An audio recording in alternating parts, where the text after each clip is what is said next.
When I'm just about to click start, I think to myself, I guess, what's this setting do? Surely nothing will happen if I turn this setting on and off. As soon as I turn the setting on, it goes, oh, but yes, not reconnecting, can't connect. I thought it'd be a harmless setting. It was like something to do with smoothing, but no, I shouldn't have touched anything. I think we're good to go now, so hold on, let me refresh again. It says we're reconnected. I believe we're reconnected. YouTube seems to be good. Twitch seems to be good, so I think we're all good to go. Hi, welcome in. I hope your week has been great. Let me go ahead and do the roll call. Let's see, off of Twitch. We have Cats Out on keyboard. We also have Petey, the Check, and Peanut. Welcome in the stream. Welcome in. And Eris, somebody broke my stream. I think I did. And now maybe don't press the self-destruct button anymore. I didn't know what it did. It said smoothing, so I thought, oh, smoothing's a great thing. I think the smoothing button made my computer have a mini heart attack, and I'm guessing maybe that's why it gave up for like half a second. So we won't do that anymore. And hi, Chris has skill issues. Welcome in the stream. Welcome in. I hope you've been well. I hope all of your weeks have been wonderful too. And I can't believe it's already Friday and we got smooth to death. It's smooth brain all over again. But the thing is, isn't it the smoother the brain, the less damage it causes? Usually, right? The more wrinklier brains die more often. And I did read that as well. Lovely. And I did read that too. Oh, we're all good. And then the oh boy. How did that even start? Let me click on this guy here. Make sure I didn't miss anything. I don't think we did. Alrighty then. Unfortunately, I was not able to get a lot of work progress done this week. I have to do some few other things. I did get some ideas churning though. I did look into the problem we had with the box. Couldn't find any issues, but still looking. And when Grincular Brain has one too many thoughts, that is true. Who needs to think? Easy. I agree. Who needs wrinkly brains every now and then? I mean, it's like carpet versus wooden floor, right? When you have carpet, it's very easy for things to get lost in it. But when the floor is smooth and just wooden, it's very easy to find stuff. Because there aren't a lot of places to hide. Let me grab this guy over here and let me get a little bit of tea. If I grab this guy here.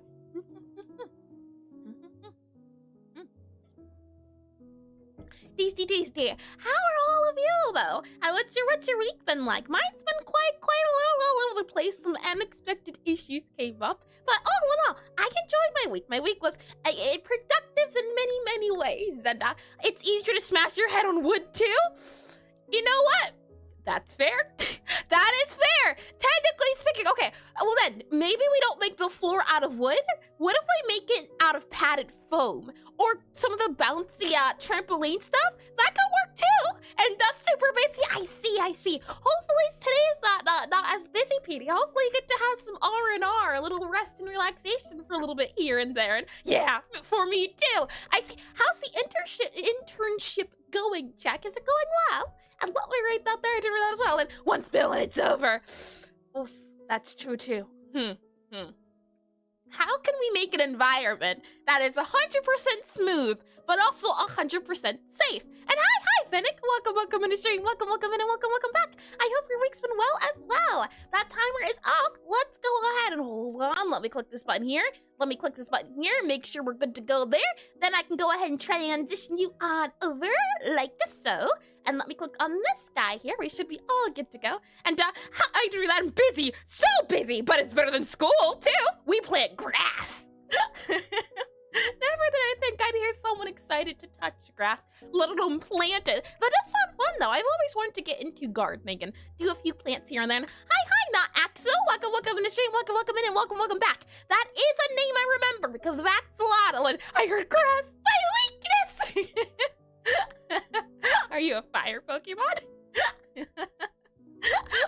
Welcome in. Today should be a lot of fun. We'll be picking up where we last left off on. And you know what? Speaking of places that are 100% safe, 100% foolproof, I think I know the perfect place to go. Not that I make you go there, not that I want to go there, but I'm just saying, it's got 100% guaranteed a 0 death percent rate. And it's if not going outside classes, me as a fire Pokemon, then yes. Are you saying? We'll do the pitch, the recap, and then we'll get into what we'll be doing. And is it a padded room? Padded room makes it sound a little bit insane. And hi, Chapel. Welcome in this room as well. Welcome in and welcome back. No. Padded rooms aren't fully decorated with great music playing in the background. Where you're going, it's much better. Don't worry.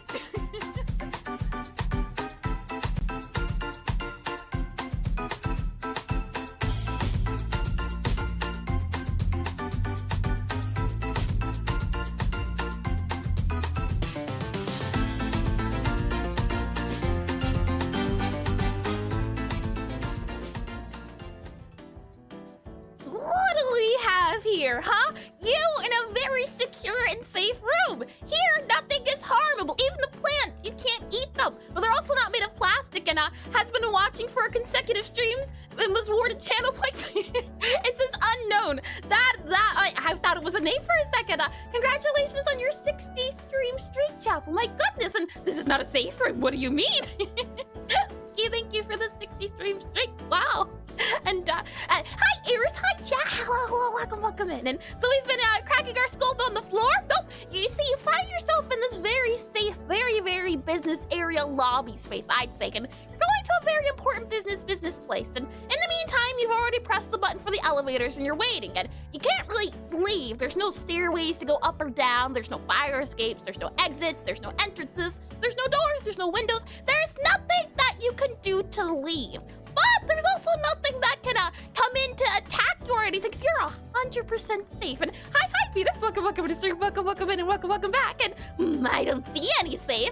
It's because it's within your heart. And you know what? Since you're clearly in a great place, and unfortunately, again, you don't have any tools either, but that's okay. That's all right, because while you may lack tools, you do not lack the people that surround you. And hi, Ray, welcome in the stream, welcome in and welcome back. And the safe is behind the painting.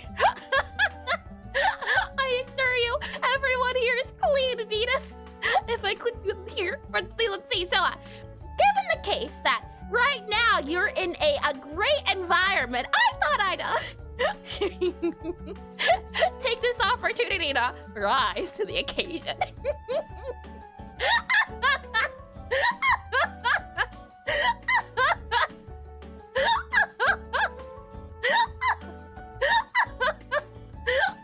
Oh boy, sir! There's some Bobby, hold on now. Another day, can't sleep. I see. I hope you can get some rest soon. Now, since clearly you're here because you want to be here, and you have a second or two, why don't I go ahead and tell you about a lucrative deal, why don't I? A lucrative deal I like to call a little some call the Necrotype Cafe, a rhythm typing cafe game I've been making for almost 2 years now. It'll be 2 years after we reach August, so it's coming around the corner, and I thought I'd be able to make this game in like 6 months. That's not true. It's already almost taken 4 times that amount. But I've been having a lot of fun with it, and I've been making. I think I already did. Did I say almost 2 years? It's the second game I've ever made. The first game I made within 24 hours. The idea was this is supposed to be the first everything, the first Steam release, the first prototype, the first a lot of things, and I've been having a lot of fun with it. It's a rhythm typing cafe game, and the name of the game here is that this is the elevator pitch. It's a section I like to do at the beginning of stream where I attempt to pitch my game to you, and in a concise way, and in a limited amount of time. It gets a way for me to get better at explaining it, as well as you a chance to get better at understanding the idea if you haven't been here before, or maybe you haven't been here in a second or two. And why did I arrive just when we were in the elevator dimension? Hi, Eska. Welcome to the stream. Welcome back in. What perfect timing you have. And another day, can't sleep and just finished water weight tweeting? I do hope you can get some sleep soon, right? Sleep is super duper important. Oh boy, is it. And I did read that as well. Lovely. Let me go ahead and click on here. So when that guy reads just 45 seconds, we'll see how well I can do. Got some ideas of, I'm stretched, I'm ready. Hi, Claude. Welcome in the stream. Welcome in and welcome back. I hope you've been well as well. And that's someone with the same. We're all clean here, Venus, I assure you. Okay, welcome to Necrotype Cafe, a rhythm typing cafe game where you play as Gabriella, a Necromancer Empire Necromancy family to a prestigious Wizards Magic Academy. But you don't want to become a Necromancer, nah. You want to become a baker, a chef, so you decide to open up a hidden cafe in the part of school where you serve your fellow wizard customers, your fellow wizard students. The idea is that not only is a cafe sim, it is a rhythm typing game, and that comes into play in the fact that in this world, magic is done via poetry. So in order to serve customers, you have to summon the food, and you do this by typing out spells to the beat. You type out poems to the beat, and the hope is that as you go along, the game will progress with new flavors, new spells, new combinations. Different wizards will want different things. Not only that, but there's gonna be ghosts in the game too. So you'll have to balance your necromancy life with your chef life, with your cafe life, and hopefully by the end of the semester you'll be able to show everyone you don't have to be a necromancer to be successful. You can be you. Just do it. You know what? I'm gonna give that one an 8. There wasn't any fumbling. The description could have been better, but all in all, I'd say that's the best I've got. I think in like the past month. And Claude, thanks. thank you. And guys, it's a stream at 2x. And hi, is it let's see, Abel the Duelist? Possibly Ab the Duelist? Welcome in the stream, and please correct me if I'm wrong again. Nope. The stream is not at 2x. That is just me attempting to squeeze in as many words as I can before that timer finished. And hopefully, clearly, 100% I sold you. But you know what? If for whatever reason you weren't 100% sold by that surefire explanation, that's okay. That's all right. I understand you need proof. So why don't I go ahead and see the prototype that's currently up on itch? If I go ahead and take off my business suit here, and we grab our programming associate buddy here, I can go ahead and then slide you over into Obsidian right here. And with that said, music should stop, and we are good to go. Lovely. Let me go ahead and slide this guy over, slide that guy over, click on that guy there. And then, if I do, let's see, exclamation, Necrotype, that should bring you to the itch page right here, which you'll be clicking on.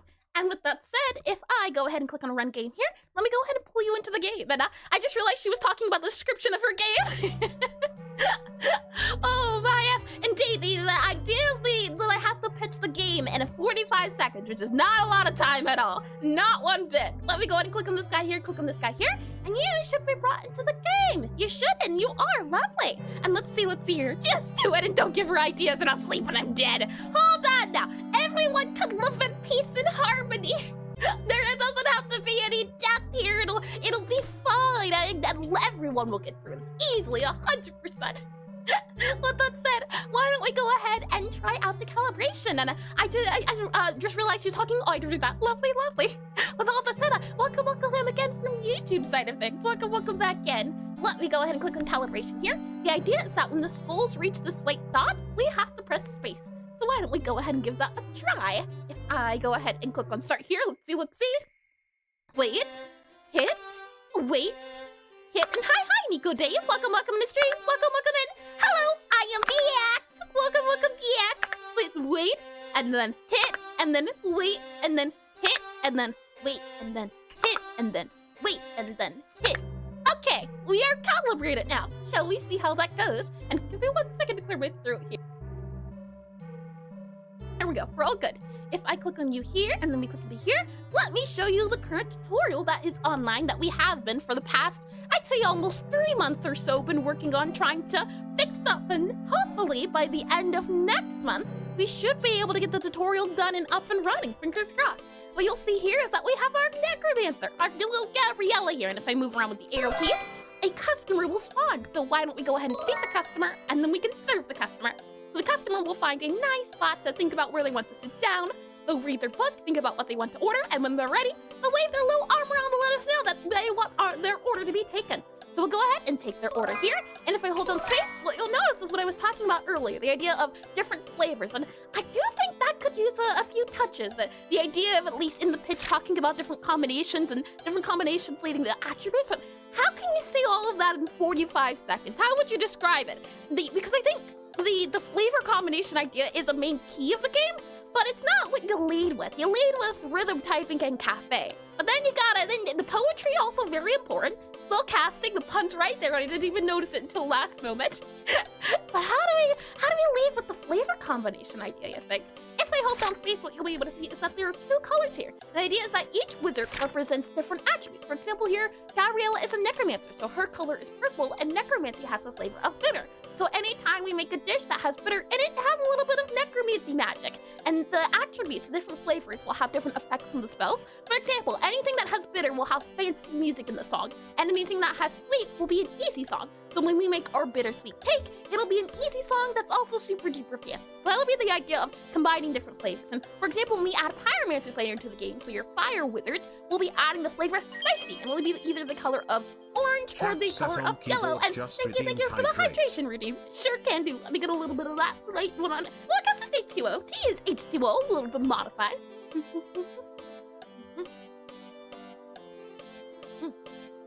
How tasty. Thank you for that redeem. With that said, as you go along, oh yeah, spicy games might be, spicy flavored songs or spicy flavored food might be super duper fast. So then if you go something sweet and spicy, it'll be a fast song, but it'll be an easy song. Things like that is the hope to combine the different attributes together.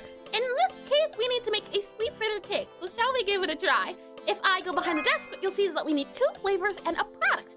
Let's go ahead and grab a flavor off of here. We need sweet, we also need a little bit of bitter, and we also need a little bit of cake. And can the necromancers do this? No, they cannot. They cannot pick their noses. We're in a prestigious wizard magic academy. Everyone here is top class, pish posh and haughty and all of the fancy pinky up type of sort. They wouldn't go picking their noses. If we hold down Q here, what you'll see is the tutorial. And this is what we've been trying to modify. We don't want a slideshow. We want the game to actually be the game. So we don't want the player to have to pause and read and flip to the next page. We want this to feel intuitive. And truth be told, we have already started doing that, which is also great news to hear. And hi, Wackages! Welcome to the stream, welcome back. I hope your week's been well, and do not pick your nose while baking. Exactly, it's unhygienic. Just as unhygienic as you gotta have standards here. What you'll notice is, like with the calibration, once the letter reaches the white circle here, you have to press the button.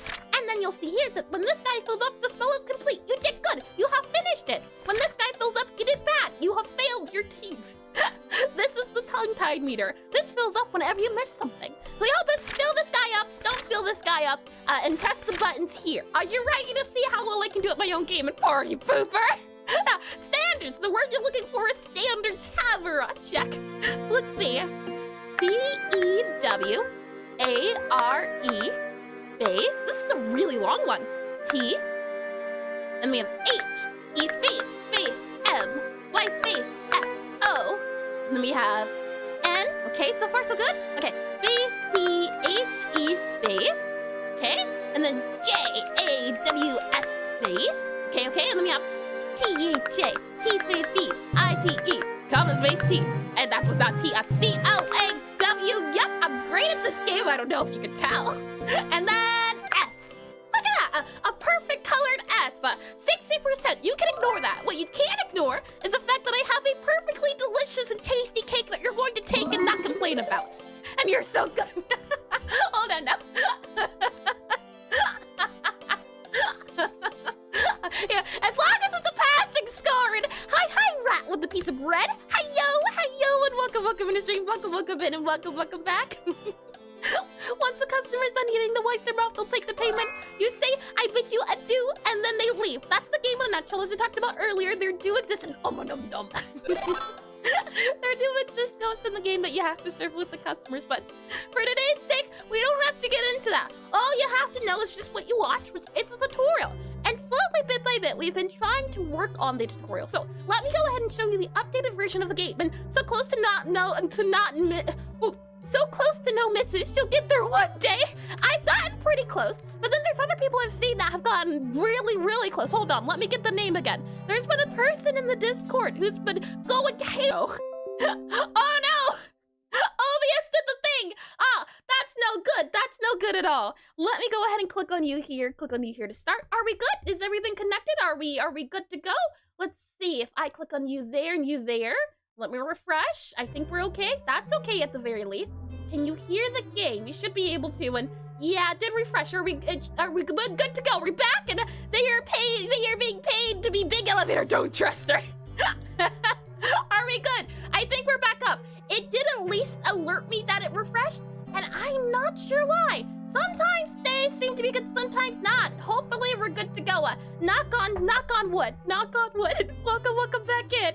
Let me go ahead. Let me click on this guy here. Let me click on you here. Let me click on you here. And we should be back in. And did we get smothered to death again? Hold on now. Wait, no. Smooth to death. Something completely different. Completely different. Oh boy, let me slide this guy over here, and I think we're all good. And Harris, did you press the big red button again? I learned my lesson. I did not. I pressed nothing, and it still did things I did not expect to happen. Let me go ahead and slide this guy down and make it a little bit bigger.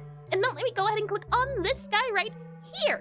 So what you'll notice right away is that the cafe is a lot smaller. And maybe you could even say you're zoomed in a little bit. There are now candles, there's now flowers here. And the idea is that the idea is that we made the cafe smaller in hopes of, I don't think there's ever going to be a point in the game where there's 12 customers in the cafe. If your cafe fills up to about 12 people, I think the game might be over. So we reduced it to the total of 8 instead of 12. Not only that, you'll notice now that each table now has a designated flower. And the hope was that this would give players a better idea of which table is what. And I feel like Bobby's sitting on something important. Can't recall what though. The super inconvenient self-destructive button. It reminds me of the cats that just lay on the keyboard. Or worse, they lay on the power button. Oh my. We can also see here that there are candles. So the hope is that when I hold down space, you'll see that our spellbook now has been entirely updated. And now each place is represented by each of the different flowers and the different colors. So now when a customer comes in, so if I go ahead and spawn a customer here, hello customer, sit down, eat your food, enjoy it. Once they figure out what they want to eat, they'll wave the little arm around like before, and you'll see the candles. So no longer do we have a little timer representing what their patience is. Now you'll have to look at the candles. Granted, everything you see here is mostly placeholders and mostly prototypes. So, oh my throat, hold on, give me 1 second again. You know what? Why don't I have a little bit of tea? That might help. And, oh, hold on. It appears, I don't have a tea bag for my tea. It's just hot sugary water, but no tea bag. Hi, holla. Welcome into stream. Well then, there goes my tea plans.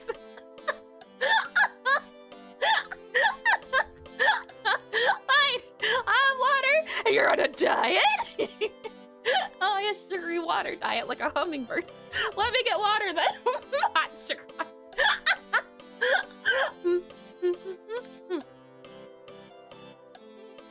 Okay, water has been good. It has been addressed. What you'll see is when we take the customer's order, so if I go ahead and click on this guy here, now the customer's order is this.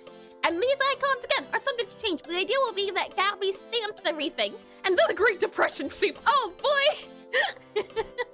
I remember there was like this one cake recipe, I think that was just milk, if I'm not mistaken. I don't remember the details. And hi, Holly, I believe I said hi, but if not, hi for the first time. If not, hi, X2, and welcome in.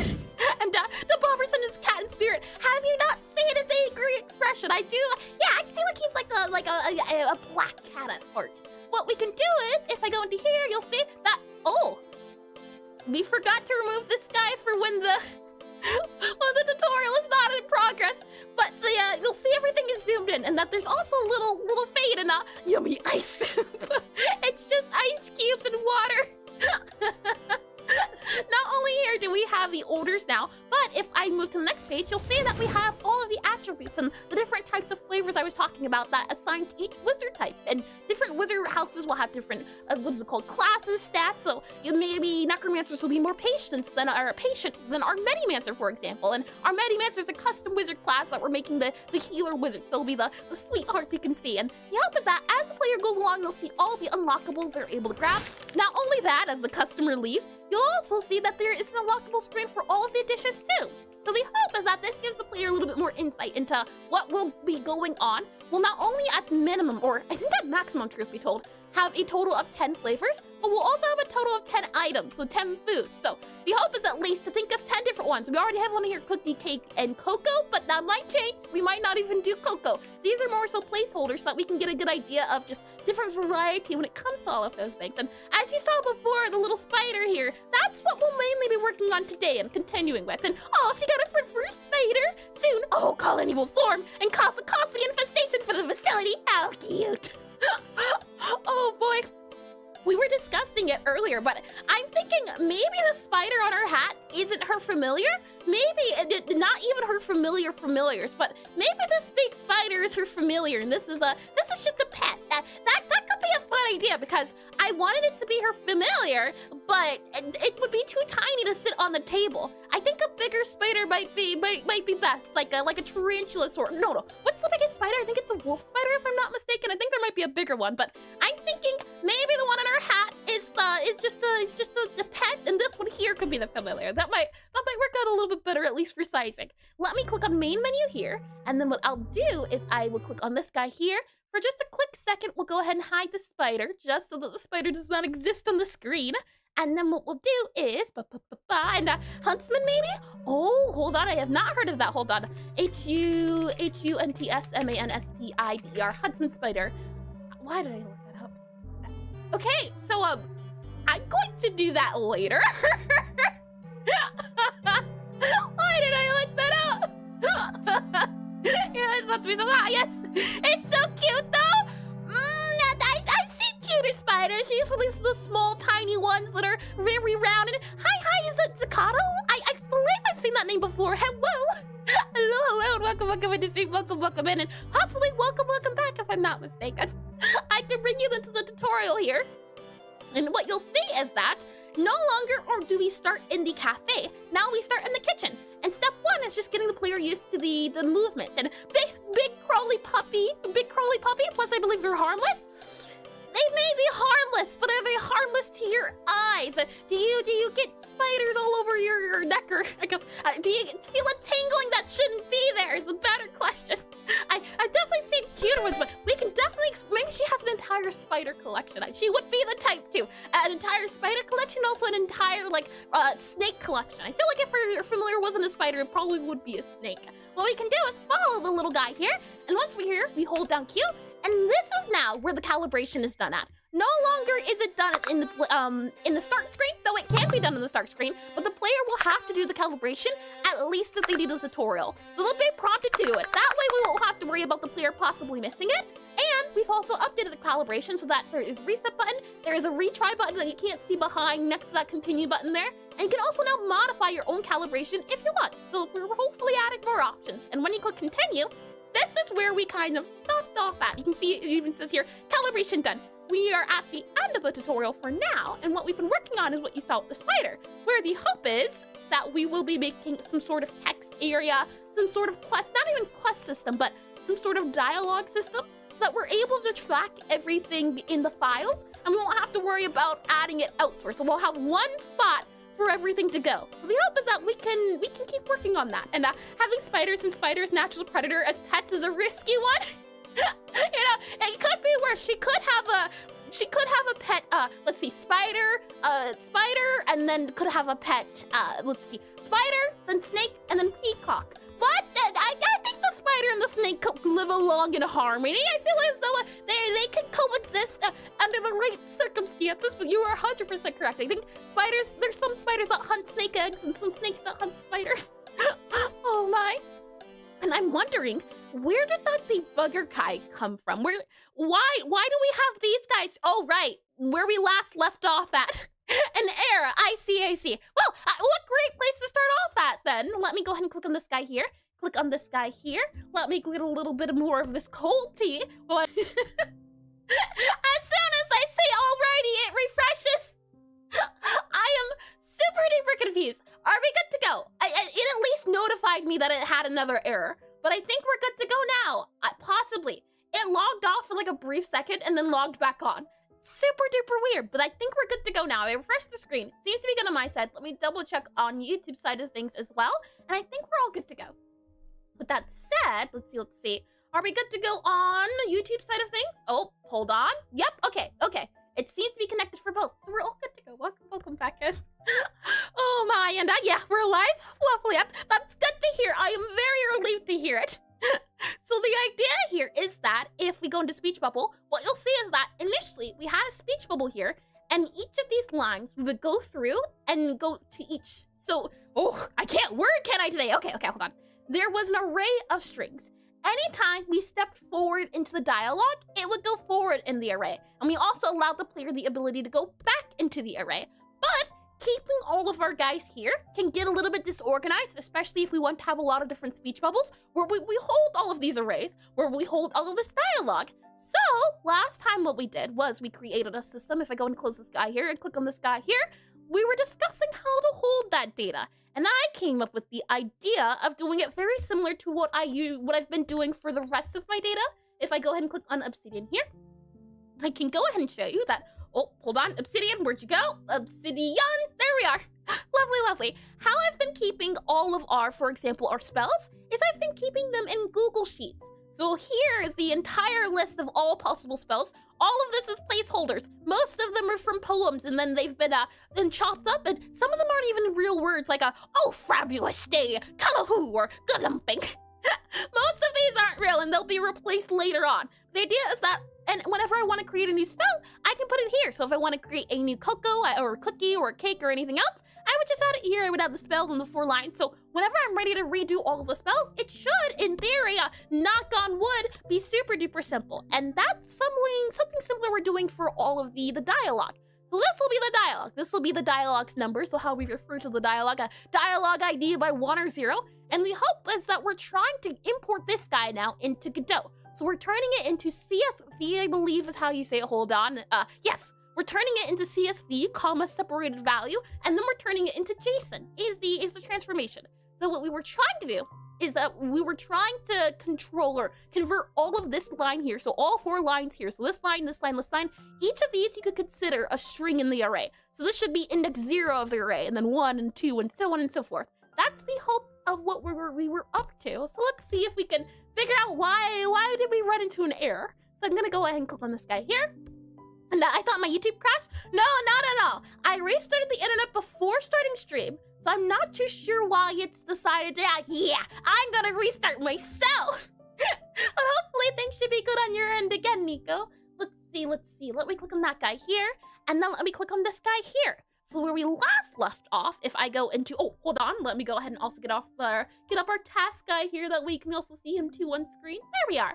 So we have a guy here called our script data. And the idea was that we wanted to go through our dictionaries. So for example, this here was our first dictionary, and then this is another dictionary. So this is an array of dictionaries, it seems like, if I had to guess. And then, this is an array, this is a dictionary, and then this is a dictionary, and then this is an array. And yep, it's good. Lovely to hear. Yep, that's lovely. And yep, good. That's lovely to hear. What you'll see is that the idea is that we'll go down through each of these, grab all of them, and then hopefully end up with whatever's inside. But the issue is we're getting attempted to add a variable of type nil into type dictionary.value of type pack string array. And we were here near not near our speech bubble. We were in our script parser, this guy here. So right now we're getting some sort of error here when we're trying to parse the data, and that's the summary of what's been going on and the knowledge of what is happening. So once we figure out the speech bubble, what we'll then be able to do is to have the spider see a few lines, and the hope is, let me also click on this guy here and show you the other guy. So once we figure that out, then we'll need to figure out how to, and hydration sure the can do, underscore Whitechapel just redeemed hydrate. Let me get some, cold water. I could go for some cold water here. Let's see. Tasty. Thank you for that redeem, Chapel. Thank you for the hydration.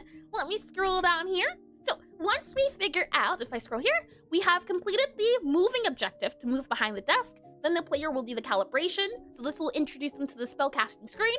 Once they have figured out how the spellcasting screen works more or less, then they'll be booted back out.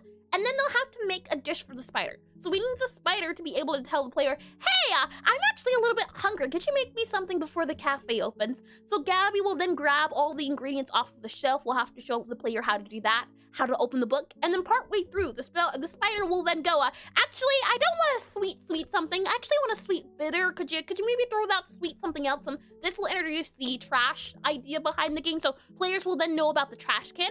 And then afterwards, we'll also then have the spider, or we'll have the player put it here since the spider wants to save it for later. This will be the table where you're able to save stuff for if you don't need them, or maybe a customer left after you serve them a dish. So that's the name of the game behind this new tutorial, is that hopefully we can show off the different parts in the game so the player won't have to worry about not knowing that this is a trash can, for example, because they didn't see it, or because the asset that's the placeholder at the moment isn't very obvious. And gotta love the 30p schematics on an online exam sheet. Is the thing very blurry at the moment? The streamer deeming this is the thing itself.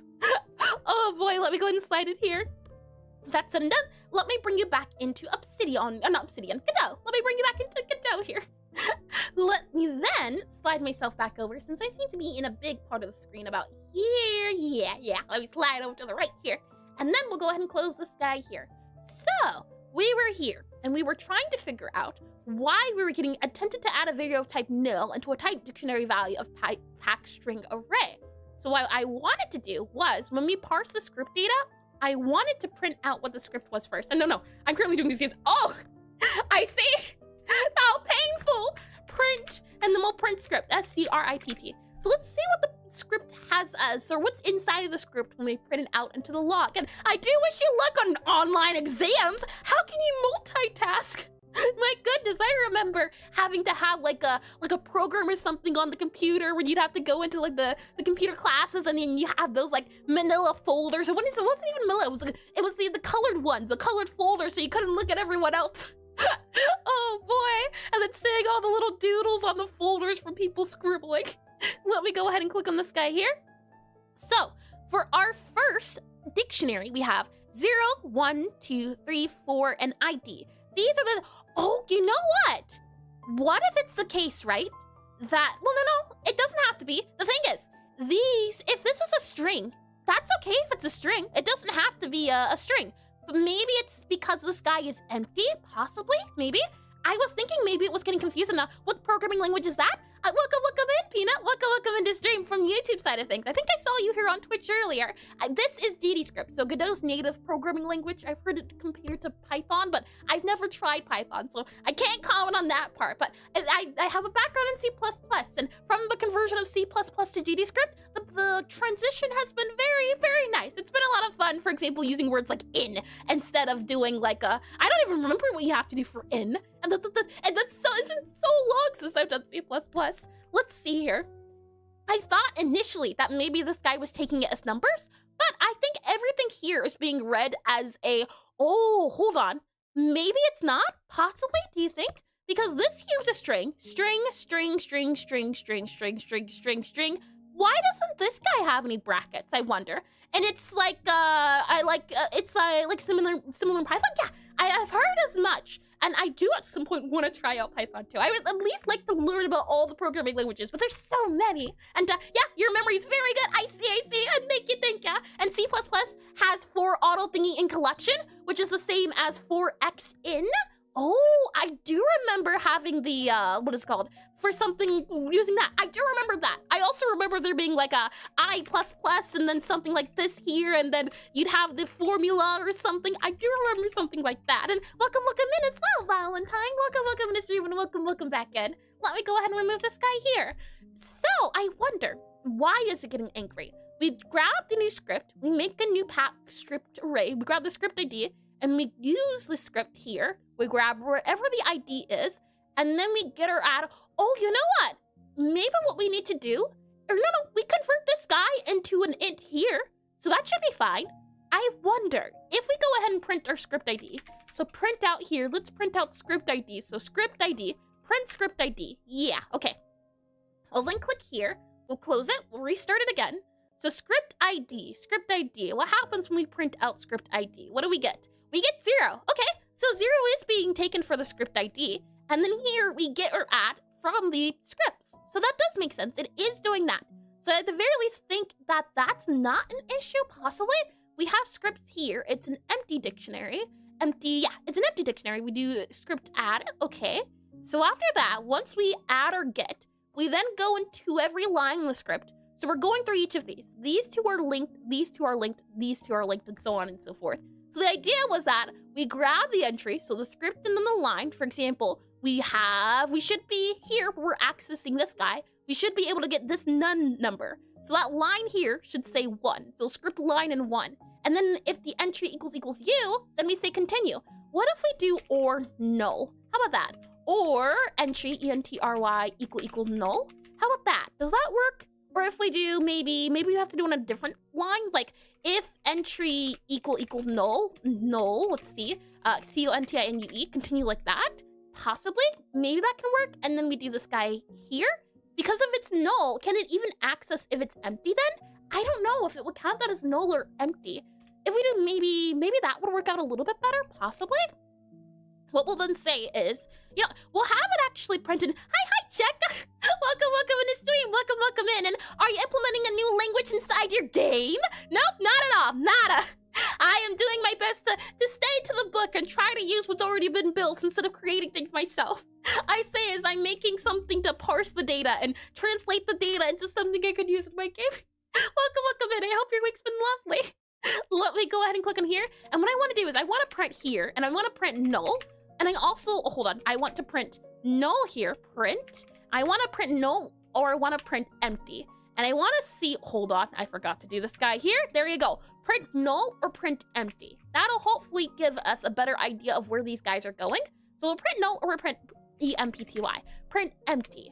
Okay, and then after that, I want to click on this guy here. And what I'm hoping to see is it print at least 1, 2, 3, 4, 5 times, possibly. And you can always gotta double check. That was bad. Very bad, I say. Let's click on close here. Let's click on play here and see what goes on now. So we have 2 errors, and we get an error because attempted to add a variable type nil. Interesting. And here, we don't even go into here. How odd, isn't it? We have 4 line in script. We have script here. This is our script. We grab the line in the script, and then we get the variable entry, but we're not even printing any of these guys. So it's almost like we're skipping this entirely. What if we go into here? Do you ever at all even consider printing that? Maybe? I don't think so. I don't even think we go down there. Do we? Hold on, the game's loading. Okay. Huh. I'm a little confused, I'll be honest. Why is it that when I pause it there, it decides to not print? If I move it back to you here and I click on play again, is it going to work? Let's see. If I do that, isn't that weird? I put the pause point here and I get this. But if I put the pause point here inside the thing, I get the game playing in errors, which is really, really odd. And they say every large module contains a terrible implementation of common Lisp or something like that. I have not heard of that before. And I am super duper confused. What we can see though is that it's not printing out null at the very least, it's printing out empty, which is super duper odd. I wonder why that's the case. And I'm also super confused how this logic works. Maybe I didn't consider it correctly, possibly, maybe? Okay, what we'll do then is we'll print out this guy here, and then we'll go here, and we'll say that if entry, hold on, undo those guys here, if entry equal you, let's just have it print, print that guy right there. How does that work? We click that guy there, and then we click on you here, and then let's go ahead and click on the Actually, let's go to our task screen. I think that'll be fine. If we click on you there, okay, so we're here, and we're still getting our errors. We're still getting nil and type dictionary, all of those guys. We are getting all of the empties now, which is interesting to see, but just odd. Okay, and then it makes me wonder, maybe if entry equals you, else do that there. How about that? That could work out. Else, and then if entry equal you, then we can say continue, possibly? Continue like that there, maybe? And then what we can say is maybe something like that. And then we have new script.append. And then maybe what we can do... No, I think that's okay. Now if we close this guy here, we click on play. Do we still get the null error, do you think? We get 4 now? Huh? How did it double? Hold on now. What? Now it's saying a nil from lots of them, which is odd. Super duper odd. We are getting things printed now at the very least, which is good. Though this guy here, let's remove those prints there. Yep, we're also gonna remove that guy there. Yep, and then, And what is the line, what is the type of line within the block following for line in script? Does script line make sense? I think it does when we're going up in the world. Oh boy. The idea is that, for example here, we have the pair 0 and then null. So when we put 0 in here, 0 is where that would go. We're expecting to get back null as our entry. Null would be the entry in all of this. Null is the string. Or for example here, we will put 1. We're expecting to get this guy here for our entry. Is the hope, at least, to my understanding of it, though I could completely be very confused. And let's see, block following for line in script. Yeah, okay, And then here we have attempted to add a variable of type null. Maybe this is the error here? Hold on, if we close you here, and then we close you here and do pass, do we still get the error, do you think? Possibly, if I close you here? I'm wondering if it's just adding it to the dictionary that it's getting angry about? No, it's not. That's not it either. Typed value add. So now it's angry at the add part. Possibly? Maybe? Yeah, we're getting that guy without even... Oh, hold on. Okay, you know what? Let's try this then. I'm going to remove you here. We're going to then save you. Click on play here. Do we still get the error? If we still get the error, then it's because of something that happens beforehand, which it is. So it's not even, it doesn't even have anything to do with any of that. It's something up here that it's angry at. And to my knowledge, this type of for loop iterates through the elements of the collection. Indexing the collection by an element really makes sense, though there are some cases I can think of. The thing is, we're doing it this way at least, because of the way I've made the system, where you can see here. So the idea is that this will be the script line, or not, yeah, you can consider these pages, like handing them out to actors. This would be page, not even page, like packets. Packets of pages for a dialogue. So you would hand actor 1 the ID 0. So you'd hand them a paper stack of 0, whatever's in 0. You hand the other actor whatever's in 1. And then they flip through each page. And this is a single page for each of them. So they'll know what line to say next. That's why we're doing it that way, to say, hey, you have 0 lines. Or well, it's not even 0. You have 1 line. Versus this person who has a total of 3 lines. And then this person knows, actually, I don't have anything there. So I know I don't need to save it. But the thing we're running into, and the thing I didn't even realize, was that for some reasons, it's not even that's causing us the issue. But this doesn't even matter. It's something up here that it's not happy with. It's something up here to do with get or add, it's saying. Attempted to add a variable of type nil into type dictionary of value pack string array, which makes me wonder, is it that we are, is it this get or add part here? We're doing a dictionary, and then we're doing int, and then pack string array here, which makes sense. And then we're making a dictionary. Oh, hold on. Does the dictionary have to be like this? Was this the dictionary entry? No, that's not a dictionary. Interesting, okay. So that's a dictionary, that is correct. We have scripts here, and I can also do here is I can print out scripts. So I can do print scripts here, and then we'll go ahead and print this guy, and we'll print out script ID here too, script ID. So if I just click here and then click on you here, we should be able to see something, or not even an error, or never mind, we do see an error. So if I click on you here, what we can see is that this is what script is. It is a dictionary, and each dictionary is assigned a string. These aren't ints, they're strings for each of them here, and they lead to different values. And the hope was that, the hope was that you would find wherever ID was. So for example here, this is ID, so this is the int, and our int would be 0. So if I hover over script ID, I get the current value of 0. You can't see it, but I think if I click on you can see it here. Script ID equals 0. So it is grabbing the script ID, but for some reason, it's not able to get or add the script ID, which is what I'm really confused about. It says attempted to add a variable of type nil into the pack string array, which is where I'm confused at. And red cross. Let's see here. So type value add is oh, you know what? I think I know the issue. I think I know it. I believe we read into this before. I do. I think it was, right, that in get or add, you can't see it, but hold on. Let me close this guy here. If I hover over it, can you see it? Nope, you can't. Okay, hold on. Do you see this? We've ran into this before. I think I know what the issue is. It's that our default equals a null in the variant, so we have to... Did it refresh again? Oh, that's no good. I am so confused. I didn't even get a notification for that one.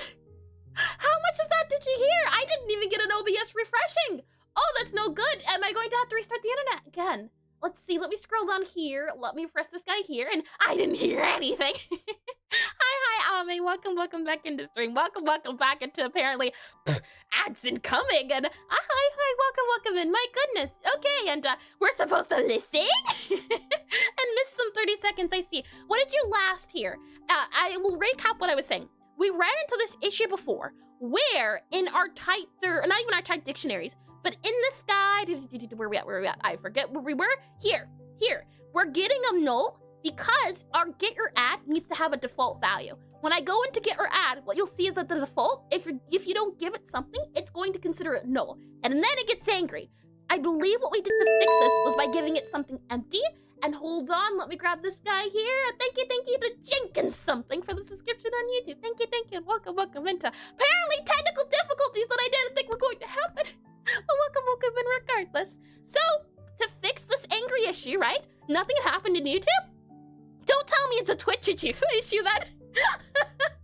Oh boy, we've been down that road before.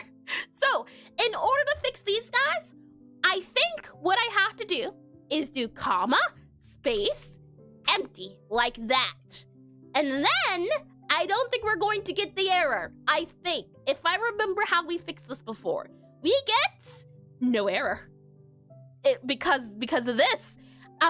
Okay, so, and gone for 3 days. Hi, Darshni, welcome in the stream, welcome in, I believe, welcome back, that name does sound familiar. Oh boy, I do remember running into this issue before. I think we fixed it. I truly, possibly. Okay, so now that we have that guy, right? Now that we've added those 3 guys there, now if we go ahead and uncomment all of this, are we still going to get our error, do you think? I'll go ahead and remove this guy, or, we can save that guy there. Close it, click on play, and what do we get? And I heard no error! No error, nope, no error at all. That entirely fixed it, adding in those guys there. How wild is that? However, what I am seeing here is that this guy doesn't get added, and this guy doesn't get added. How odd, interesting. Okay, well, we don't get an error anymore, which is good, it's great. But now something here isn't working properly, which is fine. You know what? Sure thing. We can work with that. We can definitely work with that. As it stands, right now they're both empty, but we're not getting errors anymore. So you know what? I'll take it happily. What this makes me wonder then is maybe our old system worked, but this guy here was getting angry. So what I'm wondering is, I'm going to copy all of this guy, and then she's no longer error Ezra. I was never error, oh no. I was never error Ezra. I'm going to revert all of the changes we've made so far. Oh boy. Well, go ahead and comment all of this out. This is what I copied over from our new changes. And then, right, with the new knowledge of what we know, I believe the fix was this. And then she was pretty FNAF all along. Let me go ahead and click play on here, and what do we get? Let's see. We get no errors. Look at that. Yep. And so I can say with 100% confidence now that if you ever run into the issue of your get or add and it's giving you the errors like you would see, hold on, here, where it says type nil to type dictionary or condition value add is true. You just make it empty, or you give it something so that it doesn't think it's null. I do this because I'm using an array or packed string array. So it works. That's good. That's great. So with all of that said and done, we now just need to figure out that guy there. And oh, thank you for the 40 stream streak. May, thank you. And no errors here. Not at all. None at all. Oh boy. And ads incoming soon. Okay, well, with that said, let me go and run the ads. Let me go grab a tea bag so that I can actually have tea. I'll be right back, all right? Oh boy. Let's see, where's the button here? That one right there. Yup.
next time she's gonna bring lemon in a jug instead of lemonade. I'll have you know that hasn't happened before. And Chapel, actually, the tea stays hot 100% because I have one of those desk warmers. Because when I started out streaming, I used to run into the issue where I had a nice warm drink sitting down, but by the end of stream, it was so cold because I spent so much time talking and not enough time drinking. So now I have like a cup warmer, so all my drinks stay warm throughout the entire stream, which is nice and doesn't mean it won't happen. Now I can say I've had instances where I make my own lemonade and I do the lemon juice, but I forget to add the water, or I forget to add the lemon, and then I go to drink it. I went back to my tea kettle just now, and I did unpack the tea. I set the tea bag aside, but I did not pick up the tea bag and put it in the drink. But we have it now, we're good. And very citrusy. I know, that's fancy. I should get one of those. You should.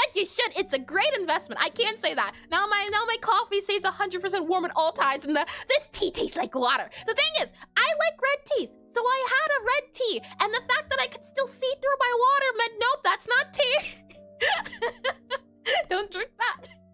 But we're all good now. It's steeping as we speak, so I just need to wait it out a little bit. And we have about 3 seconds before. Oh, ad breaks are up. Ad breaks are up. Welcome back from the ad break. I have now successfully grabbed my tea bag. Shall we continue? Let's see here. I'll go ahead and slide this guy all over to here, and we should be good to go. Good to go. Lovely. And oh, I did read that as well. Lovely. And maybe some divine spirits purified the blood of the tea. And that doesn't taste purple. Yep, that tasted purple. And hi, Claymore. Welcome to stream. Welcome in, Wizard. Welcome back. I hope your stream's been lovely. I hope your week's been lovely. Oh boy. So something here is what we have to fix now. The good news is that this works. This now does not give us the information we're looking for. So shall we see how well we can do? So we need to go for a line in every script, which is true. And the appended is what I was thinking. If entry equals you, append or continue. And we go through each of these. And what I'm wondering is if this isn't what we should do. And now you have to reverse the being a chatter in there.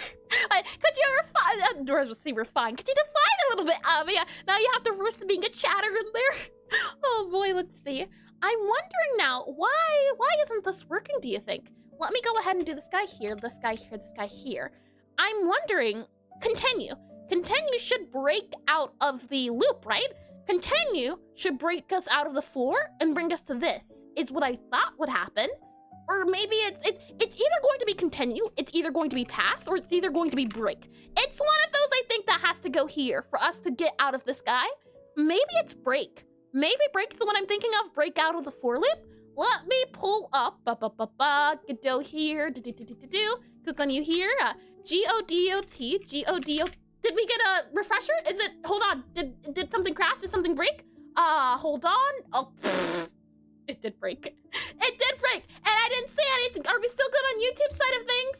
Hold on, we're not? Are we good? Hold on. Are we running to the same exact issue we did last time? Am I saying how to repeat it? Oh no! Let's see, and I did read that. We're good to go. It seems to be, it's break. Okay, are we good? And here's hit the smooth button, and it's a jump instruction. And continue moves the instructor counter back to the top of the loop it's currently inside. And now where's the smoke coming from? Oh my, okay. If it does it again, we'll try the same fix we did last time, which was just refreshing everything, and we'll see how well that works. And hit the smooth button. Oh boy, and when you said that sounds like when someone hears your item and you say thanks you too. Oh boy. That doesn't. Hi, Koopy Couple. Welcome back into stream, and welcome back into break apparently. And is it break? Hold on, yeah, break. What was I using before? Was I using continue? So I put break here instead. If entry you there, break. Something like this then. If we click on play here, this guy here, run current scene, what do we get? Let's see.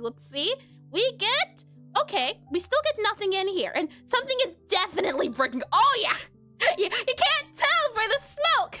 Let's see, Godot, then we have break, continue, and then pass. C-O-N-T-I-N-U-E, and then P-A-S-S. Godot, break, continue, pass. Okay, let's see. All right, so break exits the loop entirely, continue skips to the next iteration, and pass does nothing. I see. Yeah, break is the one we want to go for. break is a jump to the end of a loop. Yeah, we want to break out of this for line and immediately go to this guy here. If the entry is empty, then we know we're at the end of the script. So that's why we want to break out of this for loop. But it seems to be the case that we're not getting anything in here.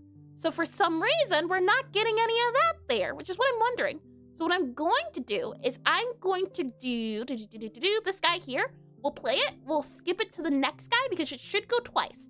And I'm going twice because we should have a lot in this script guy here. You can see, for example, here, all of this is empty and continue skips skips the current iteration. Minor difference, probably what you meant to say. Continue skips the current iterator. Do you mean it skips to the next iterator? Or maybe the entry value doesn't always read as blank blank, but instead as null? It says blank blank when we read it before, but we can definitely double check. Right now, we're in a scenario where the only thing here that it says is null.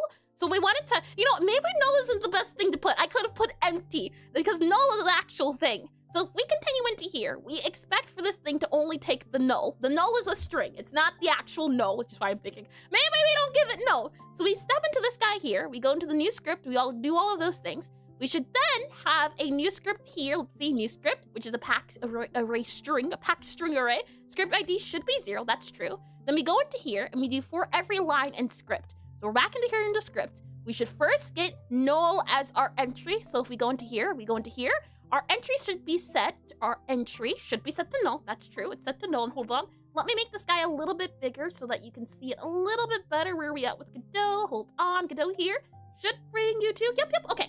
Hopefully that makes it a little bit easier for you to see on your side of things. All of this data and statistics. Let me slide that guy down a little bit here. Hopefully that makes it a little bit more visible compared to the super teeny tiny version. So we have entry here, which is true. Entry is a string. It's set as a string. So now if we continue, I expect to go here because entry does not equal empty. So we should get new scripts and append. And you can know for sure if you print the type of the stack entry you want to know about. I haven't heard that before. Can you elaborate on that? And continue goes to the next value of the iterator and keeps executing. If you were iterating over a list of A, B, C and didn't continue if I equals A, the remainder of the loop body would be skipped and the B iterator would start immediately. Oh, interesting. Yeah, that is not, or we want to break out of this entirely because it's the last line of the script. So the idea was that if, for example, if this is empty, if this guy is empty, then we know the rest of these guys are going to be empty. So leave out of the for loop entirely, because if this is empty, everything else is going to be empty. So the first time you see an empty slot, don't do anything or leave out of the for loop. So you would use break here because you're breaking out of the for loop. But if you use continue, it's just going to go to the next guy over, right? I think. So yeah, break is the one I think we should do. Because break breaks out of this entirely, continue would just move us to the next one immediately, right? If I'm understanding that, and business, numbers, stonks go up. So let's see. I'm expecting it to do new script.append. So we go into this guy here. We do new script.append. And then let's see. So new script.append. Where do we at with our new script? Let's see. New script here. New script here should be a size 0. And then we enter it in here. And we have new script. It now has a size of 1 with null. That is true. That is what we want. And break moves you to the end of the loop body. If you did break if I equal A, you would skip past the entire loop. Yeah, that is what we want. But apparently, no. It should break out of this now. So we should not run this for loop again because we're about to get this null one. So we should go instead to here. This is what I expect. So I expect to go here, here, here, here. Is what I'm expecting it to do for break at least. So we do step into, that's true. And then we have new script equals, script ID equals new script. That should be the right guy. Oh, you know what? Hold on. Script. Oh. This is what I get for using wrong names. I see it. Do you see the issue? Hold on now. Let me go ahead and hide this guy here. Do you see it? I think we need a new name. That's what I'm thinking. Because we have scripts and then we have script. So the reason why I didn't like it is because we needed to do scripts. We needed to add a little S. I think that's why it broke. If I'm not mistaken, I think that's why. So try scripts.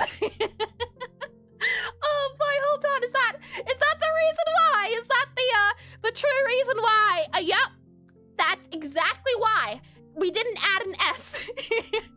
he's a slithery snake. Alright, well, let's go ahead and redo that, shall we? Let's go ahead and just rename this guy, I think, to new script. New script, I like that better. New script. New script. Oh, wait, we already have a new script. Oh, no! What can we put here instead? We have script, new script, and then scripts. That's not gonna work. That's not gonna work at all. And she repeated it? I did! Okay, hold on, okay. So, scripts is the combination of all of our scripts together. That's true. Then we have the script data, which takes a JSON. That makes sense. I like that idea. That's good. For our script and our script data, let's just go ahead and put for data in script data. I like that a lot better. That reads a lot clearer. So let's just write that there. Data, okay, that makes sense. Now we just need to rename everything here. And how many times do we have to teach you this lesson, old man? We're back in my day. Oh boy, and let's see, I'm pretty sure script is a built-in class. I don't think it is, possibly. Hold on, let me go into Spider here. Hi, Spider. Don't mind me for a minute here. I'm just going to do script, S-C-R-I-P-T. Script. It's a built-in class if you make it a capital S. Why is there such a difference? Whether it's lowercase s here or uppercase s here, I know why, but it's a little scary how close something just as simple as doing that versus that. Oh boy, it really does feel like you do, what is it called? English. You have to know a lot about languages in order to compose a language. Who knew or who would have thought? And I would rename it? Yep, I am definitely renaming it. Definitely. I do like the idea of having a script. Maybe we just say script list. I could live with it being script list. If we go back to not our spell parser here, not our spell testing screen, we're going to need to delete you. Pack string and array, we don't need you. Task screen, we don't need you. Dictionary, don't need you. Spider, spell list, don't need you. Speech bubble, okay. Let's just do it this way. Let's go back down to here in script data. Nope. And also, before we get confused, I'm also going to put on here, this is the only line. That should make it easier instead of saying null, because null implies that there's a void, there's nothing there. I like that a lot better, at least for testing purposes. Then we have our script parser. What I want to do here is I'm going to make this instead our script underscore list. Script list. I think that reads a lot better than scripts. Our script list. Check the script parser script list. Script parser scripts or script parser script list. It's longer, but I think that's a little bit better. And one day you'll read the Godot documentation so many times you'll know all the built-in variables by heart. Oh boy, the thing is, I can read over something, but then I forget it very easily unless I'm using it. There has been times where I've before watched those videos where it's like all of Godot's nodes in alphabetical order and each what they do. And it's been helpful sometimes where I think to myself, oh, I remember one time that one thing. But then I run into the issue of, I remember one time that one thing, but I don't remember what it was called. So then I have to Google, what thing does this thing in Godot? Oh, let's see here. Scripts or script list? And hold on, did we get another error? Okay, I think we're good. Okay. Whew. So let's see. I think script reads a lot better than scripts. So I'm going to find and then replace, and we're going to replace all of this guy here. I think script list reads better instead. I like that, so we'll keep that. Next up then we have the parse. I knew it, I thought I saw something. Okay, are we getting an error? It looks like it. Yep, looks like it entirely. Okay, so what we're going to do is hopefully the fix that got us last time. I think I might try restarting stream again. That seemed to work last time. And you're back? And so it seems. Oh boy. Oh boy, oh boy. Okay, give me 1 second. We'll try the fix we did before. And hi again. My goodness, my apologies for all of the interruptions. I thought I fixed this issue, but apparently not. So I will end it and I'll be right back. And hi, Blood Kruznik, welcome back in stream. Yeah, last time it worked. I just turned it on and off again and it seemed to fix it. So I'm hoping it does now. And it's because I was editing this clip. Oh no. Do I even want to see it? Reminder, folks, to take a break, say, stretch, drink.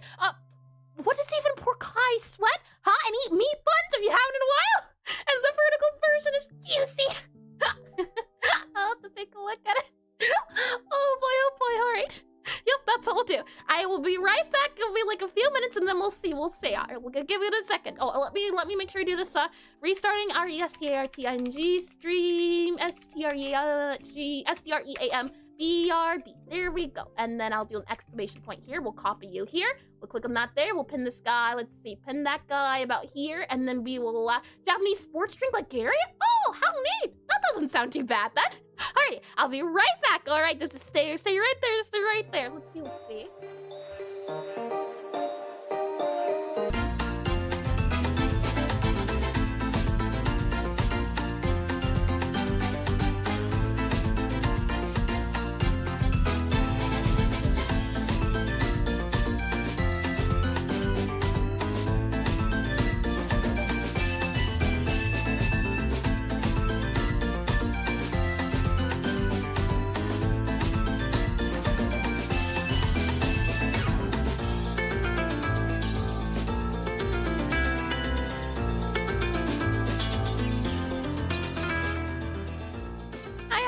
Good to go again? Hold on. I see that. That's good. Okay, everything's been restarted, so fingers crossed that fixed it and we can go on, hopefully without more interruptions. And thank you again for holding. And what am I supposed to do now? Thank you again for being patient. And we're so back. Welcome back in. Welcome back in. Okay, so let's see. Take 2. Try again.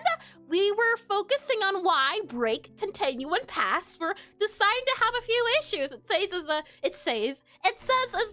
ads say they're about to start again, all over again. My goodness. Okay, let's let that thing do its thing then. And in the meantime, what can I talk about? You know what? Let's talk about possibly maybe spiders or snakes and other familiars that a possible witch wizard would have. I think that could be fun. So we'll do that while we're waiting for the ad breaks.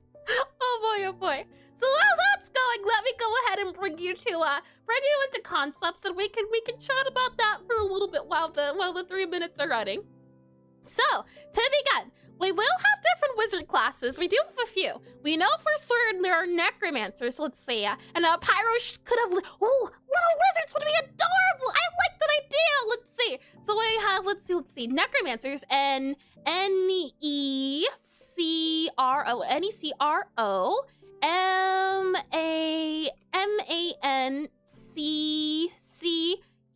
Necromancers. We have. Let's see. Spiders. Spider. Spider. There's also snakes. Snakes.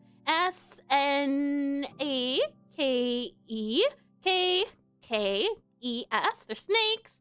And then we have pyros. We'll just do pyro. So Pyro. Pyros. Pyro. I do like the idea of little lizards. And crying wizards could have little Arctic shrews. Oh, I do remember shrews. Hold on. Let's see. We have Lizard, lizards, and then we have cryos. Let's see, C-R-R. You penguins! Who said that we couldn't have penguins as familiars? C-R-Y-O, cryomancers, cryo, and then let's do that there and that there, and we can have penguins. P-E-G-U-I-N. Then again, maybe I'm just showing my bird bias. Let's see, P-E-G-U-I-N. Aren't shrews are either, what was it, little rats, I believe? Hold on, let me double check here. Dog? Oh, what could a dog be? Or what type of, maybe for like your earth wizard, possibly? I could see dog. Let's see. If I type into here, S-H-R-E-W, are we shrews or mouse? Yeah, they're little mice that have poison. Wait, they would be suited more for necromancers with the little bites. And hi, Hardronics, welcome back into stream, welcome back in. And penguin familiar would be kind of awesome. I expect cryomancers to also be dressed really nice then. I mean, everyone's fancy here. Maybe some people are just fancier than others. Shrews would be adorable, though. Arctic shrew. Oh, I'd be torn between a shrew being a necromancer or cryo, since I remember shrews have a poisonous bite. So I'll just do it. I'll do shrew on here. S-H-R-E-W. Shrew could be for both. Shrew could definitely be for both. Dog. I think dog would be good for like an earthmancer or something, like a groundmancer. Let me go and slide this guy down here. And having penguins is forbidden. Who says so? And it's like H-S-C-H-R? I haven't heard of that before. And dog? I'm gonna put dog down. You know what? Fun. I think a dog could be mostly for any of these. Truth be told, like a Cerberus for a pyromancer or something. I'll put dog on here for like any at all. We'll do that in yellow. Let's see. D-O-G. Dog can go here. Dog can go right there. And let's see. Also, penguin is not penguin at penguin. Hold on. P-E penguin. Yes, and welcome back from the ad breaks and talking about animals. Penguin. Yep, there we go. Penguin. Thank you for that, Eska.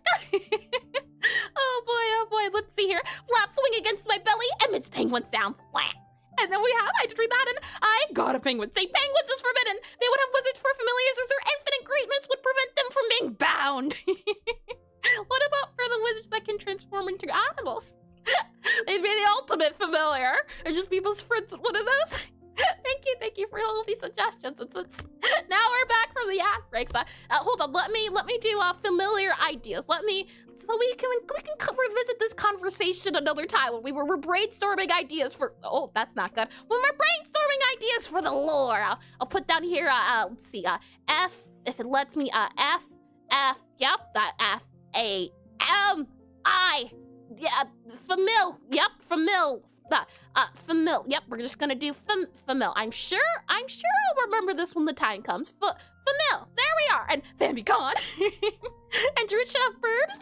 I mean, everyone should have burbs. Truth be told, everyone should be allowed a burb in their life. And fam. Let me go ahead and click on programming here. We can continue, shall we? I will be excited for when we can focus on the lore of the game. And let me know before you add penguins so I can close my eyes and pretend to not witness an aberration against my religion. The thing is, we could always go for, I do believe as well, like exotic animals, things like that. Maybe they're for the rich and prestigious. I would think it'd be something like, what's a golden compass? If any of you remember that, where everyone has a familiar close to their heart. And your script's clips was my golden moment for the week. Oh boy. I completely forgot. Let me also click that so I can watch it a little bit later, maybe during the next ad break. Oh my. Thank you for the reminder as well. And can I have a penguin in mind? And yo, Eris, are you content with your life? Very much so.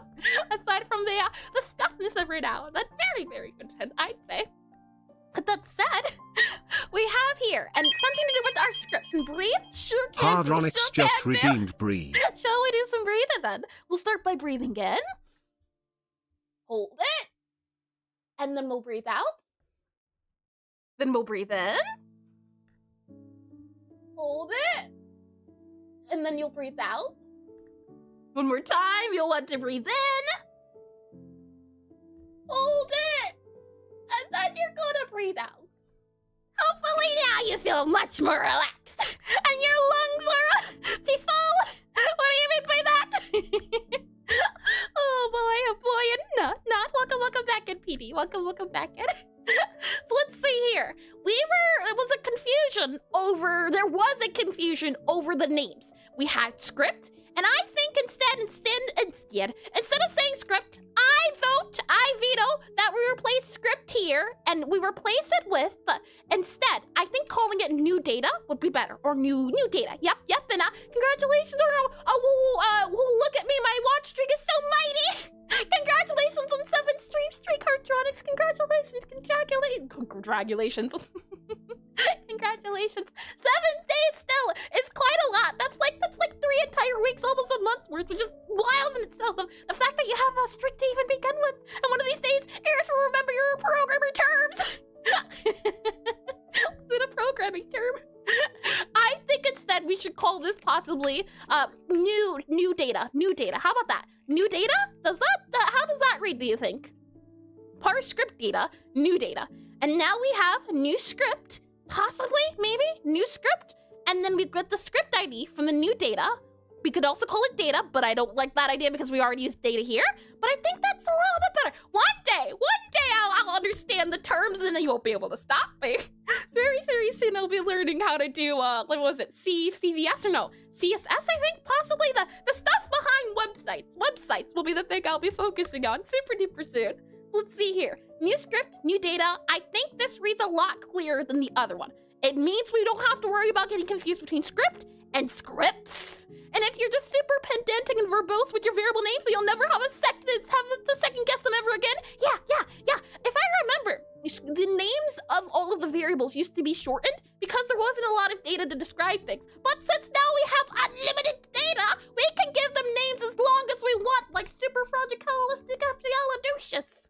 Let's see here. If I go ahead and remove you, we should be able to see everything now. We should be A-okay. Oh, actually, never mind. Let's double check, shall we? If I save this guy here, then I click into play, we should now have the guy in the CVS programming language. Yeah, that's the one I'm thinking of. Let me go ahead and meet this guy here, and CSS is tricky, but worth it? Yeah, and hi, Satif, welcome in the stream. I believe I've read that name before, so welcome back in, possibly. Let me go ahead and click on this guy here, and then this guy here. And the names used to be short because there used to be one data type and the monitor was so small. That does make sense, yeah. You had to shorten things, but since we don't have a need to shorten anymore, and hi, Shirkton, possibly? Welcome in the stream. Hello! Welcome back in CVS, not CSV. Hold on, okay, CVS, not CSV.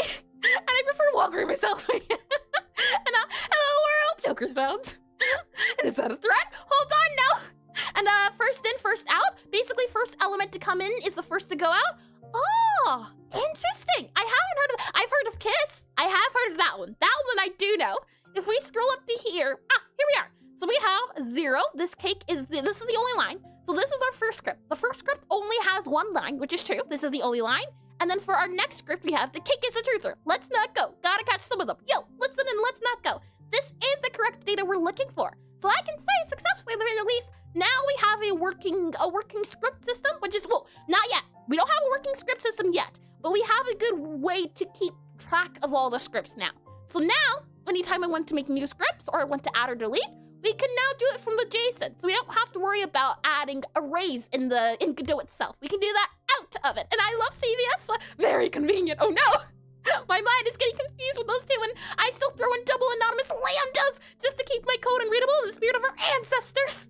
And like stack data structures.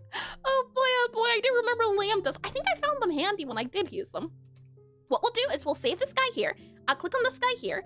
Let me then, let's see. And I can't see the task. What does it say at the moment? It's so tiny on my screen that I can't quite tell what it's saying. Let me see if okay, make speech bubble. That's what it's saying. And thank you for the Prime subscription, Koopy Koopa. Thank you. I don't know why it's not doing the bloop bloop bloop bloop sound, but there it is. Thank you indeed.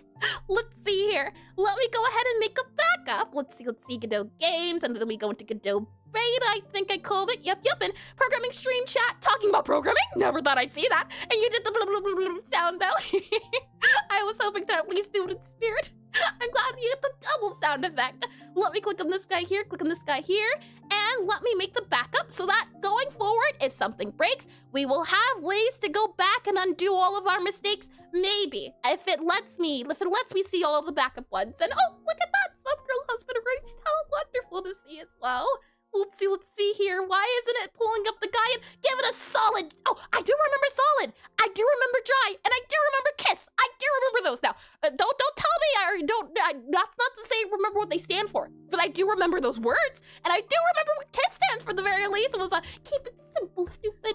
But the solid, I do remember. Dry, I just don't remember the word part of it exactly.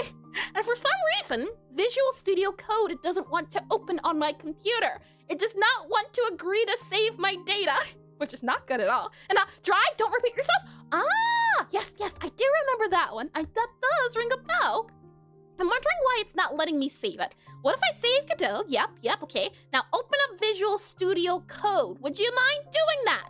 Let's see, click on you here, open with code there. If that doesn't work, oh, nope, it wants to work. I was about to start saying, not threats per se, but making suggestions. All right, let me go ahead and make a backup, BACK backup. Lovely, stage commands and commit. And solid is too long for Twitch chat, but it's for object. Oh, yes, I do remember object-oriented programming. And then I learned about modules and doing it that way and making systems instead of, was it heritage instead? I do remember that as well. Or heritage, is it? No, inheritance. There we are, inheritance. There we go. With that said, let's see. So this guy's working now. We can go ahead and remove this guy. We now have a way to grab all of our scripts. So what I'm thinking is, an inheritance is object-oriented programming. Yeah, I think I got it right then, and you mean composition. Oh, yes, inheritance versus composition. Inheritance was the CSS one, but then I learned about composition when I learned about, for example, like state machines and learning that some things can have a fly versus other things that don't have fly, and you can classify them that way. I think, right? Let's see. If I then now bring us back to our cafe, we should have our manager, and what we're looking for is our dialogue manager. This guy right here, our dialogue manager. And if I click on new and stage our objects usually. I'll have to look back into that. There's so many terms that I've forgotten over the years that I think at this point I just have to have like a dictionary beside me to keep track of everything. Here now, we have our dialogue manager. And as we talked about before, just a refresher on what we're going for, if I click into concepts here, I can give you the overview. So the hope of the way the system works is if I drag you up here in skills over terms, yeah, that's the thing. I may not know the words, the exact words, but I know the feeling. I can at the very least say that. What we initially had, I didn't like the idea of, so we've moved to more of a system of this, where we have a dialogue manager, and this dialogue manager here, let me go ahead, and we'll have, not only do we have a dialogue manager, but we have these guys here. So these script managers are owned by add a little arrows here. We will have our script manager. So we'll have you there, you'll have you there. So you'll go here, and you'll have, and then we can also, hold on, we'll also erase you there, and we'll erase you here, so we can erase this guy here. So the overall idea is this, and we'll do script, and then I'll copy our manager here. Hold on, let me grab some arrows. So you get an arrow here, get an arrow, and you'll get an arrow about there. There you go. And then these arrows will go down here. There we go. You go down there. And then let me go ahead and also grab our manager here. I'll copy all of you there. Copy and paste. Slide you over. Okay. This is the current system we're trying to build. And the vibes and composition is so hard to do an accident in Godot. I couldn't believe it. It was something new I hadn't heard about before until learning about Godot. And back in my day, we used chance, hexes, and curses to program. Curses, please, no! Oh boy. So, this is the overview of what we have at the moment, or what I plan to do, the final idea. What we've worked on before is we made our speech bubbles. These are our speech bubbles. These speech bubbles have the ability to take scripts, take arrays of strings, and they have the ability to go forward and backward. But there was a little bit confusion of how do we know what script to use, or how do we know what goes where, who owns what? So then we came up with the idea of the dialogue manager. But then there was also the idea of, is there a tutorial manager? Is there a spider manager? There was a lot of confusion, and I agree. I am still very much confused, but we've been slowly breaking it down. So for just a moment, ignore all of that, and just take a look at, hold on, if I go ahead and just, we'll just even ignore this. This doesn't exist. It's over there. It's out of sight, out of mind. There we are. With that said, and who will manage the managers? I'll take to the Hollywood. What we've just done is we've made a script manager. That's our script parser. Really, it's less of a manager and more of a parser. I like calling anything that has to do with the data and the JSON files, I like calling them my parsers. So we'll do parser instead. Parser is the word I've been using, so we'll still use it. P-A-R, parser, our script parser.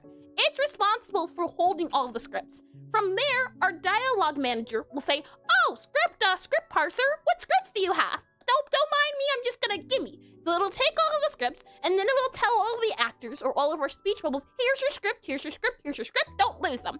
So they'll be in charge of knowing about scripts and about the speech bubbles, but the speech bubbles won't have to know about the script parser, since the dialogue manager will take care of that. And mana manager, mega manager, and spider manager, I barely know these ladies. Oh boy, oh boy. So now, we need to work on our dialogue manager. You know what? I'm just going to clear this guy here if I do squiggly line, and I will clear here, like that guy there. Let's clear the board entirely. And back in my day, we bit the papers with canine teeth and fed them right into punch card readers on our Univac 1100. Oh boy, oh boy. Let me go ahead and refresh this guy, make sure we're good to go here. We are indeed, lovely, lovely. And with that said, let's go ahead now and focus on our dialogue manager. So if I click into this guy here, we go into our to-do list here. Let me go ahead and do make D-I-A-L-O-U-G-E. Wait, is that how you spell dialogue? Dialogue is D-I-A-L-O-O. Okay. So it's not L-O-U-G-E, it's D-I-A-L-O-U. No, hold on. Oh, I remember I spelled this wrong before. And Eris, what's your favorite character persona? Is the voiceover? Funny you mentioned that. It's tricky. I do like doing the posh British, but I also like doing the Valley Girl. It's a lot of fun. Let's see. If I do you here, how do you spell dialogue? D-I-A-L-O-U-G-E. There we go. Dialogue. It is D-I-A-L-O-G-U-E. Okay, hold on. All right. D-I-A-L-O-G-U-E. And you're awesome. Well, you are awesome just as much. Thank you. And dialogue. Oui, oui. Let me go ahead and copy you here. Okay, so now let's add that task to the board. There we go. Do a squiggly here. We'll do task there. And then we'll go ahead and do that. Okay, so hopefully now everything should be good. We should be able to see things. And is that a potato or is that bread? With that said, oh, hold on. I wrote that wrong, didn't I? Hold on. It needs to be make dialogue manager. Hold on. One second here. Clear, and then we do squiggly, and then we do that, and then we do, let's see, we do task. There we go. Dialogue. All right, now we're good to go. Let me go ahead and bring you back into Godot here. And with that said, we'll go ahead and save you. So our dialogue manager controls when and where dialogue is used in advance. We can consider this our, what are they called? Consider this our director, really. Is the D-I-R-E-C-T-O, is the director of the, O-F-T-H-E-A-C-T-O-R-S, H-A-N-D-S-O-U-T, hands out, S-C-R-I-P-T-S, comma, and C-H-O-O-S-E-S, chooses where T-H-E-A-C-T-O-R-S go. That's the best way I can describe the dialogue manager. It's the director of the film. And, oh boy, the little mouth. And make dialogue, some good business, big, profit, big, ork. So let's see here. This guy is going to know about the script, so we don't even have to do that. What we now need to do is we need to have either an in-use or, hold on. Okay, so in my game at least, we have a system in place for our seats, and the way it works is we have a vacant seat and an open seat. So we have a list of all the seats that are empty, and we have a list of all the seats that are full. So when a customer comes into the cafe, they take a look at all the vacant seats, and they think, okay, which one out of these do I want? Do we want to set up a system like that, where we have a vacant script? Or do we, you know what? I don't like that idea. I think that's fine. Instead, what we're going to do, I think, is we're going to instead possibly do it via, okay. The question I'm trying to wonder is, how do we set up the list of from, let's see, S-C-R-I-P-T, script to actor, A-C-T-O-R. Or in our case, the script, not the actor, but to S-P-E-C-H-B-U-B-B-L-E. The script is speech bubble. Is it going to be an dictionary, possibly? Maybe we could do that. We could do, yeah, I think a dictionary might be best. We could have maybe like a, now, what would you even call it? Hold on, it would be var, we'll just do placeholder for now. Placeholder, and it's going to be a dictionary, and it's going to be a dictionary, and it's going to have, now, oh, that's tricky. Do we want to make it an int, or do we, I guess it would be an int, right? The index, the script index. So I'm thinking maybe it's an int, and then a speech bubble here. We make it a dictionary, because each one is only available for one number. So the int is the key to the script. Maybe that can work instead, possibly. Now, I remember, what was it? I remember there was a thing in C++, and maybe I'm just mistaken on the thing itself. I think I am, but there was a way to turn numbers into meaning something. So for example, it wasn't a variable. It was like a purple color, something you would put at the top, where you could have a number mean something else.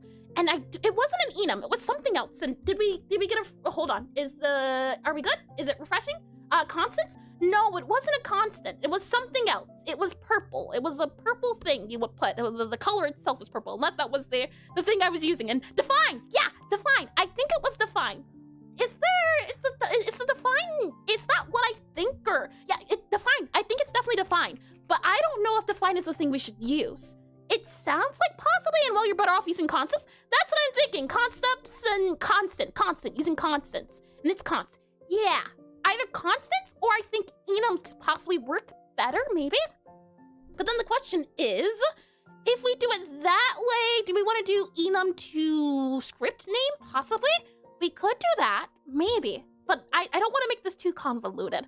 I do think int is the best way to go, but it feels as though I don't like the idea of referring to this script as, for example, so-and-so number 42. 42 doesn't really mean anything.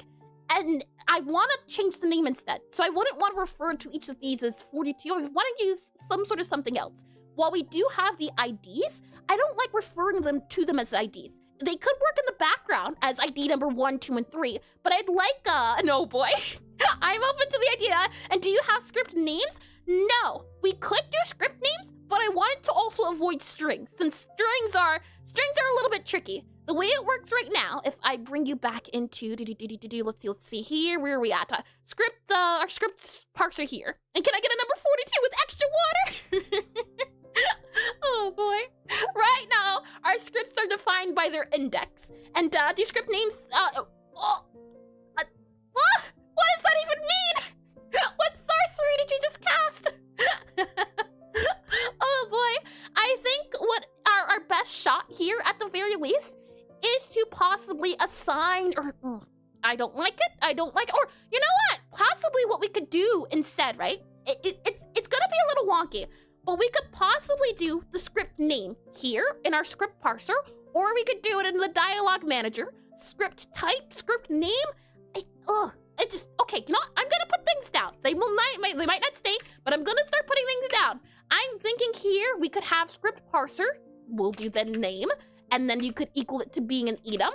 And then, for example, you would have the none here, and none would equal 0. So we would do none equals 0. And then whenever I would want to change the number, but I don't like that idea. It would be nice to be able to define them here. That way in our script list. But then, right, it doesn't sound nice. And basically CRC32 goes like Iris into that number there. It sounds, that does make sense, or at least then you would have to worry about holding this number somewhere else or using it into a converter. The reason why I don't like using scripts is because of the thing we did earlier with just the variables alone, where if you did that, it wouldn't take it. So it feels like you would run into the same thing, where if you accidentally forgot something, oh, but it doesn't work anymore, I don't know what that means. That's why I like using enums, but I don't like the idea of defining something here, because then we're going to also have to make sure, find some way to also do the same thing for that, and do it in Obsidian too. So we'd have to have something here to make sure, because there's a way to make sure there's no duplicates here, that's true. But I don't want to manage 2 sets of data in 2 different places to avoid a different entire problem differently. And either way, you're better off learning how to use that properly first and designing the initial architecture. Do you mean for the CRC32 or just this in general? I'd have to look into that one specifically, but yeah, this is an architecture problem I'm not too sure about. And now for your project, I see. Yeah, I like this. This does feel nice. I like the idea of having an ID. My only issue is just, how would we just refer to it somewhere else? Do we want to call it by name? And hi, strongly typed. Welcome into stream. Welcome in, and welcome back. I hope your week's been wonderful. Let me slide that guy down here. Indeed. Tricky. And howdy, I'm here yet again. Hi, random game person. Welcome into stream. Welcome in, and welcome back. And thank you for the resubscription for a total of 9 months strongly typed. Thank you as well. And welcome back in. I hope you've had a lovely week so far. Week. I hope you've all had a lovely week, as it's been great to enunciate words properly. Welcome back in. But if you ever need to map strings to integers, throw random stable hashing, I remember hash tables. And for example, you go like Iris into that number, and Iris is that, so it's by. Yeah, that does make sense. And be mindful of collisions though. Yeah, I can see that working out. I do. I remember there being an idea of that, or at least you would put into a function, and then it would go and grab the, it would go and grab the key. I do remember that. But I remember not enjoying it. But just because I didn't enjoy it doesn't mean it wasn't a good idea. It could just mean I didn't like it, and I gotta get over that dislike. It could certainly be. So I think for now what we'll do is we'll do this until I can figure out a new idea. Just something temporarily. And I used the same thing for scripts and it worked, and you should read about jump consistent hashing. I'm going to copy that phrase, and I will save it on the Google algorithms. Oh no, jump consistent hash algorithms. They remind me of those maps you used to have to make, not the maps where you'd have to link things to each other, and then you'd have to look up the part and the links. Linked list. Huh? Linked list, that's what it was. And to buckets and onto Google. Let's see. With that said, the only thing I can think of right now, at least, is having things listed here, like for example, TUTORIAL, and then this number here. But that sounds a little finicky. So I don't think we should do that. And oh, jump consistent hashing. Thank you for that one. Jump consistent hashing. Consistent hashing without the ring. I say, oh, log in. Oh boy, that brings back a lot of things. I do remember that and the bubble sort and all of those things. Thank you for the link. I am open to the idea. I don't want to knock it just because I didn't enjoy it one time. And I feel like I'm in Cocoa Town. I do too, check. Oh boy. Oh boy. Let me click on this guy here. I just had this idea, just randomly, but I imagine in a game where I have a tutorial, you can do it normally, but you can also purposely fail it and you get a secret mini boss fight. Oh man, we've had the idea, or I think it was Shek who suggested it, possibly, where in our game at least, you could throw the spider in the trash can for the tutorial to be skipped. It'd be funny if it launches into a mini boss battle. So let's see here. And Enums also can't be the same guy too. So for now, I think at the very least, we could do an ID to name, possibly get a name to an ID, or maybe, right, we could also do the thing of instead, maybe we could do ID. No, we wouldn't be able to do the ID. The ID has to stand on its own. Okay, I take it back. I thought maybe we could do a dictionary with the names here, but all in all, I think for now, let's just use ID. I don't like it, and what I'll do is figure out FIGUREOUT how to do DIFERT different system SYSTEM to not RELYONINTS, to not rely on ints. I think that's fine. And you've made the spider angry. Shift the fighter gun. Hold on now. Thank you for the 150 bit scuba copy. Thank you indeed. And feature brain go burr. Oh boy, the amount of ideas I've had. Figure out how to do different systems to not rely on ints. And so what you working on right now? Right now, we're making a dialogue manager. So a way to hold and a way to address. You can consider the dialogue manager like a director, and a director telling the actors, which in our case are speech bubbles, and they're handing out scripts to each actor and saying, actor 1, you'll go over there, you'll have script number 42. Something like that. I think for now, what we'll do, and just as a temporary, we'll have a var here, and we'll have we'll do a const.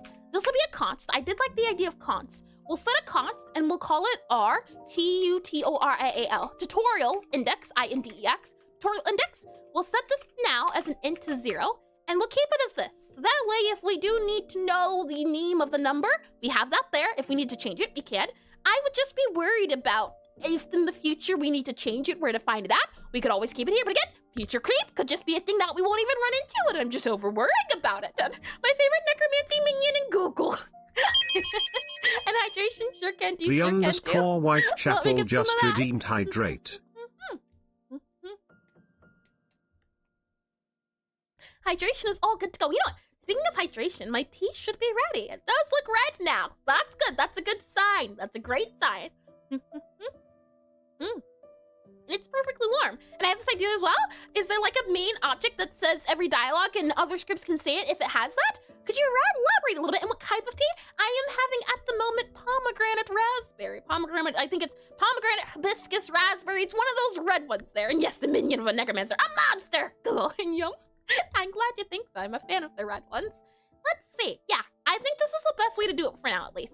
Have the int as this thing here. That way we don't have to worry about referring to it as 0. I like that, so we'll keep that there for now. I think that is a-okay. I think possibly, maybe we can have a system that would check to see if it exists. Or at least, run onion, blah, disgusting, I say, blah. Let's see here. I think we could possibly have a way to check. For example, maybe, right, we have a var for index names, maybe. Index names, and we would do, for example, here, index names, and then we'd have here an array, and it'd be an array of ints, or, yeah, an array of ints, possibly, or no, yeah, an array of ints, and then you would do this guy here, and maybe what you would do is then add the tutorial index, and then maybe we can say, hey, if we have this name already in the index names, that could be a way to check it, and meow, meow, meow, meow, and hey, Eris, can you explain your challenge in a few words? Could you elaborate the challenge, or do you mean what I'm struggling with that this very moment? Could you elaborate a little bit, I'd be happy to attempt to try to describe it. Or if you're talking about this guy here. So let's see. Possibly that there. I'm just overall worried about not being able to find something later. And thank you for the stream. No worries at all, Chapel. And I have a great day, y'all. You too. And the mapping thingy for scripts and stuff. I see. No, yeah, we can go over it right now. And thank you, Chapel. Thank you. I hope you have a lovely day as well. Thanks for stopping by for your morning. We'll slide this guy over here. My worry is at the moment that I don't know, for example, the difference between scripts. Let's do SCRIPT,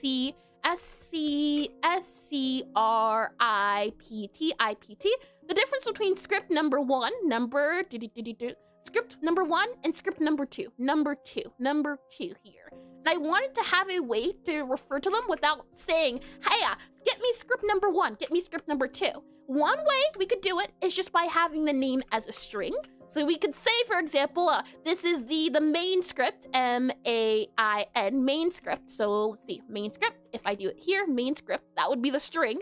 And then this would be, for example, the last script, you could say, or what we could just see the word, or like food script, the food script, F-O-O-T. That's what they are, but do we want to refer to them as strings? So for example, hey, get me the main script. I don't like the idea of that. What I'm thinking is, we could just refer to the numbers always, but we could have variables that equal the number. So instead of saying get me script number one, it will always stay as one. We know what the number is, but we'll just say, hey, one is going to equal the word variable. And yes, you can give them names, then calculate hashes from the names to avoid referring to streams as runtime. You can, but it's gonna be slower, and then simply calculate numbers from a string catch, and yeah, oh boy. I do remember the keys and the hash keys, and whew. That's an option. It is. But the thing is it and the thing is as well, it's like, maybe it could be better in the long run, but is it a path I want to go down? And the best part about programming is that you don't have to, there's so many different paths that there's not, and string hashing is fast. I wouldn't be surprised. I wouldn't. I know strings at least tend to be slower, but again, my game's small, so I don't have to really worry about efficiency. And rolling, polynomial hashing is just the summarization of the chart hashing values, and then you do it once. Yeah, you only have to say that thing once. I do like the idea of just having variables equal the number, and then we can just check the variable, or have the variable saved. I do like that idea instead. I think that's the one we'll go with for now. We can always change it later. I do like 1 billion hashes in my game constantly. The thing is, I know at some point I'm going to have to face a hash system. I'm going to have to do some sort of hash something, and it won't be fun, but it'll be useful. And that's all that matters. Usefulness, that's all it does. And yo, what? Oh boy. We'll go ahead and save this guy here.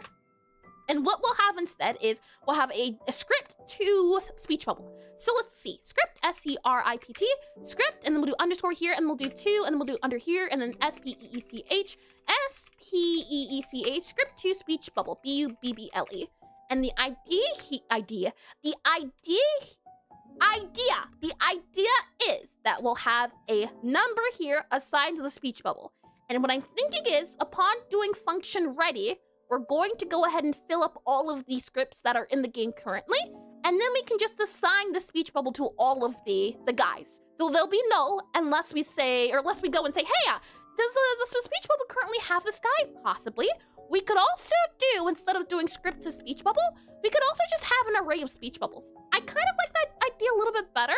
But then, how would we be able to refer to the speech bubbles, for example, on E-Day, or AD, and I keep my items in human readable format and compute their IDs at runtime? Yeah, that sounds it. And well, it's GDScript, I'm going to be as fast as compiled languages. I don't know too much about behind the scenes. I remember at least in school having to go through, for example, and look at the binary values, and I think it's somewhere on here, but having to look at all of those guys and then figuring out things to that nature. But oh boy, that wasn't my favorite part when it came to learning about programming. We could do script to speech bubble, so we could do into speech bubble. I think that might work out a little bit better. So for example, here we have the tutorial index of the speech bubble. So to get our tutorial script, you would do tutorial index. Technically speaking, it's 0, but we do tutorial index because it's easier to read than 0. And I can explain how that kind of mapping works to you after stream. I'd certainly be open to it. I never want to say or dislike something because of one bad or multiple bad experiences. I'm always open to the new ideas. And if GDScript ever becomes a bottleneck, if you have an architecture program and not a GDScript program, could you elaborate what you mean? I'm curious about that one. Let's see here. If I save that. Okay, so we'll do it like this. A script to speech bubble. Then we'll do func here, and we're going to do a function for advanced tutorial speech bubble. We're also going to go back bubble or advanced speech bubble. Yeah, okay. So go forward, go speech bubble, go forward. Possibly we could say? Yeah, I can see that being the case. Advanced tutorial speech bubble. So we have a dialogue manager. Do we want our dialogue manager to specifically know about the tutorial speech bubble, or do we want to worry about other speech bubbles? This guy could be the manager of all speech bubbles, and if it is the case that we don't have a lot of speech bubbles in the game, that would be good, but maybe I end up making the game super speech bubble heavy. Then maybe it's not such a good idea. And nothing important actually runs in the interpreter, it just juggles data around. And 99% of GDScript is C++, FFI calls? That's interesting. I would have thought it's more Python, if anything, but it's interesting it's C++. So what I'm thinking is, this link function, we take the new speech bubble and we do the bubble name. I think instead, what we should do is instead we have the new speech bubble. So we'll remove that here and we will link the new speech bubble and either the preferred link there. But I'm wondering, do we want to go with the script ID? You know what? Yeah, I like that idea. We'll do link and then we'll do the script ID, SCRIPT, script ID, whatever ID you want. And it's going to be an int. And then we'll say new speech bubble here. So new speech bubble, script ID, and it'll assign the script, whatever script we want, to the speech bubble. I think that works out. So we'll do script to speech bubble. I think that works out well. And Python is also 99% C++, FFI calls if you're doing it right. And I know it's hard to accept, but numpty is written. I've never heard of numpty before, but I do know C++. And alright, in such a case, either add me in Discord or I'll spontaneously remember explain stuff to you in the guild. Have a nice one. Anyways, gotta go back to game planning. I see, Hardronics, hold on. If you're in I think you're on the Discord. Hold on, if I just double check here, let me see. I think I can search and then HARD. Oh, I do have you up here. I think I've messaged you before. Hold on, let me pull that up so I can remember after stream or post stream. I should be able to have that pulled up. Yeah, okay. I do have it saved. Lovely. And thank you again for the offer. Thank you. Let me click on this guy here so I can save that for later. And I hope you have a lovely day. Let me click on that button here and we should. There we are. Okay, there we go. That should be sent there. And hi, Karth VT. Welcome in the stream. Welcome in. And thank you for the follow. Thank you as well. So let's see. We have script to speech bubble. I do like the idea of that. And then we just have a script ID here in the end. I do like that as well. And hi, and welcome in. Yeah, I like the idea. I think that works out well. And anytime we want to refer to the number, we could just say the tutorial int. Now, the question is, and I think numpty's for yay. I haven't heard it. And hi, Agape. Welcome in the stream as well. Welcome in and welcome back. I hope your week's been well.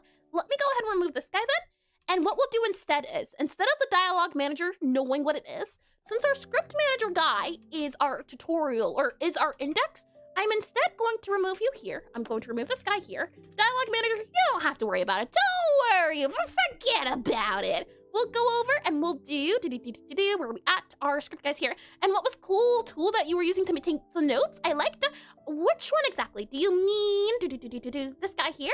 This guy here? Is this what you're talking about? If so, it's a program called concept, like the idea. If I do CONCEPTS concepts, and I can also do here exclamation FAQ. There you are. So it should answer the question to any other programs that you see pop up. Let me go ahead and go back into programming here. So I'm thinking instead of keeping the variable here for the names, let's instead go to our script parser. So our script parser here, there we are, script parser, and let's do it here. This is a universal script. So I think keeping it here would be nicer. And hi, is it Asif? Possibly? Asif Khan? Possibly. Please correct me if I'm wrong on the name. And welcome in the stream. Welcome in. Hey, and hello. Welcome. I think putting it here instead would be better. So we have our tutorial index and then our index names. So anytime you want to see if we already have that name available in our index names, we would just grab the number. I think that works a little bit better. And thank you. I'm developing a game and was looking for something like this. I see. Happy to help. I do enjoy it. If you don't want to pay for concepts, I can also recommend Excalidraw. That's one I've heard a lot about. I like programs where you can just buy it once and then never have to do any subscriptions. That's why I decided to go with Concept, since it allows you to do it once and then you don't have to worry about it. And I like the flexibility with drawing on it.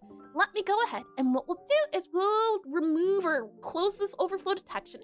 Go then into our, not script parser, our dialogue manager. All right, so we'll grab the script idea, we'll grab a new speech bubble, and then what we'll do is now, do we want to do a get or add? Possibly. I think that would be okay, but considering our get or add earlier, will that even work? And by the way, what you're making is perfectly fine, the pronunciation. I see. And what are you making? I'm making a rhythm typing cafe game. If I click on here, I can show you a little bit. You play as this Necromancer, and you serve your fellow wizard customers. You're in a magical school, but you don't want to be a Necromancer, you want to be a baker or a chef. So you open up a cafe.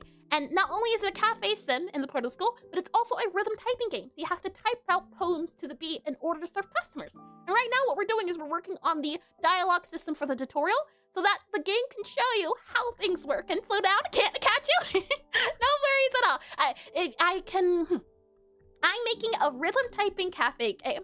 And right now we're working on the tutorial to show the player how to do the rhythm typing portion, how to make dishes to serve the customers. Hopefully that was a little bit easier, and if need be, I can try again. And am I watching you on 2x speed? You're watching me on excitement speed. With that said, I think Link, now the question is it going to give me that error again, where it said, hey, no, I'm wondering if at the very beginning, at least, we should go in and make all of these guys empty. That way we don't have to get or add, possibly. I do like the idea of that. So what I'm wondering is, maybe we'll have a function for initialize an INT. We could do an initialize INITINALIZE. Initialize, I think, could work possibly. And then we'll do a void here, and then we'll do a pass here. And what I'm wondering is, maybe we could have our utility, so our guy that controls everything in this code, utility dot, and I'm thinking we can have here a signal. So I'm thinking we could do INITINALIZE, initialize, oh, never mind, yeah, initialize managers. Oh, how perfect. Utility.initialize managers. Now, the question is, this signal, nope, it's just a basic signal. Lovely, we already have one. Okay, I'm good at sub. Well, thank you. And welcome. Let's see here. I think that can work. Our initialize manager guy goes out a little bit later. So if I click on find here, you'll see that I do a dot emit in the game itself, in the cafe. So what I'm wondering is, maybe we should do it in the cafe. We could also do it in the beginning screen. How can we do this? I think it would be better not to do initialize manager here. I think we should make it its own signal. So instead, I'm thinking signal, S-I-G-N-A-L. Signal, no, the dialogue manager does exist in the game. So never mind. Initialize manager is okay. Initialize managers will work. And factory of factories. Exactly. And hi, Nemo. Welcome back in the stream. Welcome back in. And who will now initialize the managers? Who will initialize the manager and initializers? Our big guys here, our big scripts that manage a lot of things are the cafe and the utility. The utility is where I keep all of my global guys. And keep in mind, this is super duper long. Most of this is dead code. I've been working on this for almost 2 years now, so most of this is outdated. Everything else should be up to date. So not only do we have the utility, I'd say the cafe. The cafe that has the game world itself is also the biggest guy here. It's got all the managers, so it's the manager, so to speak. It tells the managers, all right, managers, go ahead and do your thing. So that's why I'm thinking probably best to do the signal where our cafe gives the okay. I think that might be the best shot we have. So dot initialize managers, dot connect, and I'm gonna put on here our initialize. So I initialize, there we go. So when it gets told to initialize, I think that's the best. And how many lines of code is a project? I would not be able to tell you. Do you mean the specific script or the entire project as a whole? I don't know how to get the entire project as a whole, but I could give you the amount of lines for specific scripts. And now, are you a cartoon character or what? Is that how you normally talk as well? No, I can say 100%, no, this is not how I normally talk. I just talk like this when I'm excited. And since I enjoy streaming and I get excited about streaming, it's a lot easier to talk like this in like 4 or 5. Usually I'm a lot more quiet. Or rather, let me rephrase that. Usually I keep my thoughts to myself. So while I'm verbally quiet, my mind is doing all of the It's just during streaming, I don't have to worry about keeping quiet. And like one of those kids' children shows, sock puppets, and my longest file is a single Rust script. 3,000 file lines? My project's about 30,000? That's so many! And cease, at least. Oh boy. And congratulations, Ame, on a 40 stream streak. Congratulations. And do this already. Apparently not, but I do appreciate it regardless, and you can just use random clips. I like luck. Let's see here. Upon doing initialize, what I think we should do is, we can do for, and then we'll say for script in for script, and then we'll go ahead and grab our script parser. So script in script parser, script parser. We should have a script parser now, and we do, and it's oh boy, let's see here. We have for script in script parser. We're going to go ahead, oh no, not for script and script parser. We need to go and check all of the script list. So for the script and the script list of the script parser. So for script in the script list, we want to go ahead and get the, what is it called? We want to grab the int. If I click on here, you'll be able to see that we're looking to grab this guy here. So you want to go ahead and fill the game up already with the knowledge that, hey, we have this many scripts in the games. They're not assigned to anyone just yet, but just know that they exist. They're in the game right now at the moment. That's what I want to do here for our dialogue manager. So for script and script parser list, what I want to do is I want to do our script to speech bubble dot, and I want to do get or add, and then we're going to do script script, or actually script script index. I like that a little bit better. Script index script.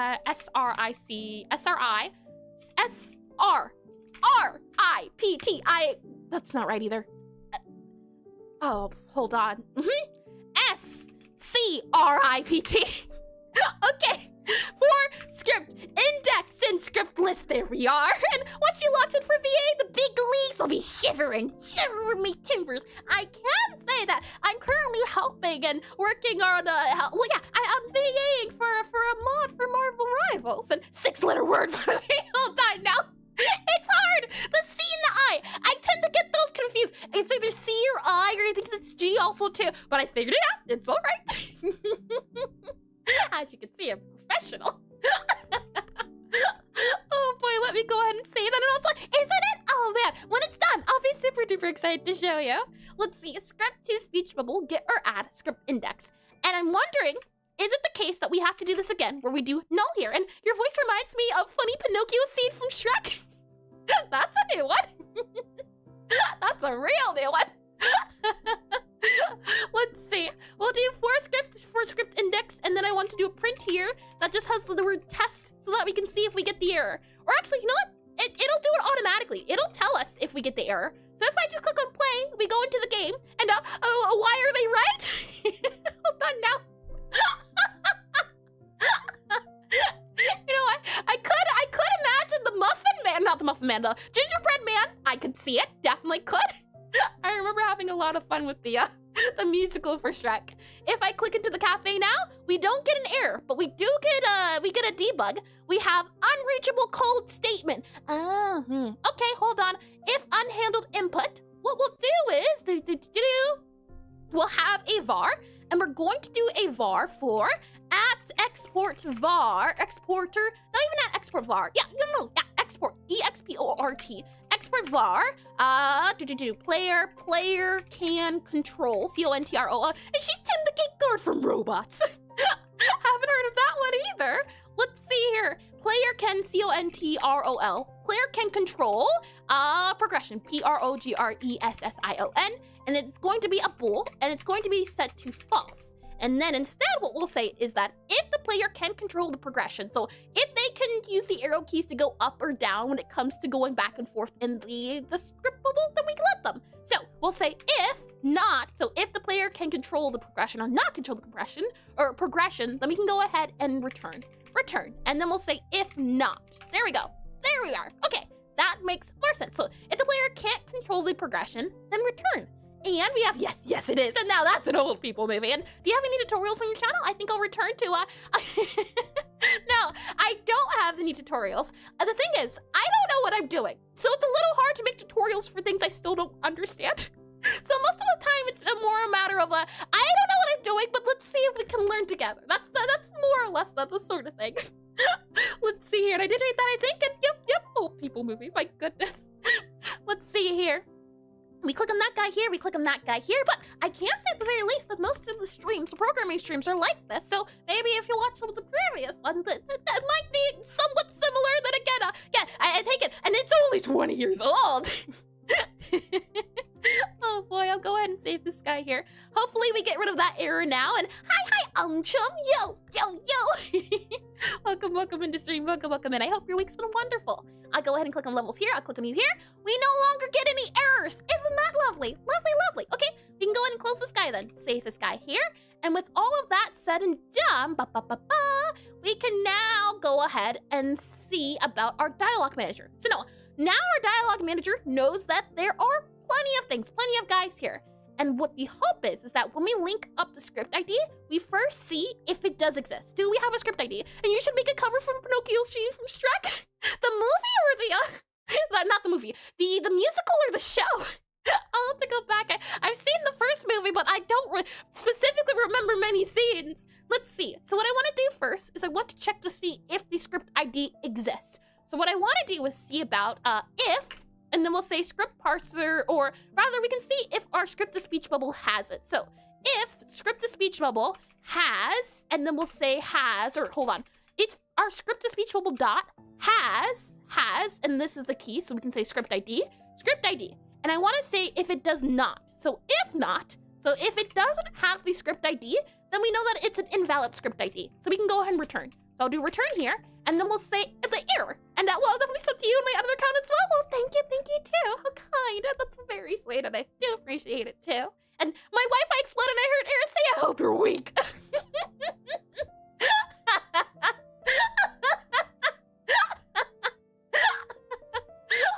Oh boy.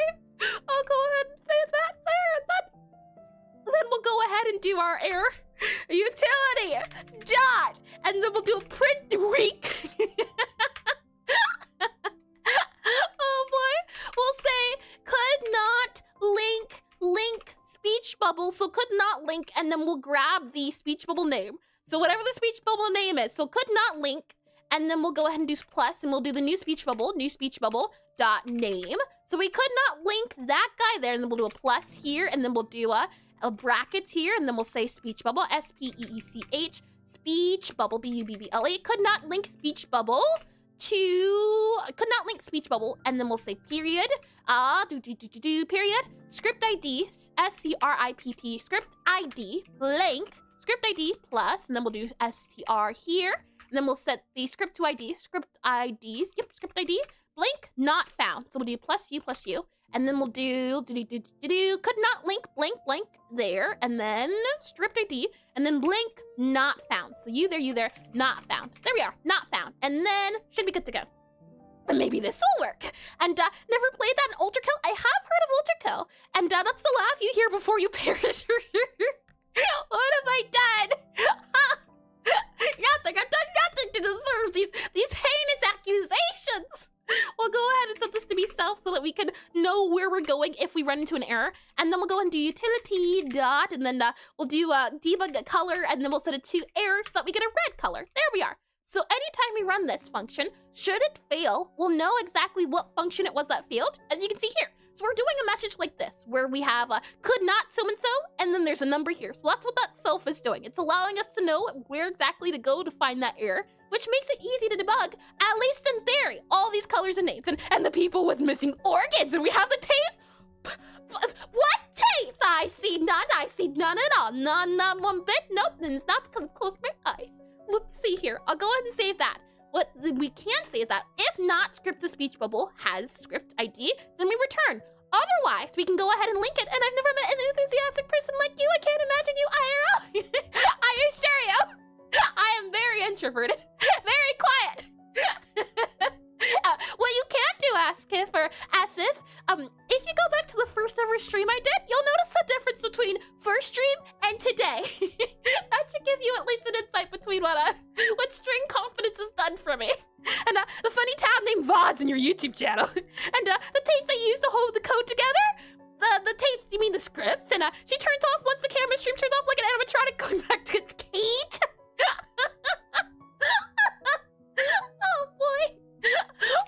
Oh boy.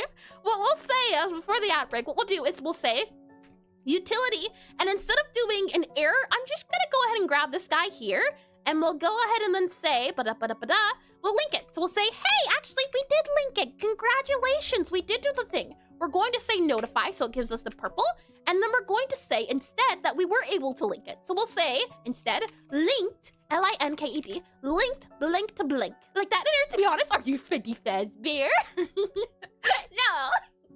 No. I assure you, I'm no bear. And I'll check. I see.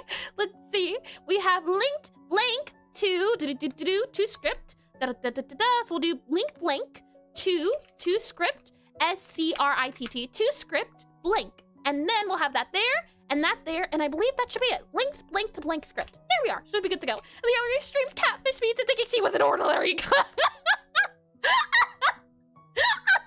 I am a very orderly and calm individual. Thank you very much. Calm. If you ever become a student or a teacher, your students will miss you forever. Oh, that's so sweet.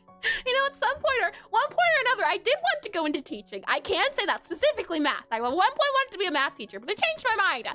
I did do tutoring, but that was the most amount of things I did. We'll save this guy here. We should be good to go for link. We can test out the link. But since the outbreaks are about to run in about a minute, we'll go ahead and do them now, and then we can continue. And I want a refund. Don't you feel old, Check? You can go rack and ride, eh? Oh boy, let me get some water here while we're waiting. Oh! I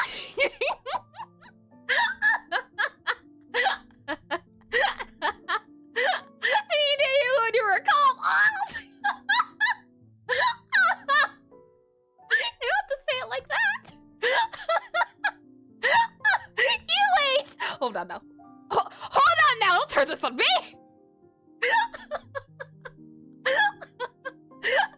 Let me get some water and not look at the chat. Not look at the chat. Not look. Everyone point and laugh. I'm trying to drink water. Let me drink in peace. Okay, looking away. Breathing. Not drowning. We're okay. Okay. Right. Water. Drinking water. Not looking.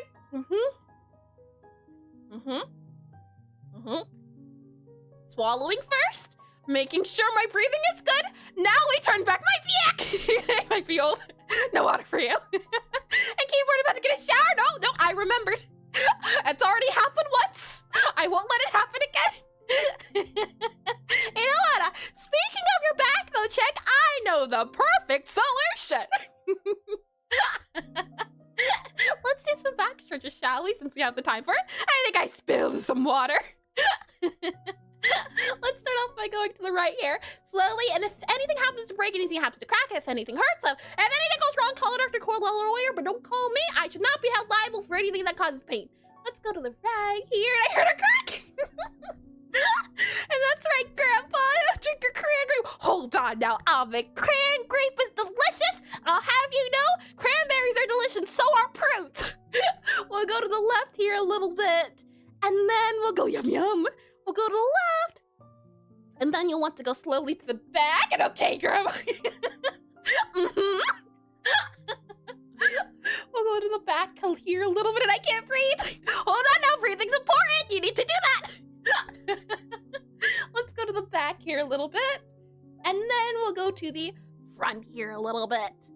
There we are, slowly, surely, and anything you say, Grandma, bring your oxygen check. Oh boy, oh boy. We have about 30 seconds left. Give me one. And didn't I do this? I did read that. Give me 1 second for my nose here. If we find the microphone button. Found it. All right, 1 second.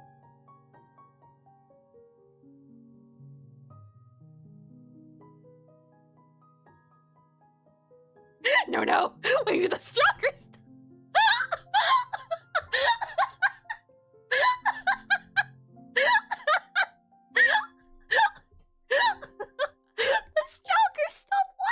And do you have a Discord? I do indeedy. If I do, exclamation D-I-S-C-O-R, D, okay, guys. And you call me the murderous one. With that said, though, we're back from the ad break, so that's not how you spell Discord.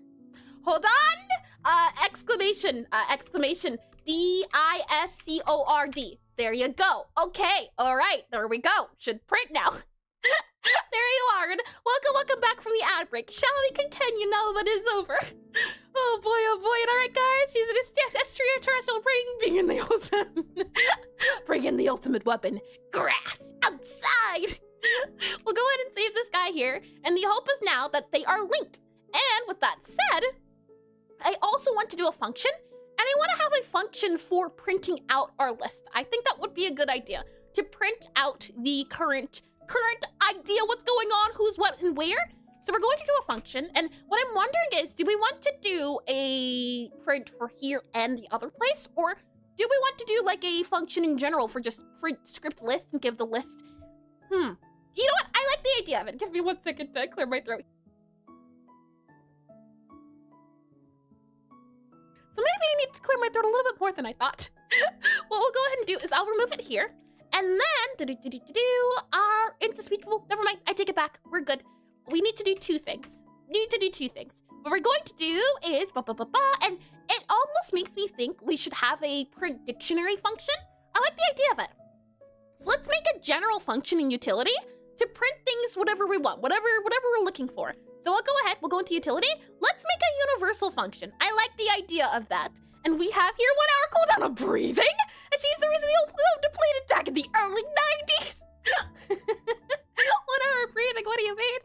We'll go down here and we'll do a function, and I want to name this function print print dictionary, print dictionary. And I'm thinking how we'll do it is it's going to be a void, and then we're going to do pass here first. So we're gonna need a few things. First, we're going to need the key, or we're going to need the dictionary. So let's see, dictionary to print. I don't know if we can just call it dictionary. Will that work? dictionary. Will that work? Apparently. Sure. All right. Dictionary. And it's going to be a dictionary of whatever it is. And the reason I'm wondering if this will work is if we, you know what? It should be fine. It should be fine. We'll grab the dictionary here, print dictionary, and then we're going to grab the key name. So key name, and it's going to be a string, string, and we're going to make it equal key here by default, and then we're going to do let's see. All right, so I grab some tea. My throat does not agree with me. And laughing gas, and then what conversation did I miss? Oh boy. We'll do key here, and then we'll paste this guy here, and then we'll copy you here, and then we'll do that there. There we are. Okay, so key. And then we'll also not only have a key name, but we'll have a value, right? It's value name, and then we'll say value, V-A-L-U-E, value. And one day, look at stream discussion, oh boy. And one day she's gonna go and forget to mute, and we'll want to hear her Cthulhu screech, and we will hear her. You don't want to hear me. Not at all. I assure you. And she's actually telling Cthulhu pretending to be human, pretending to be an eldritch princess. Oh boy, and then what do we have here? Reward is on cooldown, breathe. Oh, it is 1 hour. 1 hour and 1 minute. That can be changed. I am open. Oh boy. We'll go ahead and do this print guy here. And we'll start off, and don't know which country you're from, but you speak a universal language. A universal language, haha. I am quite fluent in the ha-has. We'll go ahead and we'll do utility dot. We'll go ahead and do print debug message. Oh, you know what we can do as well? Not only to have a key name, a key value, let's also have a dictionary name. Or I guess we could do dictionary.name. Would that work if we do dictionary.name? I think it might be able to work. Possibly. We can see. We can totally see. A little gremlin face. We'll go ahead and do a we'll print a debug message there. And what we'll say is, we're gonna do something a little like, if I can find it, this. We're going to make it say this here. So we'll start off by doing utility dot. So we'll do this guy here if we can, like so. So utility dot, and we'll first start off by doing a line separator. So that really has to be my my favorite emote to date. We'll start off by printing a line separator, so it's going to print this guy here, and I'm guessing that you're from the US, maybe. Oh boy, indeed. Let's see. Print debug message, pre-debug separator. What's happening? Right. Print debug separator. Then we're going to print the debug message, and it is going to be, we're going to say the dictionary name. So we're going to do dictionary here, dictionary dot name, dictionary dot name. There you are. And then we're going to do the node, which is going to be self, so it's going to print from utility. And then we're going to do the color, which is going to be debug color here, debug color. And then we're going to set it to be title. So that should hopefully work. It's going to print out something like this, whatever, oh, hold on. Dictionary name plus, let's see, blah, blah, blah, blah, D-I-C-T-I-O-N-A-R-Y. Is that how you spell dictionary? D-I-C-T-I-O-N-A-R-Y. That looks like dictionary to me. So we'll say blank dictionary. And then with that said, now we can print out whatever's in the dictionary. So what I'm thinking is for, and then we'll say for pair, or for key in, and then we'll say for key in dictionary. We'll then do this guy here. We're first going to print the key and then the value. And maybe it's a lack of oxygen caused by hourly beast breeding habits, in my professional opinion. That might just be bad for the functionality of your vital processes. I assure you, I'm in tip-top shape, great condition. Let's see here, for key and dictionary, then what we're going to do is we're going to do utility dot, again, we're going to do utility dot print debug message, and then what we're going to say, or actually, do we want to do that? I'm wondering because I don't think we do it here. So actually, we're not going to do utility dot print debug message. Instead, what I think we can do is, I think I have one, get sprite from path, check within range, get key name a string. Nope, and hold on, my throat. We're all good. So let's see here. We have get debug info string, current stack frame. What? Huh? Hold on now. What are you? I've never seen you before in my life. Who are you? Where'd you come from? Huh? Get debug info string. Okay, and then current stack frame. Yeah. Interesting one, that's for sure. Oh boy, my throat again, hold on. I hate myself sometimes. I have the Asper driving in my car is stuck in my head for the past 3 hours. Oh boy. I remember here again. Oh man, who wrote this code? I could not tell you. It feels like it's from another era. We have print debug message. We have print string in brackets. I wanted to see about, let's see, get string from array. This turns an array into a string, which is good to go. So you know what? I think we're fine. I think we're good. We're great. So what we're going to do is we're going to do utility.print debug message. And then instead of doing print debug message, we're just going to do print. So what I'm thinking is we will have a print here. So we'll do print and another era, an Eris era. Gasp! An Erisa, we're all trying to find the guy who did this. When I find them, why I oughta. Let's go ahead here. And for our print, we're going to do first our key name. So let's do print, and then we'll have our key name. Key name. So key name. So our key name. And then we're going to have print key name plus. Then we'll have this guy here. And it's going to be key name. Key. And then we'll have whatever the key name is. So key. And then we'll say the key itself. So there we go. So you there. You're then going to, oof. You know what? In this case, I think we can make one of those thingamajiggies that I don't remember the name on print. Oh! You just want to watch the whole world burn, don't you, Ray? What we're going to do is we're going to do a var, and we're going to call this our key, or rather our information. Our information string. INFORMATION_STRING. Information string. We're going to make this into a string here, and we're going to set as equal. And this is where we'll do the names at. That makes it way easier on us. For example, this here is going to be the name of our key, the name of our key. And we'll do %s here. So this will be, for example, the key, and then we're going to do whatever the key is. So this will be the key. Let's see up there. And then the value. I'm not sure exactly. If we want to do a value, for example, our key could be a dictionary. Our key could be an array. Is there any way to catch any for this guy here? I forget what this is called. But is there a % for any and all, or no? I'm not too sure. I'd have to go. No worries at all. Checking good luck with not dying from laughter. You can't stop it. I hope you have a lovely, lovely afternoon. Check it. Thanks for stopping by and chatting for a little bit and almost causing said death. Let's see. Let's do Godot 4. And I doubt your neighbor's kids won't visit you. They're not likely miss a day of joining you in the chaos. I'll stir you right now. I mean, outside of streaming, I am not very simple at all. It's evening for me. Actually. I see. Well, I hope you have a lovely evening then, Jack. Oh, thanks anyway. Of course. Let's see here. Godot, percent, string, and then placeholder, string, yup. Is there a percent we can do to not define it? Possibly. That's what I'm not sure about. It's called a format string. And then let's see. Format string wise, we have percent %s. There is percent vector, except any float or int. And then we have Unicode, we have integer, we have hexadecimal. I see.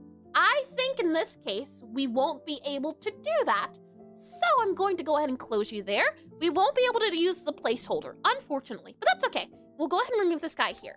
So what I want to do is I want to do plus, and then I want to say not only our key name, but I want to do plus and then the key name itself.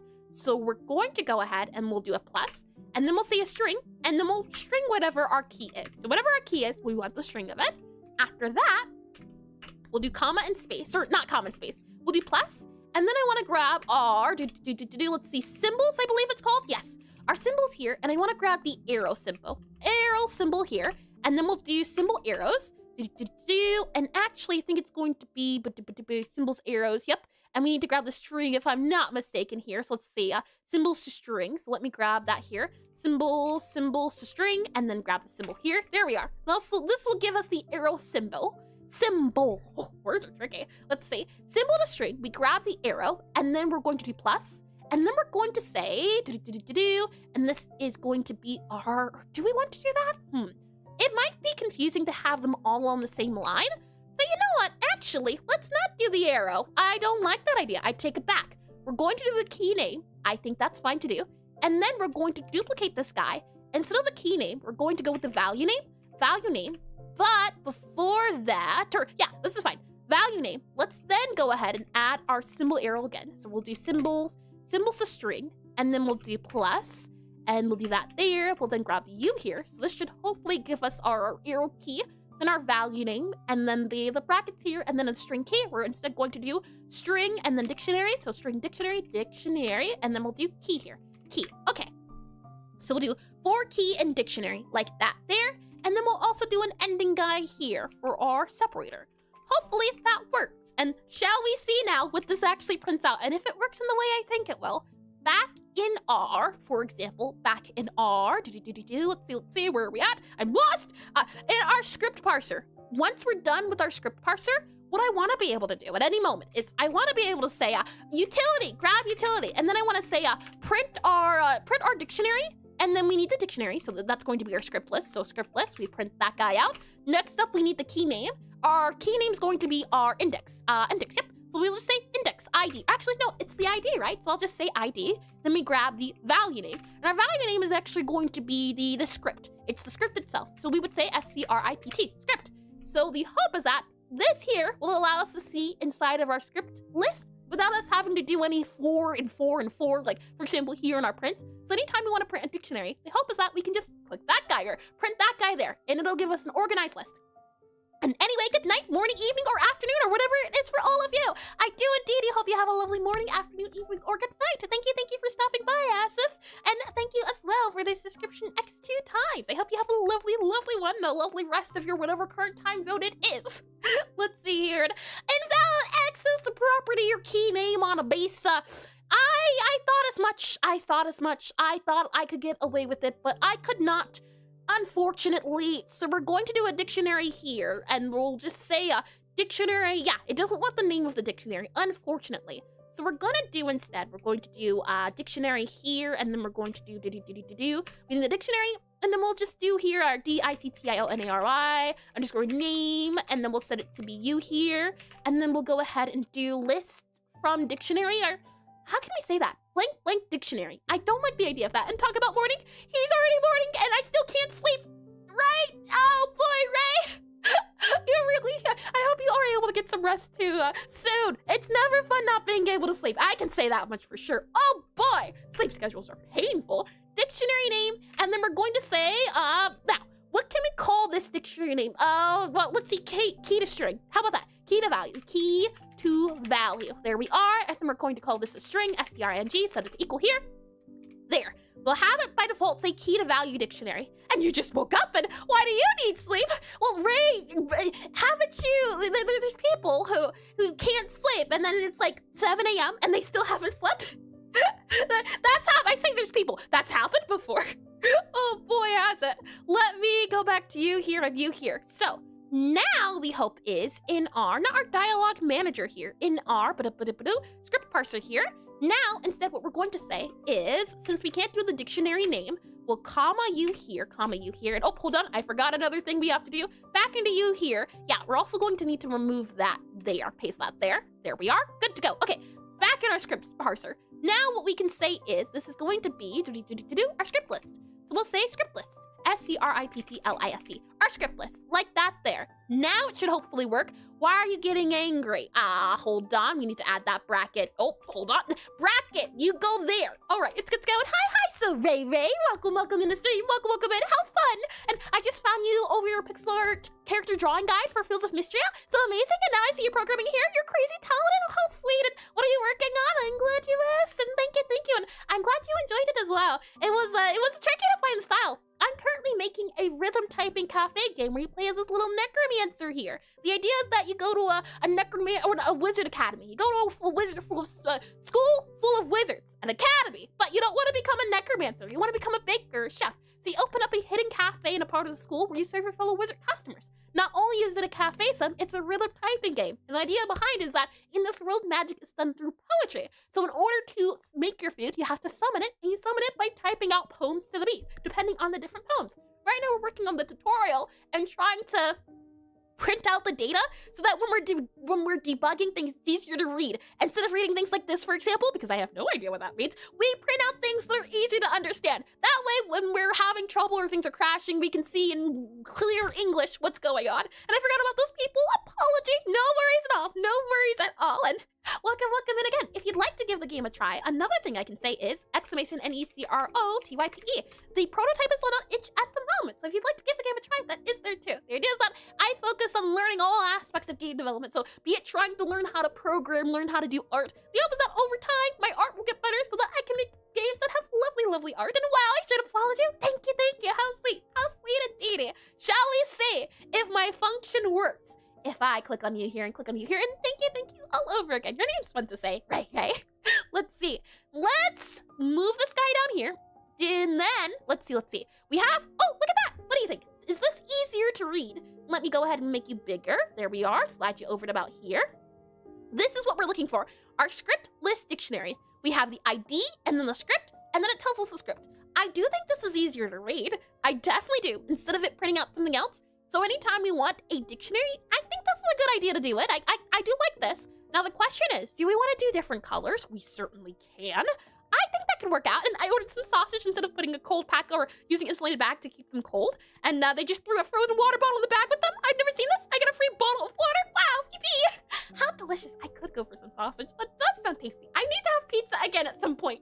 And I hope your food is delicious as well, Petey. And that big great bottle of water, icy one. Let me go ahead and move you there. With that said, we can add a little space there. And then I would want to change this guy here and do a different key value or do a different color, I think would be a little bit better. I'm ordering pizza right now. Good idea. Hold on now. Are you going to share? Do you have enough for the whole class? Let me go ahead and close this guy here. Let's make this guy into a white color instead. I do like the idea of that better. Oh, you know what? We need to also make a way for us to grab wherever it's being called at. So let's go back into our, let's see. Back into our utility here. Hold on if I grab our utility. Oh, we're in utility, aren't we? Utility here. And it's a BYO, bring your own drink or something, bring your own pizza. And can I ask what programming language you're using? And yeah, that's why I chose the name. Oh, lovely. I'm using Godot and I'm using GDScript. It's what's it called? The native, I think the word's native. The original language for the engine here, Godot. GDScript. It's most comparable to Python, I've heard. I have a background in C++, so I don't know any other programming language, but going from C++ to GDScript has been a lot of fun and really easy. It's been very intuitive, and I'll share with the teacher, but everyone else has to bring their own. Deal? I'm fine with that. Fun for yourself. Let's see here. What I want to do is I want to grab, and I'm thinking it's whatever this guy is here. Our get sprite from path. Nope, nope. Get files from path. Nope, nope. Where do we use it here? Yes. Get info debug string. Whatever this guy is here, I think is the thing we have to pay attention to. You can see this here. Yeah, this guy. Current stack frame, and then our node name. That's what I'm thinking at least. We have to grab something here. Our print debug message. The way I'm able to grab this bit here and click on it, I want to have that available for us to use in our script list dictionary. And I wish I could order a PD pizza for everyone right now. What toppings does a PD pizza has? Who knows? I like the mystery. Oh, that does sound adorable. A PD pizza. That's adorable. Let's see. Colored strings here, and then we have print rich, and then we have our stack. So what I'm thinking is possibly we can do var stack get stack something here. So let's just go ahead and I'm just going to yoink. Yeah, thanks a bunch. Do we need anything else here? We have print debug message. We take the node. Yep, it's all good. And some nice bobby slices, perhaps. Hold on now, that doesn't sound tasty. I take it back. I don't want any calamari. Let's go down here then. And what I want to do is I want to have the dictionary. I want to have the dictionary name. I want to have the key, string, and value. I also want to have the node. So we'll do dictionary, we'll then do the node here, comma that there, and then we'll go ahead and do you here. So we'll do var stack, we'll grab the stack of whatever it is, then we'll grab the debug info, take whatever the stack is, and then what we'll say is this guy here. So this debug info is this guy here. So get debug info stack, and what this does, it returns this. So this guy here, where it takes the brackets, we're gonna get this bracket here. That's what we're getting back. That's why I wanted it. Some nice bobby slices. Oh boy. Let me scroll back down here. So with this stack and this debug info, what I want to do is put it somewhere. And where I'm thinking we can do it or put it at, now that's the tricky part. Because it does not exist. You can see that we have a print debug message here, dictionary. Oh, you know what we can do? I can possibly, let's see. And back in our debug message, do we have the ability to enable the, let's see, you there. If it is a title, let's see. We have notify, we have warning. We don't have a title on here. Interesting. And when we look to our title, let's see. Put string in brackets. Nope, that's not true. We have here our set string to color. Nope, that's also not true. Though I do like that idea. We have get string from array. Where do we get our title guy at? Down here where we do print debug separator and then we do print debug message. This dot title. Yeah, where do we use dot title at? If I do control F here, we go back up here. We have, if it is the color of title, then we don't add it. I see. We return and then we go to here. Yeah, okay. I'm thinking then, by default, if it is, the thing I have at the moment is that if it's a title number, we don't have the debug button that you can press. Maybe we do allow it to have that debug button you can press. That could work. That could definitely work. I think that might be what we do. Just so that if need be, if we want to go back to where that line was printed at, might be good. And thank you, because I have a background in C# and I wanted to create my own game too, but I just started with illustrations. But a lot of programs have different languages. Yeah, very true indeed. And so you say it's So you say it's easy to get into. Yes. With my background in C++, when I made the transition to wanting to find an engine, Godot spoke to me. I really did enjoy it. The little face. Yeah, 100%. If you have like knowledge in programming in general, it's very intuitive. For example, for key in dictionary, or instead of doing not equal like that, you would say the word not. I think that's the biggest change. And then there's also like switch cases now called something else, a match case. And it's actually impressive how you stay concentrated, also answer chat. Thank you. I say as I get distracted. But thank you all the same. I do appreciate it. Let's see here. I do like this idea here. My only question is, I think maybe we should enable the debug for this guy. That way we're allowed to see it. But my wondering is, how can we do that? It's so easy, an orc can do it. Orc. Let's see. I think, yeah, you know what? Let's make a new guy. It's not going to actually be this. Let's make it a little bit different. I like that idea. So what we're going to do instead is we're going to make a custom message. It's not going to be a print debug message. It's gonna be a new fancy guy. So we're going to do the separator, and then what we're going to do is we are going to do, let's see, get sprite from path. There was one for color. I think it's just get color. So if I do color, yes, set string to color. Let's go ahead then and grab this guy here. Set string to color. We'll copy you here. Go back to the very bottom.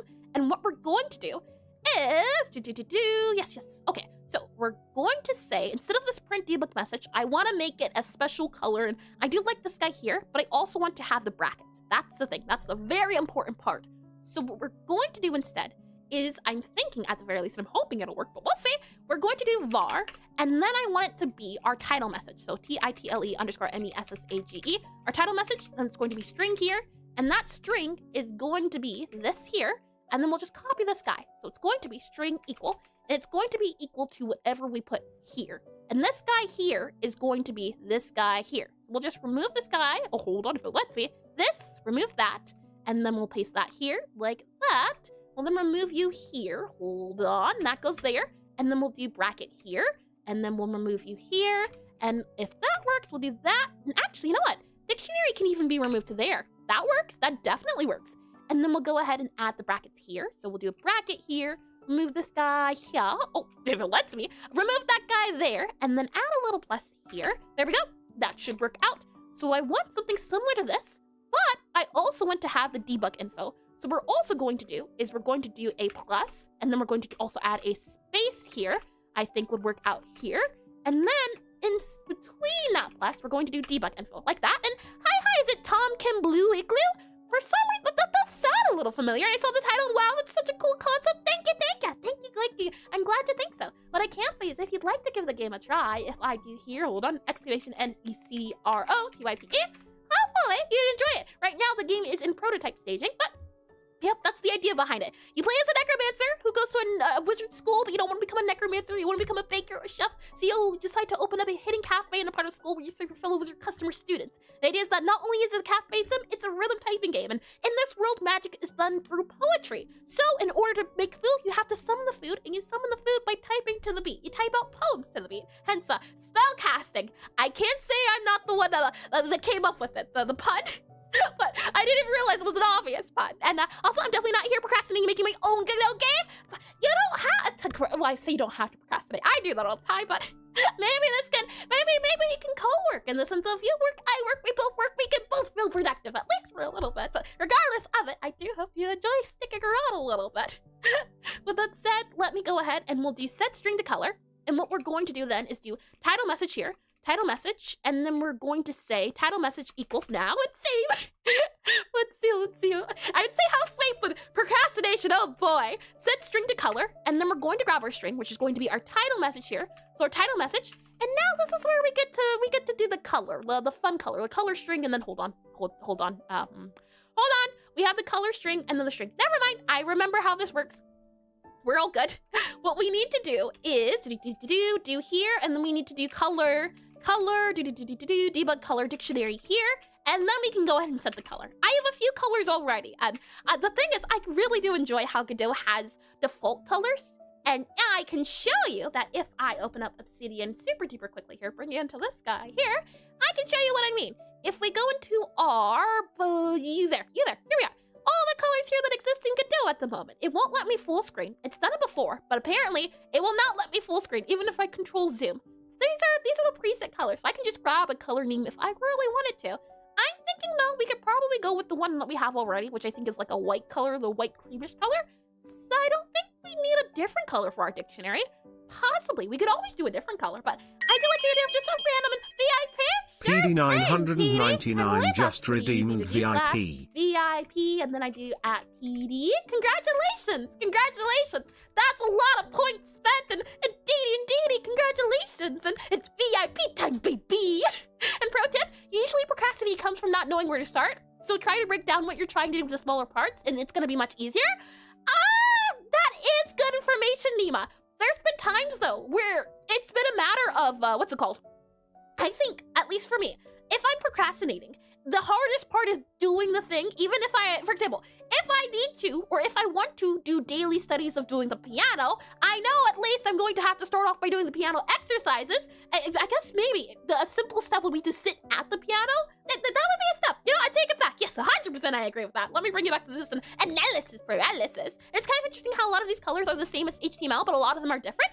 Ooh, I do plan to at some point learn HTML, so that's good animation. How interesting. What I will do is we'll go back down here and we'll go over dictionary and we're going to do debug color here. And now we have 3 things by my name. Very fancy. 4 things, PD. I see 4 things on my screen at least. And congratulations all over again. And okay, I'll keep drawing you, right? Let's be progressive together. How lovely, right? I do wish you luck and wow. Let's see. We'll do debug color here, and then we'll just do white. I think, or no, title here. Title's the white color. Look at the little dance. And I do wish you luck, Ray. And not congratulations. But yeah, congratulations on getting started. That's half the battle. And I see 3 now. I am upset.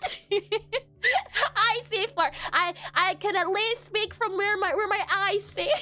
There's a total of 4 there. Title message. Now, why is this guy angry? Debug color dictionary. Yep. We're in the utility. Yes. And could not parse singleton utility. Ha. Set string color. Yep. We grab our debug color dictionary. Yep. We do that. We grab our debug color. We grab our title message. Why are you angry? We take 2 strings, our color string and our regular string. That's true. That's very true. Oh, hold on. I haven't even touched you. How are you hurt? What did I didn't do anything. You did the things, right? In this situation where something has gone awry that I didn't even do, you turn it off and on again and already make them as smaller tasks, but I still can't cure my procrastination. I know. What we can do, or what I can suggest to that way at least is do like a 5-minute rule or even a 1-minute rule, where if it's something you can do in 1 minute, that can often help a little bit more. Or like racing yourself, doing little races in here, Godot probably. Let's see, utility, we'll go ahead and we'll do that there. And it's fixed. It's okay now. It just needs to be turned off and on again. How odd, I tell you. But that's the universal one, I think, tweak to or fix to anything. And I'm glad it worked. With that said, let's see if this new tweak worked, shall we? Or let's see if this new tweak worked. There we are. Okay, so we'll do title message here. And then what we'll say is we will do then a print rich. So print underscore rich. Then we'll say the title message. So title message will equal print rich, whatever that is. And truth be told, I think we can get away with doing this, but it doesn't read clearly. So we're going to do this instead. It's just about the same, but I do like the way that reads a lot better. So we'll go ahead and do this guy here, And then what I also wanted to do was I wanted to add a little bit of a space here. So our little arrow, and then I want to do a plus and then maybe a space and then another plus. And do we want to make this a different color? We certainly can. And I do like the idea of it at the very least. And I need a little you in my head cheering me on. You have the perfect voice for it. Oh, how sweet. That is super duper sweet. And 1 minute, I can stare at my laptop all day. And not to be honest, I was procrastinating for weeks on a feature, and now I've done half of it and procrastinating on the second half, so still quite a productive session. Half is better than nothing. Truly, I can say that for certain. And even the halfway part, it's the little steps I've realized as well. Is that failing is not doing anything, and even if you're failing, technically you're doing something. So technically, it's not a failure. Technically speaking. Let's see. We'll save this guy here. I added the space. I think that's good to go. I would think about adding some sort of color. And you know what? What color could we go for? Do we want to make it like a red? Oh, you know what? There is a blue. There is a blue color. Let's do blue. I like the idea of doing blue. So what we're going to do, is we can go ahead and grab this guy here. We'll then say that this is the key name. So let's see. Var key underscore name. And we'll set the key name equal, no, we don't even have to do var. We can just say key name, key underscore name. Key name is going to equal, and it's going to be this. Key name is going to equal all of that there. Now, I identify key not directly declared, but you're right here. What? But you're right there. Oh, hold on, key. Okay, never mind. We're all good. We're all good to go in celebration. Look at all the little Bobby's going. Thank you for the 40 bits, Speedy. How adorable. And I'm going to start a revolution!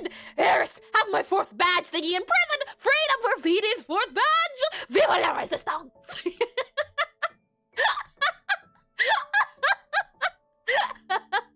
For the revolution! Oh my, I can't say at the very least. Hold on. Oh, yours is here. And you can have this, Peter. just so we're on the same page, it does exist. It's just maybe it doesn't exist in the real world, but it exists here. It just realized procrastinators often a deadliner. Could you elaborate what you mean, Ray? I am curious on that one. The thing is, I found that I tend to procrastinate when I do have a deadline.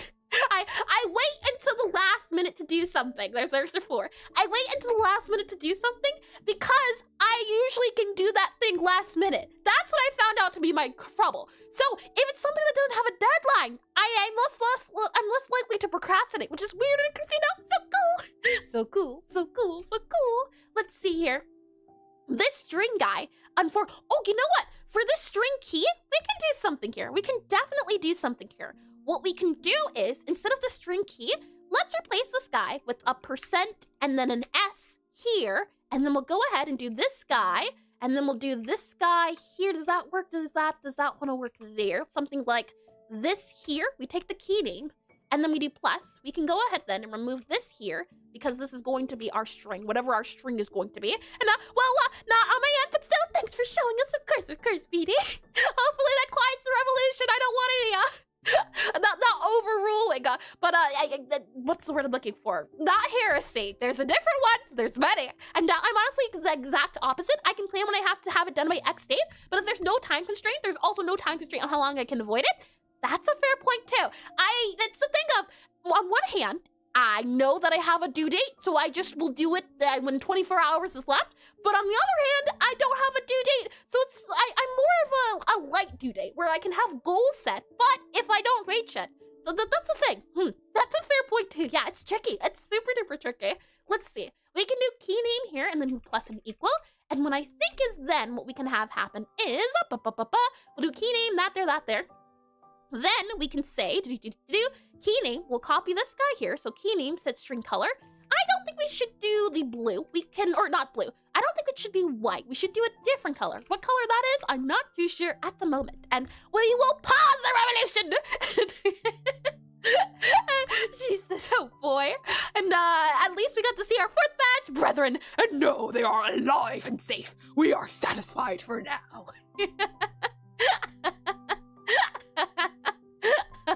Rest easy, brother. Oh boy.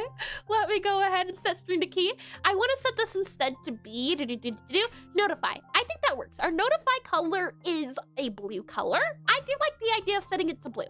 So setting this guy equal to a blue color, I think that can work. I think that can, oh, the little laugh. I think I like that idea a lot. And then what we'll do is for our print here, we do print rich. So instead we'll have to do underscore rich. So print rich here, R-I-C-H, print rich. And then we'll do key, do a %. And then we'll go ahead and set it to be whatever, let's see, S-T-R-I-G, string or S-T-R. And then we'll set it to be whatever the key is, like that. There we are. That'll be what we do. Key name %string. And what this key name is doing is we're grabbing all of the message here for our name. And then this %s is just this %s. But the hope is that we add the brackets and the color and all of that beforehand. So when I click on play, what I'm expecting to see is I'm expecting our new name now to have the little brackets beside it so that we can click on it. And I'm also expecting the ID now to have a blue color. That's the hope. So shall we see if it works? And is it for you guys also like your procrastination so long until you sit down and get so much done and then you procrastinate? Yeah, that's the thing. I do a lot of one thing at a time. Or yeah, I do a lot of the thing at one time instead of separating it into small chunks. And since college, I've been trying to get a lot better at it. And I definitely have, which is good, but could always improve. And what you can see here is this. You can see it says script list. Unfortunately, though, it is set as a blue, or not a blue, but a kind of gray color. I don't know if I quite like that. It definitely did do something. And yep, I can sit down and code for an entire afternoon and then not code for days. Yeah. Oh boy, is that true. Now, let's see. Script list here. I don't like that. I don't like that one bit. So we're gonna go ahead and separate these two. Make this into a new line, I think, instead. So put this guy, move him to between this. And then for our script here, we have script and then value. I do think that works as well. If you split the tasks smaller, make sure you don't burn out while splitting them. Yeah, that too. I've realized at least, and I can give a great example. The tutorial we're working on right now, if I go into planning here, not planning, not that button, wrong button. So many wrong buttons. No, you don't know, we're not going there. Okay, it's this button. If I scroll out, for our tutorial, there's a lot of different factors in the tutorial. For example, there's ghosts in the game that do a lot of funny things extra, but right now, all we have to worry about for the tutorial are these steps. We don't even have to worry about how to serve the customer. I haven't even planned out how I want the tutorial to go. Right now, we kept it to 3 steps. Once we finish these 3 steps, we then move on to the next 3 steps once we figure out what those are. So to think of, I don't plan everything out from the start now. I just put that as this category. So I found that making things into bullets working a lot easier. Oh, and there's teleporting everywhere. And hi, Glaxy. Welcome back in the stream. Welcome back in. Oh, wait, do you just want to have... I do indeed. Hold on. I do. This is about 2-ish years of planning. About, I'd say, there was the time when it got corrupted and I had to restart all over again, but indeed, it's the planning board. The board where things go when I need to think, or I just want to have a place to put it at so I don't have to worry about losing the information. And see, I did that. Lovely. Let me go back to the tutorial here. Okay, well, there we are. We're right here. Let me bring it back into here. And the first thing I see is Iris teleporting across several dimensions. And now the elevator, and you inspire me to hop back into Godot today and do cool stuff. Thank you for being real cool and doing buttons. Thank you. I'm really happy to hear that. Sometimes I've found it's just having someone to work in the background. That is absolutely monstrous mind map. It's beautiful. No, it's definitely monstrous. I agree. Half the time I get lost. I 100% agree. Let's see. With that said, I want to separate these guys into their own line. I like that a lot more. So instead of grabbing our debug info, we're gonna remove that. No longer are you there. You're not going to exist anymore. So we're just going to remove you, and we're going to do that instead. So the dictionary now is going to have that guy there, and then we're going to have a print rich, so a print_rich print rich, and we're going to print our debug info, and that should be good. So now we move this guy here to below. And then after that, what I'm thinking is, and I'm not very organized, but I at least split it into several files for a broad category. You though, it's a little tricky though, because that would add a little bit of friction between opening files, closing files, which files would I put it on? I have found at least that when I can remember to do it, if I click on this guy again, when I can remember to do it, adding a big title for whatever it is helps a lot. That way when I zoom out, I can clearly see tutorial, ghost. That's the way I've been doing it. That way, it doesn't work full time if I actually don't use it, but having the big titles has helped in figuring out things specifically. That way, when I zoom in, it's a lot easier to tell what's going on. Let me click on this guy. You're not going to exist anymore. The last line's a couple of symbols heard before they evaporated. And see, someone's a perfectionist wants to do as much as you're planning in one run. Oh boy, and that's exactly I did with as well. And you've been teleporting and bored. I see. We're all caught up. Let me click on this guy again. With that said, we move that guy down, and 2 years, and I'm sitting here on my first couple character drawings. And what program is that on anyways? Concepts, like the idea. And what I can do is do exclamation FAQ, like that there. It should bring you to it. And the mind map categorization thing can be more problematic then, not since a lot of things fit into more than 2 things. Yeah, that too. Figuring out how to categorize it, you run into the programming issue of, right, I want something to fly, and I want to have a fly function, but if I have a bird and a plane, how can I make them both fly? By doing composition, then you can just have a fly function and put it anywhere you want. If we scroll up here, what you can see now is this how I want to have the information? I do like it. I think this works out a lot better. I think I like the way it reads a lot more. Now we can see exactly where the ID, or you know what? Actually, let's put the ID dictionary below it. So let's swap the location. And then I think we're good. I think that would be a-okay. Though I wonder why it says script when it shouldn't say script at least. It should say title message here. Yep. Debug info. Right. So we're going to start off by moving you here. Key name there. Title message. Move you down there. That should be good to go. And I have a suggestion for you guys. Leave the comfort zone. Do with my current project. Or I do with my current project. Yeah. And the thing is though, just going a little bit and being able to forgive yourself. I think that's the biggest thing that's helped me do things a lot. Let's see. Print rich title message. Then we have the debug guy here. Then we have the key name, and then we have the key. Our key name should be ID. So whatever our key name is, it's not working as it should be. Let's see. We have key name plus S. Yes. So apparently my key name at the moment is script. Possibly is what it's saying. So script and then value. So if we go back to our let's see our script parser here, we have script ID. So it is grabbing our ID and then script here. So script, ID, and script. For some reason, it's saying, oh, you know what? Value's not getting recorded. And what are you working on in the tutorial right now? Right now, we're making the dialogue tree. So we're trying to find a way to sort and save the data for anything that character might say. And we're doing it through dictionaries. So what I'm working on right now is I'm trying to make a way to debug in this, Debug in the console. So I can print out dictionaries and see what's inside of the dictionaries and understand it a lot. And the dialogue systems, we have figured it out.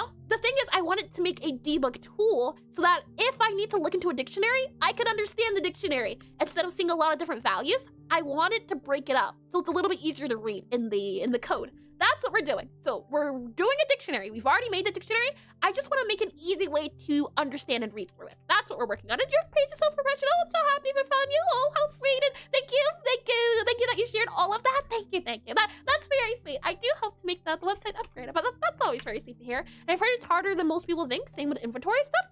Huh. And hi Paula. Welcome to stream. Welcome in. And it irks me to see dictionary name enum.variant. Anyways, hello. Could you elaborate what you mean, Paula? Do you mean the fact that it's an int instead of an enum, or what exactly do you mean? That is quite interesting, and welcome to stream as well. I hope your week has been wonderful so far. And hi, random game person. Let's see, script list here. Yes. And did I miss something? I don't think I did. I think I'm all good. Let's see. So we have our script, we have our node, which is the guy. Oh, hold on. I know what I did wrong. Hold on. This needs to say self, like that there. Okay, now we should be good to go. Click on play again. Now we should person. That's what it looks like it reads as person. Here we are. Now it says ID. Now it reads correctly. And now we can see exactly where things print from. For example, this is node here. So if I click this, I expect, yep, you can see. Now when I click this guy, it brings us back to where the print message is. This is helpful for when I get into debugging. And say, for example, I wanted to delete this message. I now know where I can go to delete it. That was the hope. That's why I want to have a way to go back. For example, this advanced sprite update checker, I know that that's the script. So I can just click on that guy too, and it brings me exactly into wherever it is, which is the hope at least. Finding out places where I don't have to hunt things down or try to do Control-Shift-F and find it everywhere else. So now that our guy's working, now that it's functional, we can continue. We can now have a way anywhere, any place we want. We can now print out data, which is good. That's all I wanted to see about doing. So let me get some tea here.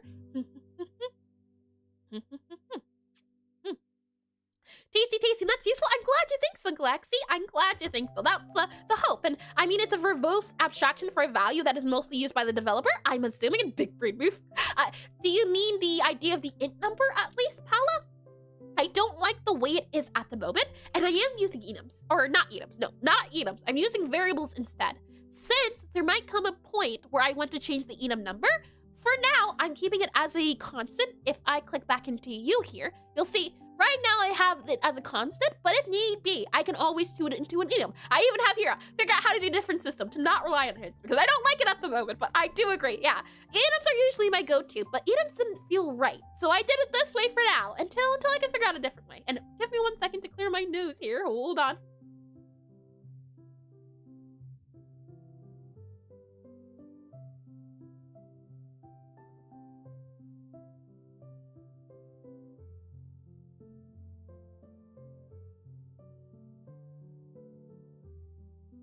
We're all good to go. With that said, now that we have a way to print out the dictionary, hopefully when we get into debugging, it'll be easier. And as well, anytime I want to work on the printing anymore, I'll also have a way to be able to understand it. So I can just now remove this guy here, and we'll also make a backup. So I'll say that we have changes, and the changes that are done now, the staged guys, are going to be, what are you going to be? You're going to be the message of added debug, printdictionary. Added debug print dictionary. Commit and push. All right, with that said, what we'll do now is we'll go back into our dialogue manager here, and that's what started all of this. Is that in our dialogue manager, I wanted to be able to print out everything in our script-to-speech bubble. And hopefully now, in our initializer, after we grab all of these guys here, we can hopefully just use this guy, have it print, and the thing is, if it's null, I wonder if we can have it say null instead, possibly. And basically a lot of letters to type equals I'm upset. It's possible to trim it to class.variable. I kind of get it, I think. Class.variable. I think it's class.variable. At least I have it as like a, what's it called? I have it as script parser. I have script parser, script, S-C-R-I-P-T, script parser, script parser dot, and then I would do, for example, tutorial index. So class.variable, unless you're talking about something else. Let me remove this guy here. And then with that said, we have print dictionary. So for this guy here, what we're going to do is we're going to grab instead our script-to-speech bubble. And I think, yeah, we're going to have to modify our print dictionary a little bit to make sure that if it's null, we can remove it. So what we're going to say is that this is self. We want that to be the case. We want this to be script to speech bubble. So script to speechbubble. Then we can see the ID of the guy, and then we'll say speechbubble, this ID and then the speech bubble, which makes sense. And one thing more we forgot to do is that if our guy, so if our guy here, so if our value in our dictionary is null, we want to change it. So what I'm going to do is I'm going to remove this guy, or you know what, let's print play. I'm curious to see if it's null, is it going to print null or are we going to get an error? I'm half expecting, you know what? I'm surprised. Interesting. Hold on. We do this here in our, let's see. Back in our dialogue manager when we do initialize. Oh, hold on. We didn't get the error yet because we didn't have it run yet. So if I go ahead and I go into the game itself, so let's see. Click on levels here. We go into the game itself. Nope, we don't get an error. Ah, look at that. It does print no all on its own. Oh, that's lovely. That's great. Okay. So now we can see exactly what's in our sprite or our script to speech bubble dictionary. We can see the ID of the script, and then we can also see what speech bubble it's currently linked to. That was the hope. So anytime I want to print it, I can see exactly what ID it is. Right now, they're both empty, so no speech bubble is assigned to either of those. So that's good. That's great. That is what I wanted to have happen. With that said, we can go ahead and remove this guy here, and we could either just do this guy here for a, do we want to make this a function? We could definitely very easily, so I'll just do a function here, and we'll do a print, and then we'll do a script, script, print dictionary, dictionary, print dictionary, and we'll have this as a void. And now anytime I want to print the dictionary, if I do want to print it here, I can just have that run, and then that guy run. That should be nice. Okay, so down here for our link, what we have is could not link blink to blink. So let's see if we can link them up. And what we need to have as well is a function. Let's see. Function link here. So does this guy. This dialogue manager does not have. Are you either a, let's see. Are you a global? If I go into project settings here, globals are, our dialogue manager is not a global, it seems like. Okay, so in that case, we need to either make it a global or go somewhere else with it. I do like the idea of making it a global. And do you have a Discord or something? I would really like to see where all the people in chat are working on. Is there something your community can meet? Yes, indeedy. If I go ahead and do exclamation DISCORD, there is. And I did read that, and Bobby will tell you, don't worry. And let's see. Basically, I did read that, and I did read that. Okay, good, lovely. I do believe in. Yep, we're all good, lovely. Bobby will tell you. With that said, what I want to do then is I'm going to remove this type since it's no longer needed. We have a way to choose everything, so we don't have to worry about it. I'm going to make this dialogue manager, I think, into a global. I do like the idea of a global. Global feels nice because then anytime we want to use a speech bubble, we can. I do think that works, and we love you, Bobby. Oh, sweet. And hi, totally not Axel. Welcome back in the stream. Welcome back in. Bobby has all the answers. I am going to make this, let's see, common here, and then we have our universals. And our universal here, manager. I have to go into managers. Let's see. In cafe, I'm guessing here. Let's see. Kitchen, manager, and parser. Where is our manager located? Is it going to be in the cafe? Cafe here. Cafe, managers. Ah, lovely. Manager here. And we'll go ahead and grab our dialogue manager. Dialogue manager here. Click on OK here. Click on add. Because we only have one dialogue manager. We will never have multiples. So we hope now is that we can call the link function anywhere we want. And then, fingers crossed, it should work, and we should be able to link them up. So, let me give you an example. In our game here, for our spooter, he has a speech bubble. And in this speech bubble, he has right now currently a array. We're going to go ahead and delete all of these, so no longer does he have the array. I'll go ahead and say this as well.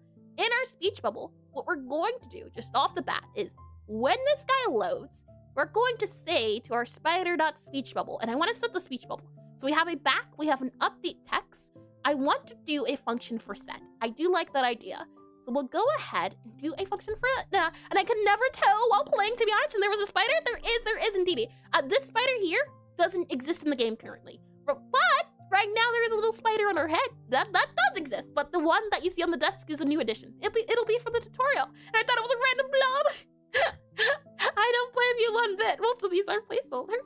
let's see. What we'll do is I'm running for this next and this back. I think that's good. This guy here will be fine. We have a utility for not go to next, all of those guys there. That'll be fine as well. We'll have a next, and you know what? Actually, I'm gonna make this next not an underscore since we'll call it where we need in other areas, in other places, I think is okay. So we'll have this guy here for our next and our back, and it'll call it on its own. What we'll do then is, once this guy is ready, once this guy is loaded up, it's the only speech bubble we have at the moment. So you know what? Actually, let's go in the spider. In the spider, what we'll do is upon doing ready, we're gonna go ahead and we'll set it to be the case of doing, let's see. Oh, we also can grab our speech bubble. So hold on, let me go ahead and do. Let's access his unique name, hold down control here, drag and drop it to here. Lovely, we have our speech bubble. So what we're going to do is we're going to do dialog manager, D-I-A-L-O-U, dialog manager dot, and then link, and then we're going to link our script ID. This is where I would do our script, S-C-R-I-P-T, our script parser dot, and we'll set it to be the tutorial index, whatever that is, tutorial index, and then we'll set it to be our speech bubble. So our speech bubble here. There we are, speech bubble. And it'll link the speech bubble. That's the hope of doing this here. Shall we see? And hi, Spice Peppers. Welcome in the stream. Welcome in. Hello, and welcome back. Let me go ahead and click on the cafe here. So the hope is that when we link this guy up, when this guy is ready, once this guy is loaded, we link it, we link the speech bubble, and then I want to have a function for loading the speech bubble. So what I want to do here is let's see, speech bubble dot, or new speech bubble. Let's see, new speech bubble dot, and then I want to have like a dot load or something. Dot, let's see. Dot, and then current bubble positions. Let's see. New speech bubble, go to speech bubble here. What do we have? Next, back, update text. We have update text. Yes, indeedy. Update text, I think is the right thing to do. I also want to have like some sort of set text, but I think this is okay. I think this is fine. So we'll do update text. We'll copy that guy here for now, temporarily. So new speech bubble, update text. And we'll also make this not also a underscore. So we'll go back into our speech bubble here. Should be able to do you here. And we'll also remove the update text since we call it outside of the script. So that's what the underscores are for. Saying, yeah, you're in, oh, okay, ads, I see you coming. Hold on, hold your horses. Okay, save, fine, we'll do them. Hold on, run, okay, button has been clicked. In the meantime, while ads are running, we'll do some stretches while we're waiting. That way, if people do get caught up in the ads, they don't miss the second of the programming. But that said, now we have a few options. We can do stretches or we can go back to animals. Not biased or anything. Okay, let me get a little bit of tea here.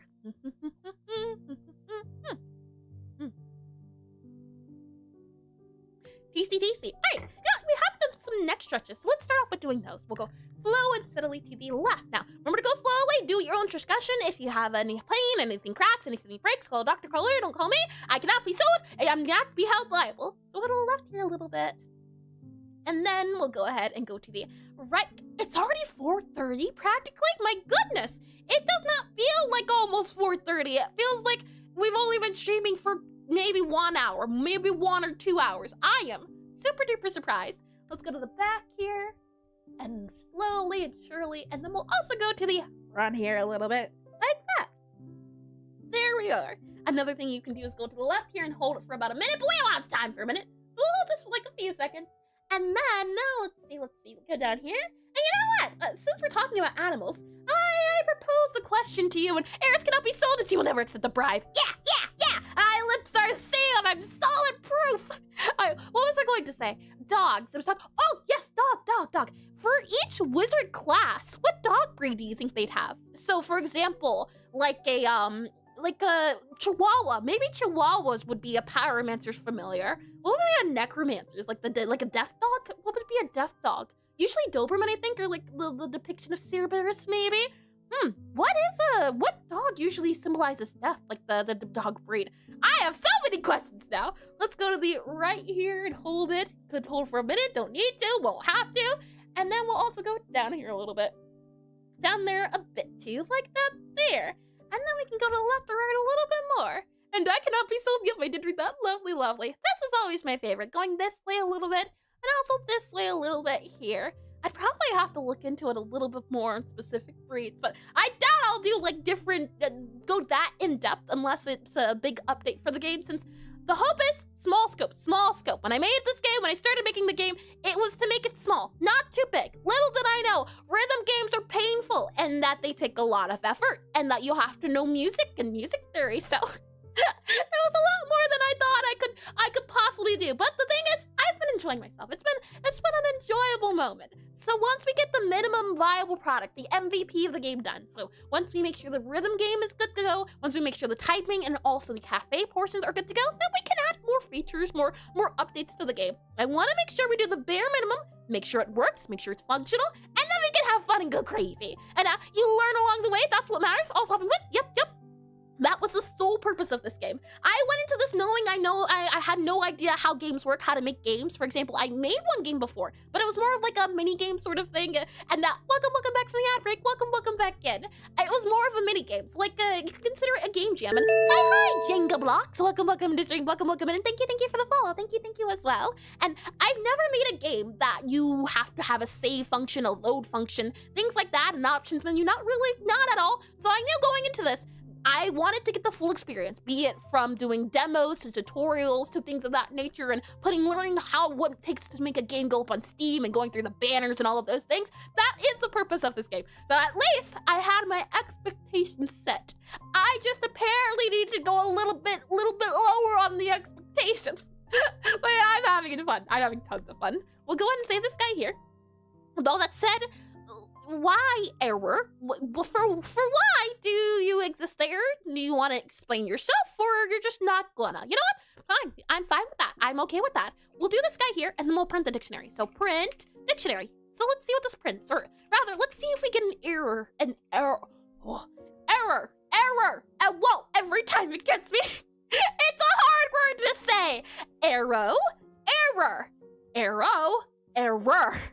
It's hard.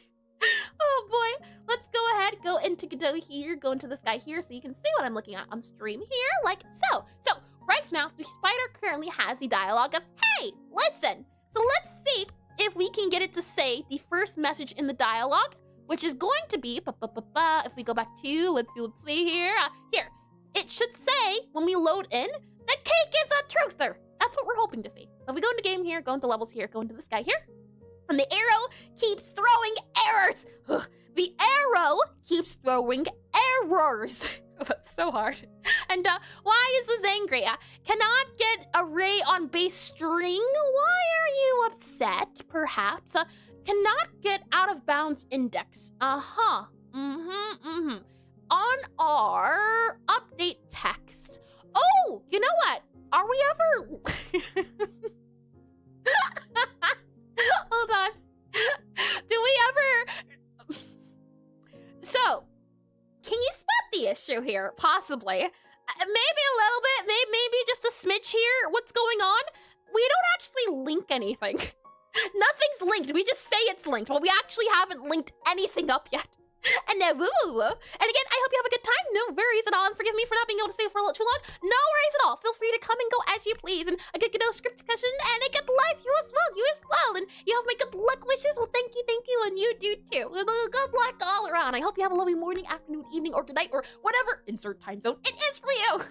Let's see. So yeah, we probably want to go ahead and set the script, right? So we're gonna do that. We're gonna do a set _script. And then we're gonna grab that script. So the yeah, let's do that. That would be important, wouldn't it? So let's first start off by linking it. We're going to do script to speech bubble. So script to speech bubble. We're going to grab the ID. So the script ID here, script ID, and then we're going to equal it to the new speech bubble. After we do that, we're then also going to link it and by setting the script here. So we're going to grab you here, and with all of that said and done, we're then going to grab the script. So we'll go ahead. What we'll say is script to bubble script ID, then we'll go into our script parser, so script parser, SCRIPT, script PAR, our script parser here. We'll then grab our script list, so script list, and we'll go ahead and say, go and grab that script list that totally exists, and we'll grab the script ID. So script ID will go there. There you go. Now we need to do a packed array list, packed string, something along those lines. So we'll do set script, we'll copy that guy here, and on our update text, let's go ahead and add a new function. We'll do a function here, and it's going to be called upset script, and then we're going to take a new script, new underscore SCRIPT, new script, and this is going to be, hold on, let me just, where are we at? It's going to be a packed array. So let's just do a packed string array. There we go, packed string array. We'll copy you then here. This is going to be new lines. And you know what? Actually, this is weird. Having a class called script would be great. That way we could just point to the script itself, but we can't, which is the unfortunate thing. And this is where I think, for example, having a class called a script, and that way, instead of saying lines and referring to them by lines, we could instead refer to them by the script. Who owns you at the moment? Which script? SCRIPT, for example. I'm liking that more and more. But issue is that there is a script already in Godot, something as class stored as a resource. Huh? A class stored as a resource. A script extends the functionality of all objects. Huh, never heard of that before. I do like the idea. It probably would have to be called, for example, a dialogue script instead. D-I-D-I-A-L-O-U-G-E, a dialogue script. And this is where I'm wondering if having a script would be a good idea, because we can either do this guy here. So we could say at export var lines, or we could do, for example, at export var, and then you would take the script, S-C-R-I-P-T, and then you would say the dialogue script. I do like that idea, and this would just point us to a script. The thing is, all a script is, or I guess a script would have an index, and a script would have the lines. That would be everything that exists in a script. And I've made scripts before, and thank you, Space Peppers, for the follow. Thank you, and welcome into stream. Welcome into, once again, that time of the day where we talk about, what's it called? Not algorithms, not a structure, data structures. That's always a fun topic. Yeah, it's tricky. On one hand, I like how simple this is, but I don't like dragging it around. And for example, if I want to know what script this speech bubble has, there's not really a way to do it. There's not really a way to refer to it. So I kind of do want to make a script class. And welcome. Yeah, you know what? I think we do it. I do think we do it. I'm torn about it, because again, I like how simple this is, but it is also a little tricky. So you know what? Let's just make a backup, see how it feels, and if need be, we can always go back. Let's do a backup here. Pre-script-class. Pre-script class. We'll go ahead and commit the changes, save the changes. So if this idea that I think should be the case stuff doesn't work out, we can always have a backup. And I'm starting to learn Godot last week. Nice too. Oh, how lovely. Congratulations. I can't say that I've enjoyed I take it back. I haven't enjoyed every second of Godot. But that's because I don't like bug fixing. Refactoring, on the other hand, making code clear. Oh boy, don't start me with a good time. I hope you've been enjoying it so far though. I hope indeed. Let's go ahead. We'll make the script here. We'll then make it a dialogue script. And we'll set it equal to null. There we are, like that there. There we are. And I like this a lot better. We'll then go ahead and we'll make a, let's see, cafe common. Where do we keep our scripts at? We have data, map, parser, resources, spill, casting. Do we want to do dialogue here, possibly? We could. There is add-ons. Nope. This is the way the cafe is set up at the moment. We have entities. So does the script go in the kitchen? I am half. I kind of want to put it in common. Kind of, sort of want to put it into common, because it really doesn't belong in either, I'd say. So we'll do a create new here. We'll go ahead and make a folder. We'll call this guy here our dialogue script. D-I-A-L-O-U-G-E, dialogue, S-C-R-I-P-T, dialogue script. We definitely could. Or you know what? Let's just put this here as global classes, or something like classes, C-L-A-S-S-E-S.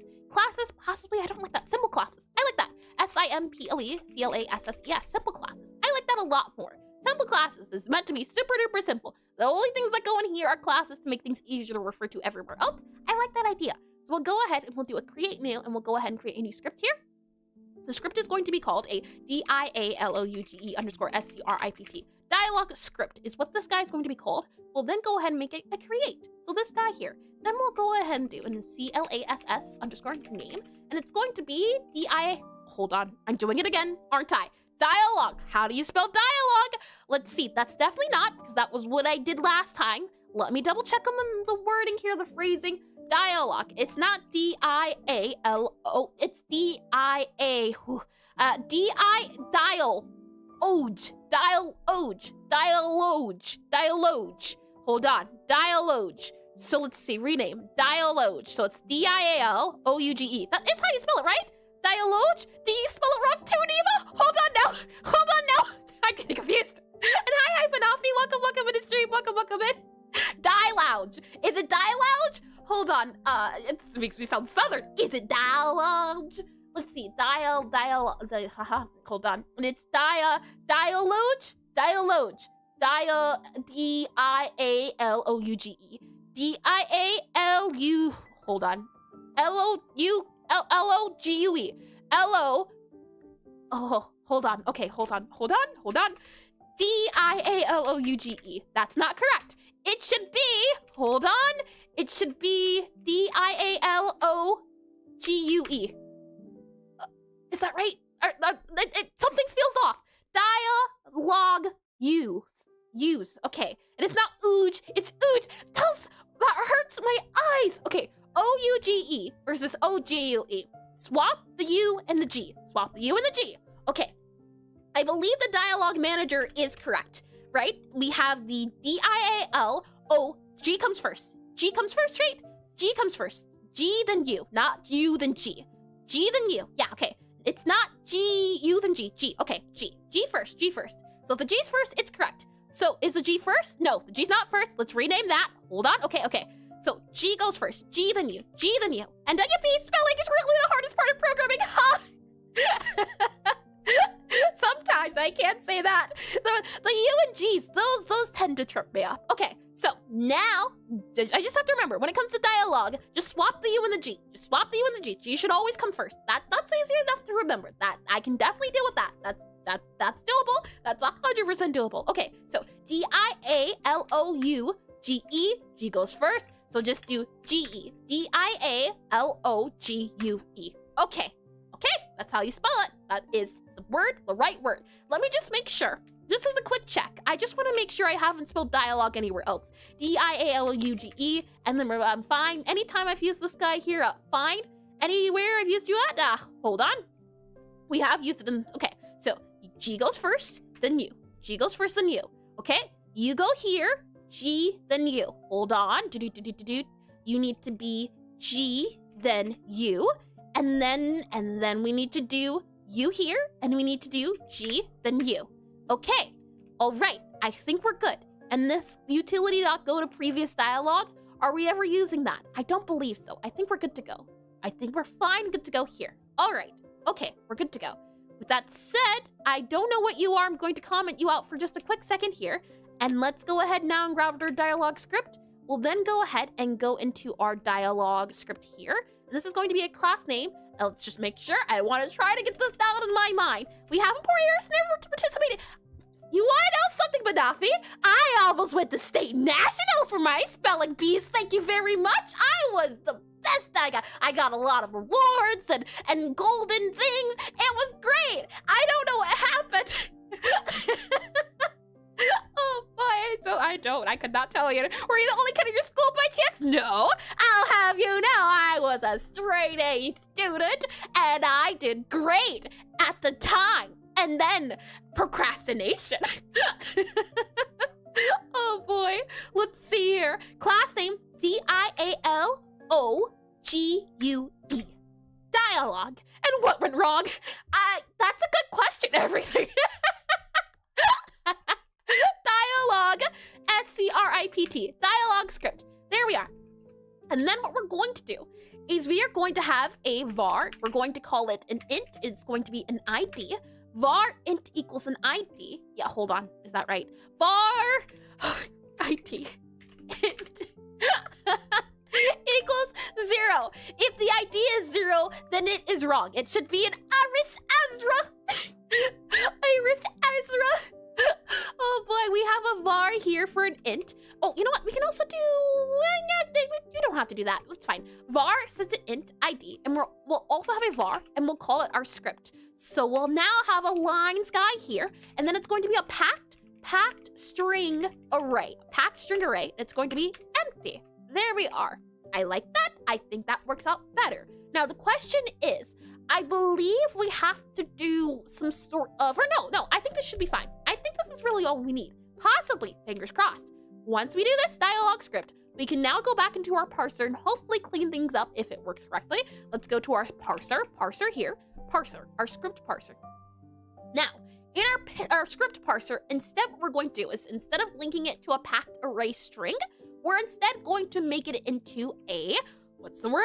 Let's see, dialogue, D-I-A, hold on, L-O-G-U-E, dialogue script. And dialogues, I think. And dialogues, can you elaborate what you mean? And D-I-A-L-O-G-U-E. Yeah. G. G first, then the U. G first, then the U. Now we link the int to the dialogue script. I do like that. And technically speaking, we could also give it a name now if we really wanted to. What we'll do then now is we will go here, and then we'll say instead, we'll do a var, and then we'll say new script. New script is going to be packed string array. Yep. Actually, you know what? I think it would be okay to just do, hold on, new script.append. Okay, I take it back. You have to be that there. That's fine. New script. We'll do new lines. New lines instead. I like that better. We'll then remove the new script here and remove the new script here. Just put the new lines here. Then what we're going to do is set a var. We're going to do var, and then it's going to be new underscore script instead. And then we're going to make this into a dialogue script. So dialogue script. And I believe I just have to do equals hold on. I've used this somewhere else. Let me just do Control-Shift-F and then do .new. How did I do .new? I've done .new before. We do .new, for example, if I scroll all the way down here past all the plugins, past all of them, here we are. We do .new. So you do the thing, and then you do the blank .new. Now, do I have to import it? I do believe I do. We have the new spell here equals spell.new, okay. And then we have a new spell JSON. Oh, never mind. We just do blank.new. Okay, we're good. And that task, read entire dictionary. Shaking my head. Oh boy, hold on. I believe that is the correct, yes, make dialogue manager. That is what's currently up on the board. All right, so it is just blank.new. Lovely, okay. With that said, let's go back into our script parser. And now what we're going to do is do dialogue script. So D-I-A-L-O-G-U-E script.new. So do dot and then .new. Then after that, what we're going to do is instead our script ID. So we'll grab our new script. Not only will we set the script ID to be we'll also set the new script.id equal to the script ID. Script ID here. And hydration sure can do. Just redeemed hydrate. I can get some tea, why don't I? Thank you for the redeem. Thank you. Tasty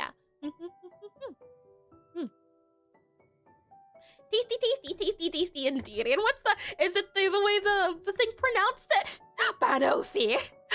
I do quite like Banoffee a lot better. It rolls off the tongue more. We'll scroll down here, and with that set, we'll set the script's ID here. And then what we'll do here is we'll then say our new line. So we'll grab our new script.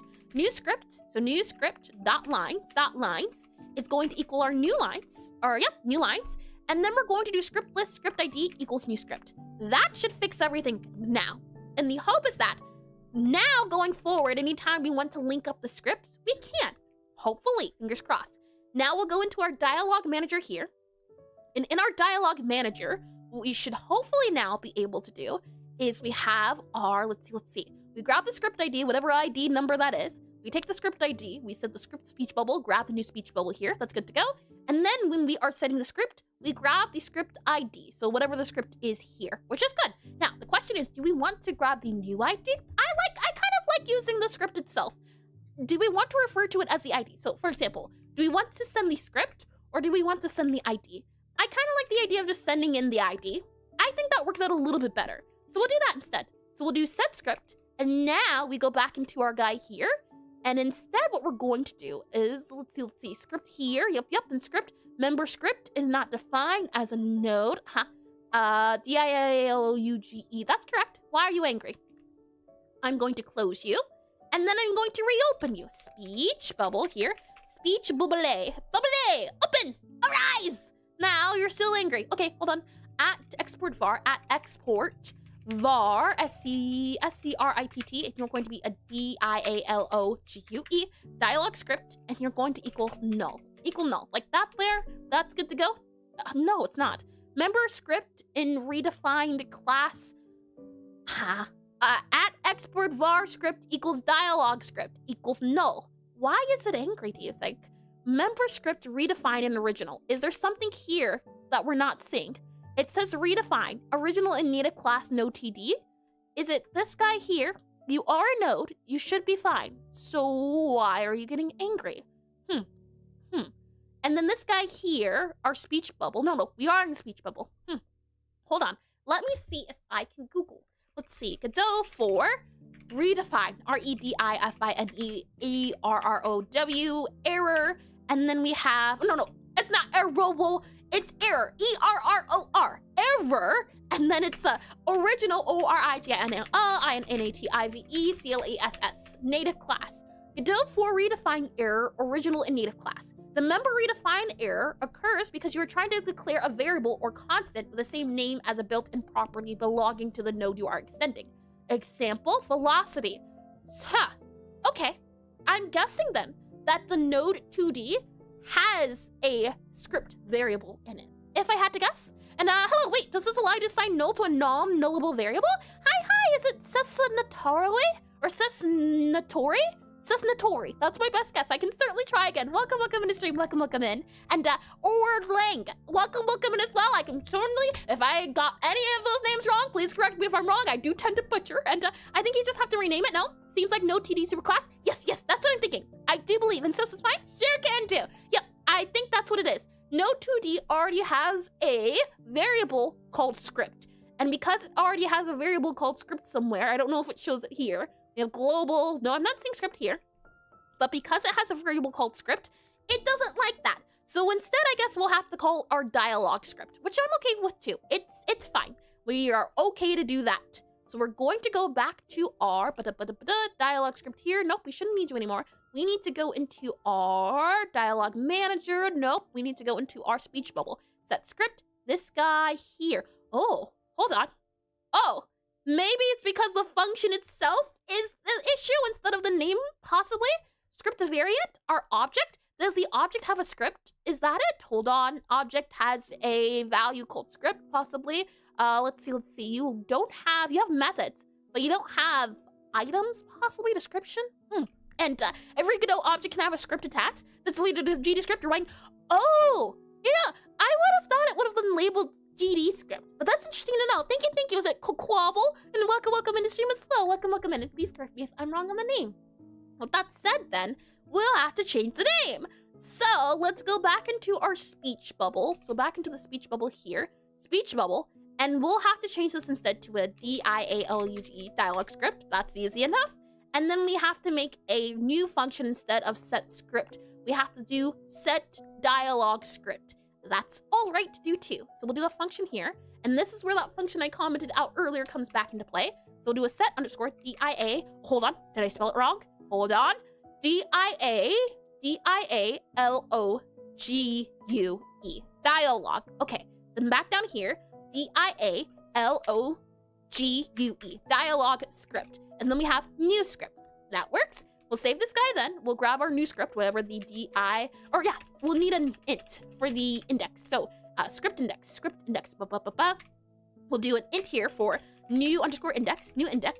And then we'll grab the int here. And then we'll set it equal to, or not equal to. We'll do the arrow here for void. And then we'll do pass here for now, temporarily. We'll then go back into our dialog manager, save this guy here. And we'll go ahead, and we don't have to update text either. We'll do that in the set script. That makes way more sense. So we'll do set script instead of that. It's set dialog script now. I like that. That works. That's fine. And in our set dialog script, now, what we'll do first is we need to attach the script. So what I'm thinking is we can go ahead and do new index. If the new index equals 0, so if it equals 0, if new x equals 0, because 0 is the default value. If it's 0, we know it's null. Then we can go ahead and return and say, can't set dialog script does not exist. That's what I want to do. Or rather, you know what? It's fine. If it's 0, we'll just have the dialog itself have that, hey, you're in the 0. Why are you in the 0? Shouldn't have 0 index. So it'll be fine. We'll see the error in the game. So there's no need to throw it. We'll just know offhand when we use it. So with that said, and why am I always feeling like I'm in a sugar rush when I lack sleep? That's surprising. Usually when I'm sleepy, I'm so lethargic and I have a hard time even opening my eyes. I start frog blinking. We'll save this guy here. So our set dialog script, what we're going to do is set our index equal to our new index. Index equals new index. That's the start off. And then we're going to set our dialog script. So our dialog script is then going to equal, and then we're going to go over to our script parser. So script script parser. We're going to grab our script list here. So we'll grab our script parser.script list, and then we'll go ahead and grab our index, index. And this should link everything out. So we're coding it by the index. We're sending the index. And the hope is that because we're passing indexes instead of the scripts, As long as we ID them by index, never pass in the script itself, hopefully nothing ever gets removed. And I start thinking of wonderful ideas. That does happen when you lack sleep, or sometimes when you have too much sleep, that too. Sometimes you can get ideas from lack of sleep. Sometimes you can get ideas from sleeping with dreams. Oh my, we'll go ahead and save this guy here. Once we set the index, once we set the dialogue script, we'll then go ahead and set our lines index to whatever the index is. Oh, hold on. Never mind. No, don't do that. Don't do that at all. Our index is not that. Yeah, go ahead and remove that. Our new index. There we go. This is going to be our script index, actually. So we're going to do script_index, script index. That's actually going to go here. There we are. So we can grab our index of the dialogue script. It already has all the information. We don't have to set the index. Doesn't have to be. After we set the dialogue script, what we're then going to do is set our index to 0 here. So we'll set the index equal to 0 here. And this index stands for the index in the amount of lines. So the lines is an array. It's an array of how many lines are in our guy. So we need to make sure that we start at the beginning of the array since it's the beginning of the text. So we'll set the index to equal to 0, and then we'll go ahead and update the text. Update the text here. Save that guy. Should work. Should be good to go then. Should be fine. We'll go ahead and save this guy here. I believe that takes care of all the errors.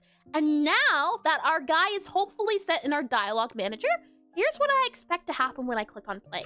What I'm hoping for is that this hey listen guy, you know what, let's actually do it different. Let's go back to our speech bubble. Let's change this to be something else. Instead, for our default, what we're going to do is set it to be there we are. That'll be the default.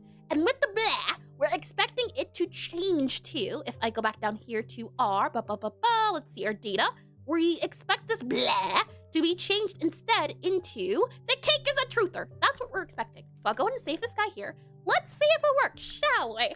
So if I click on play here, drum roll if you want it. Oh, okay, no drum roll. You can cancel the drum roll. Something's going wrong here. Attempted to add a variable type array into dictionary type object, returning a value is true. Oh boy. Oh boy, why are we angry? Oh, hold on. Yeah, okay. Get or add script list. This is fine. We ran into this issue Cat at the sat on very keyboard, start just of the redeemed stream. hydrate. And thank you for the hydrate.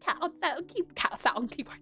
Thank you for the redeem. Let me go ahead and get some. Oh, actually, I'm out of cold tea. Never mind. I'm going to get some warm tea then. Tasty. Thank you for that redeem. Thank you, indeed. For this guy, I believe we're able to just set it to null, possibly. Save that into there. I think that'll work. If I click on play, is this going to be okay? Are you all right, Godot? Will you allow me to do that? It does. Look, lovely. Okay, never mind. So, again, drum roll, please. As we click on levels here, we click into the game. One error. Understandable. Understandable. You know what? It's okay. It's all right.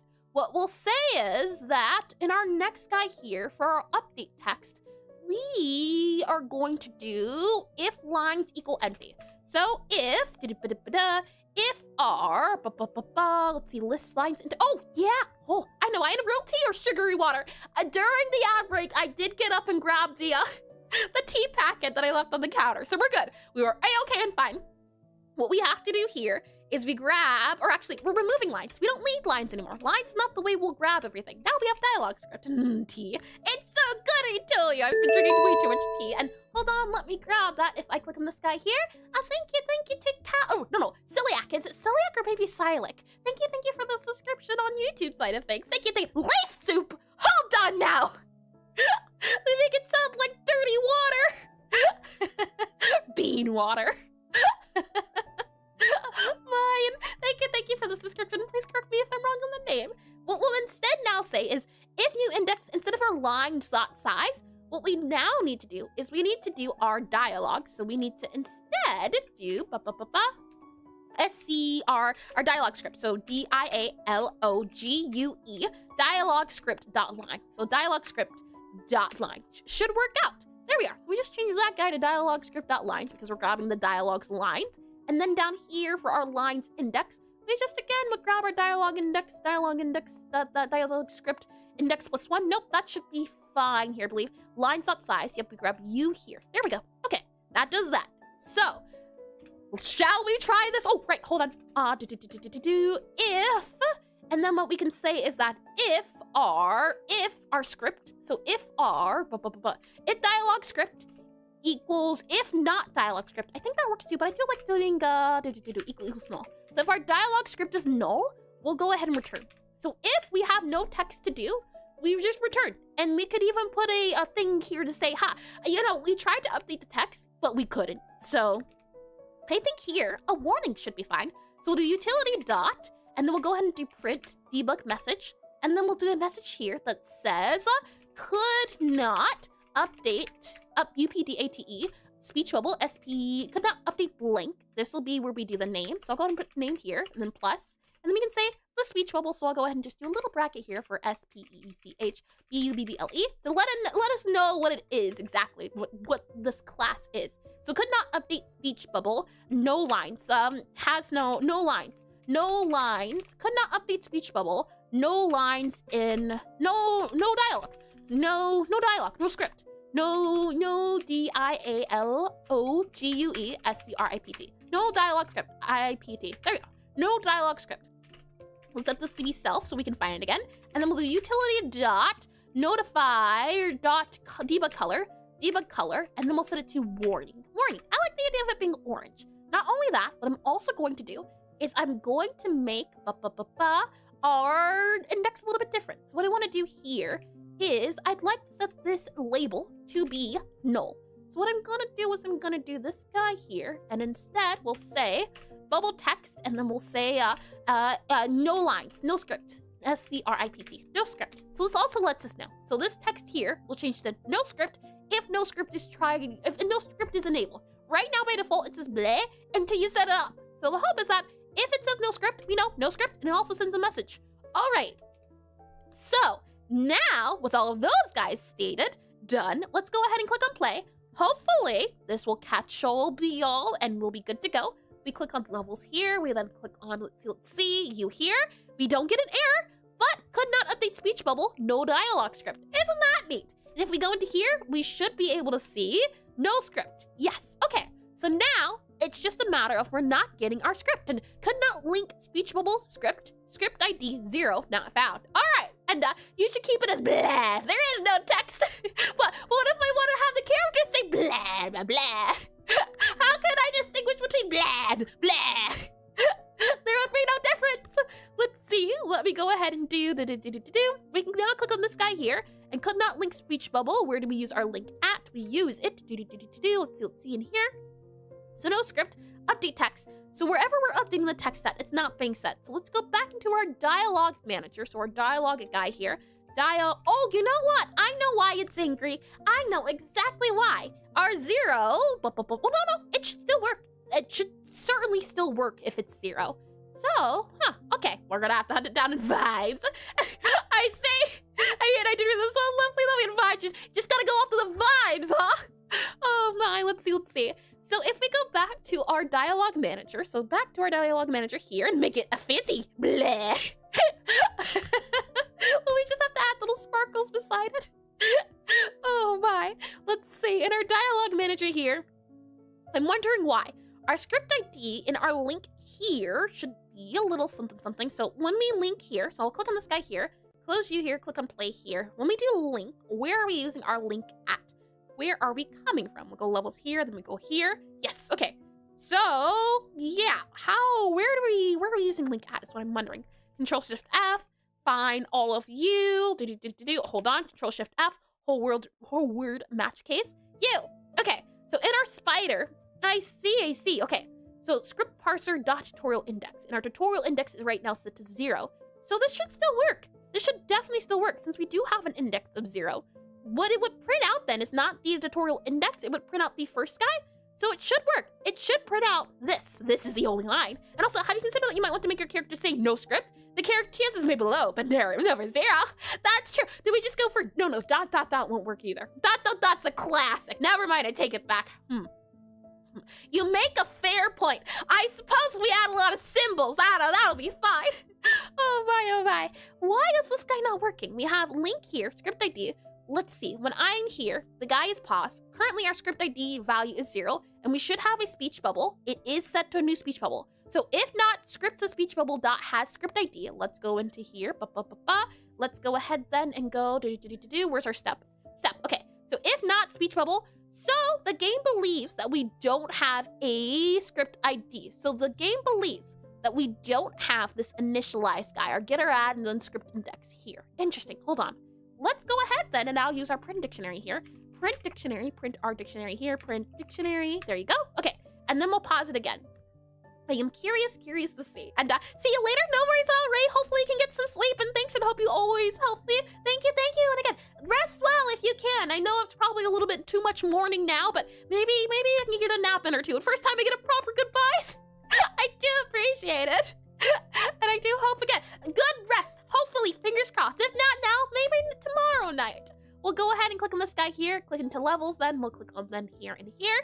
And let's see. When we go to this, you should be able to see that we have could not update speech bubble, no dialogue script. That's fine, that's okay. We can see, right, okay, so here, we have scripted dialogue, and our dialogue speech bubble it only has our dialogue manager, which is interesting. There's nothing in our scripted speech bubble at the moment, which means that our dictionary has not been printed, which means that our dictionary has not been initialized or something of the sort. Hold on. Are we going into here for our initialize? Let's see. If I click on play here, we should go into this function. If I click on levels, then we click on you here. We do. For script index and script parser.script list. Yes, that should work. So we grab our script list, and we can see in the script parser script list. Ooh, hold on. Our script parser script list is empty. When I hover over it, that's what it says. If I go down to our utility, I should be able to find it, our script parser here. If I click it, you should be able to see our script list. Huh, how odd is that? It says it's empty here, but it says that it's two objects here. So for some reason, hold on, if I go to continue, are you still going to say you're empty? It still says that it's empty, which is super duper odd. How interesting. Okay, let's see, our self and then our speech bubble and then our script parser. Yeah, it says our script parser script list does have indexes. So for the index in our script list here, we grab the index. It should do this twice, but it's probably not going to do any, or it's doing it once. Script index is 1. Okay, and then if nodes is empty, then we go to nodes here, register targets in. It does everything else. I believe, how odd. Okay, well then, this just calls for more prints, doesn't it? We'll go ahead then, and I will go back into our speech bubble here. And actually, we need to go into our dialogue manager, if I'm not mistaken. So take us out of speech bubble, let's go into our dialogue manager. I don't see dialogue manager on here, so dialogue manager here. And then what I want to do is, after we do the initialization, let's go ahead and have it print. So print dictionary here, and then I want to do a print : done. That way we can see it. So print, and then we'll just say print done temporarily, print done. And with that said, we'll go ahead and click on you here, save you there, close you here, click and play here. And let's see. I do feel like we're there. We're very close to being there. And if it doesn't work out, that's fine. I can always step back, take a break, and come back to it a little bit later today. And give me 1 second for my nose.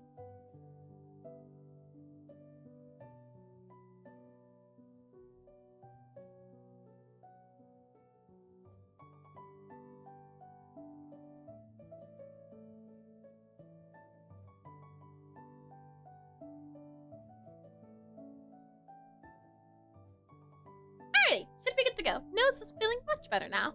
With that said, we should be able to click into levels here, and then click on you here. And now that we're here, let's see what the dictionary printed out.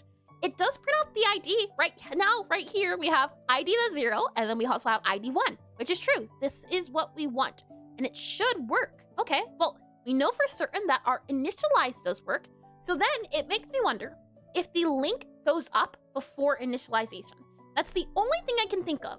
That our link guy here means that it hasn't been done yet. And the tutorial beast is nearly defeated. Hold on to the member. It has not been defeated yet. Not at all. We haven't even gotten to the serving customers part of the tutorial. Or what about the ghost section of the tutorial? We're still in the cooking. It's like part 1 of 3. Technically speaking though, the ghost one's not too hard to explain. We just have to say you make dish of memory and then we are good to go. Possibly. We'll see. Oh boy. Well, the good news as well is that we could always make 2 parts of the tutorial. Possibly, or we could just do the tutorials a one-stop shop. That too could work. Let's see here. We're printing and not too confident. And you can never beat the computer. Only live another day. Oh my. Let's see. Our dialogue manager. So we are getting the ID. We are getting the speech bubbles. And then when we go here, that's the thing. When I go into here, when I click on play, that's what I'm thinking. I think when we do link in the game itself, it's not running, or it's running before this happens. So you can see here when we print it out. So what we're going to say then is that if it hasn't been initialized yet, then we can't link it. It has not been initialized. I like the sound of that. It lets us know if it really hasn't. So we're going to go here, and then what we're going to do is do a var called is initialized. is_initialized is initialized. Let's set it to a bool equal to false. And then whenever we initialize, we'll go ahead and just say, hey, we're initialized now. We're good to go. So I'll go ahead and do this guy here. Set it to true. There we are. And then when we do the link instead, what we'll go ahead and see is, we're going to remove you here. And we'll also just grab this guy here, paste this guy here, because we can grab it again. And instead what we'll do is, error could not initialize, could not link, and then we'll do could not link blank. Let's see, because scripts have not been initialized. And, INITINALIZED. INIT. Have I been spelling it wrong this entire time? I-N-I-N. Hold on. How many times have I spelled initials? Yeah, there's many times where I spelt it. Let's see if I do Control-Shift-F here. Fine. Yeah, there's many times I've spelt it. I-N-I-T-I-N-A-I-C.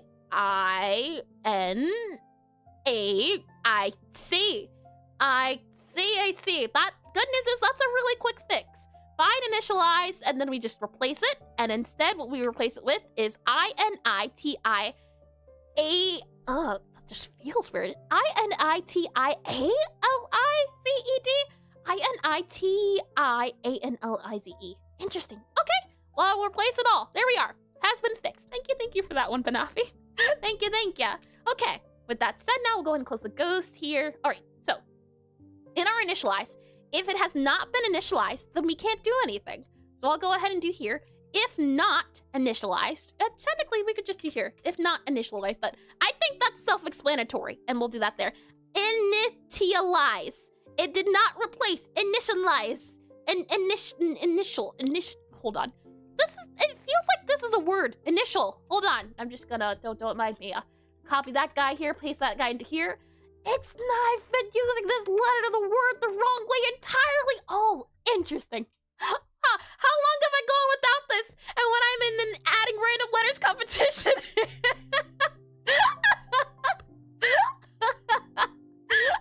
Oh, at some point the words just start to meld together, it feels like. We'll do if not initialized, then we'll say could not link script has not been initialized. Could not link the script, yep, and then we'll say lines have not been, scripts have not been initialized.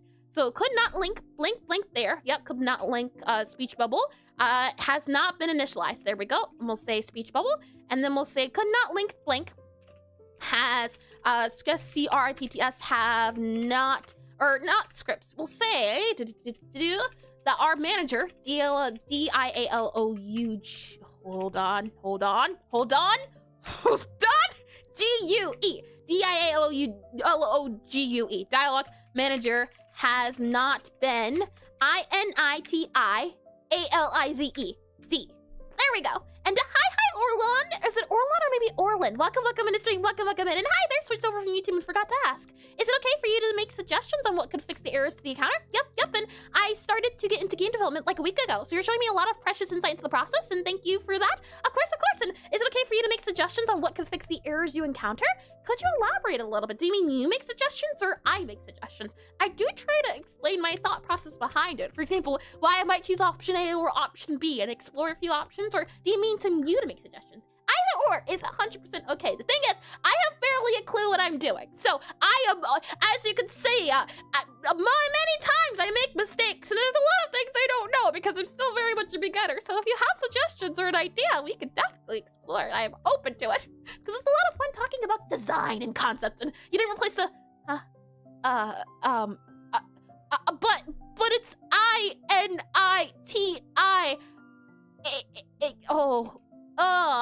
I just removed another N. Hold on, T-I-A-N, like that, right? And it's a feature now, don't worry. Oh boy, let's see. If not initialized, L-I-A-Z-E-D. If not initialized, you there. Okay. I think I fixed it. And yeah, the one, but all the initializers are still wrong. Hopefully we're good now. All right. So if it is what I think it is, why did you? What did I do? Hi, Alex. Welcome into stream. Welcome into spelling bee. INITIALIZED. Hold on. INITIALIZED.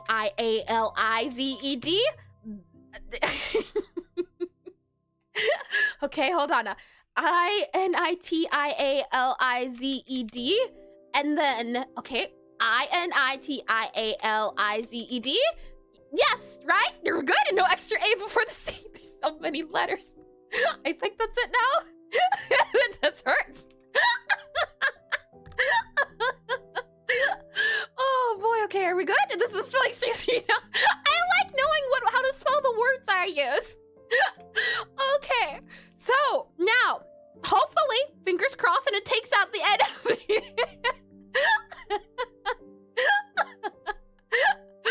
Adapt, improvise, overcome, and until now I didn't know someone could develop it. Oh boy, the thing is that I can see the word, but sometimes it gets a little. I don't need glasses. You need glasses. We'll click it to here, and now we could see that could not update speech bubble. No dialogue script, so it is loading before the dictionary sphere. Oh boy. Okay, so for our last guy here, as we are a little bit over time, but that's okay. We just need to move this link to somewhere else because it's not initialized, and you can develop it with the laxative. Live with the laxative.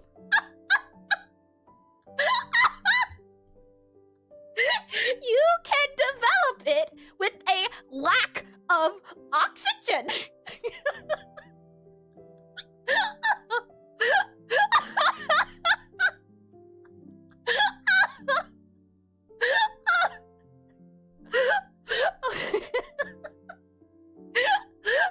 Let's see, we just need to go here, and then we need to move the link to somewhere else. The lack of oxygen.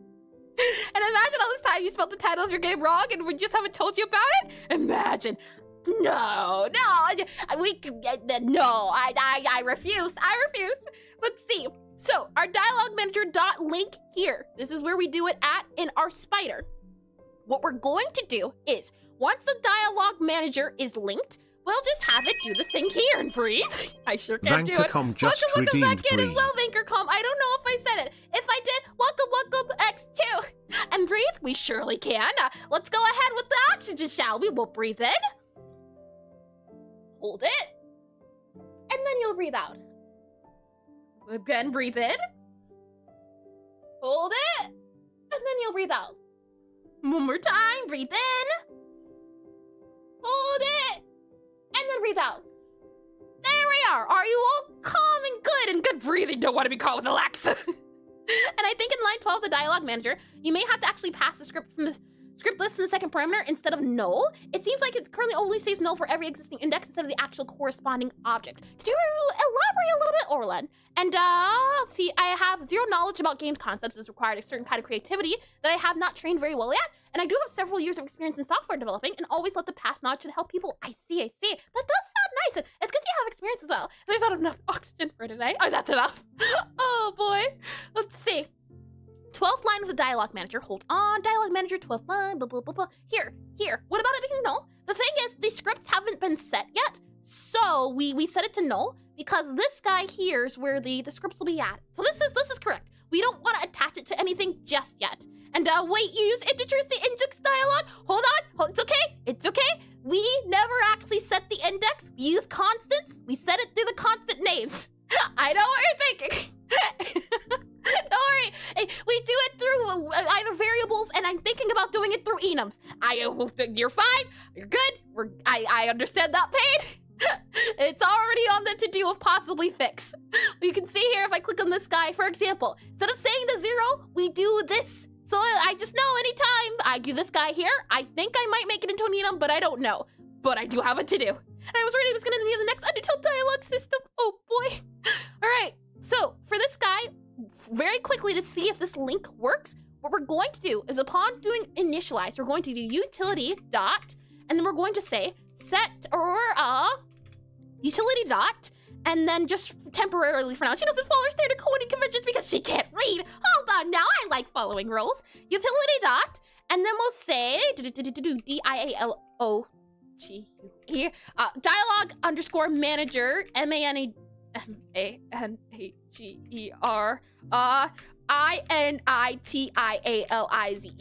right? initialized. Dialogue manager initialize dot emit.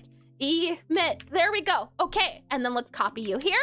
And then we'll go into our utility dot here. We'll go ahead and just duplicate this guy here, paste that here. Then we'll go back into our spooter here. And there was the hardest part,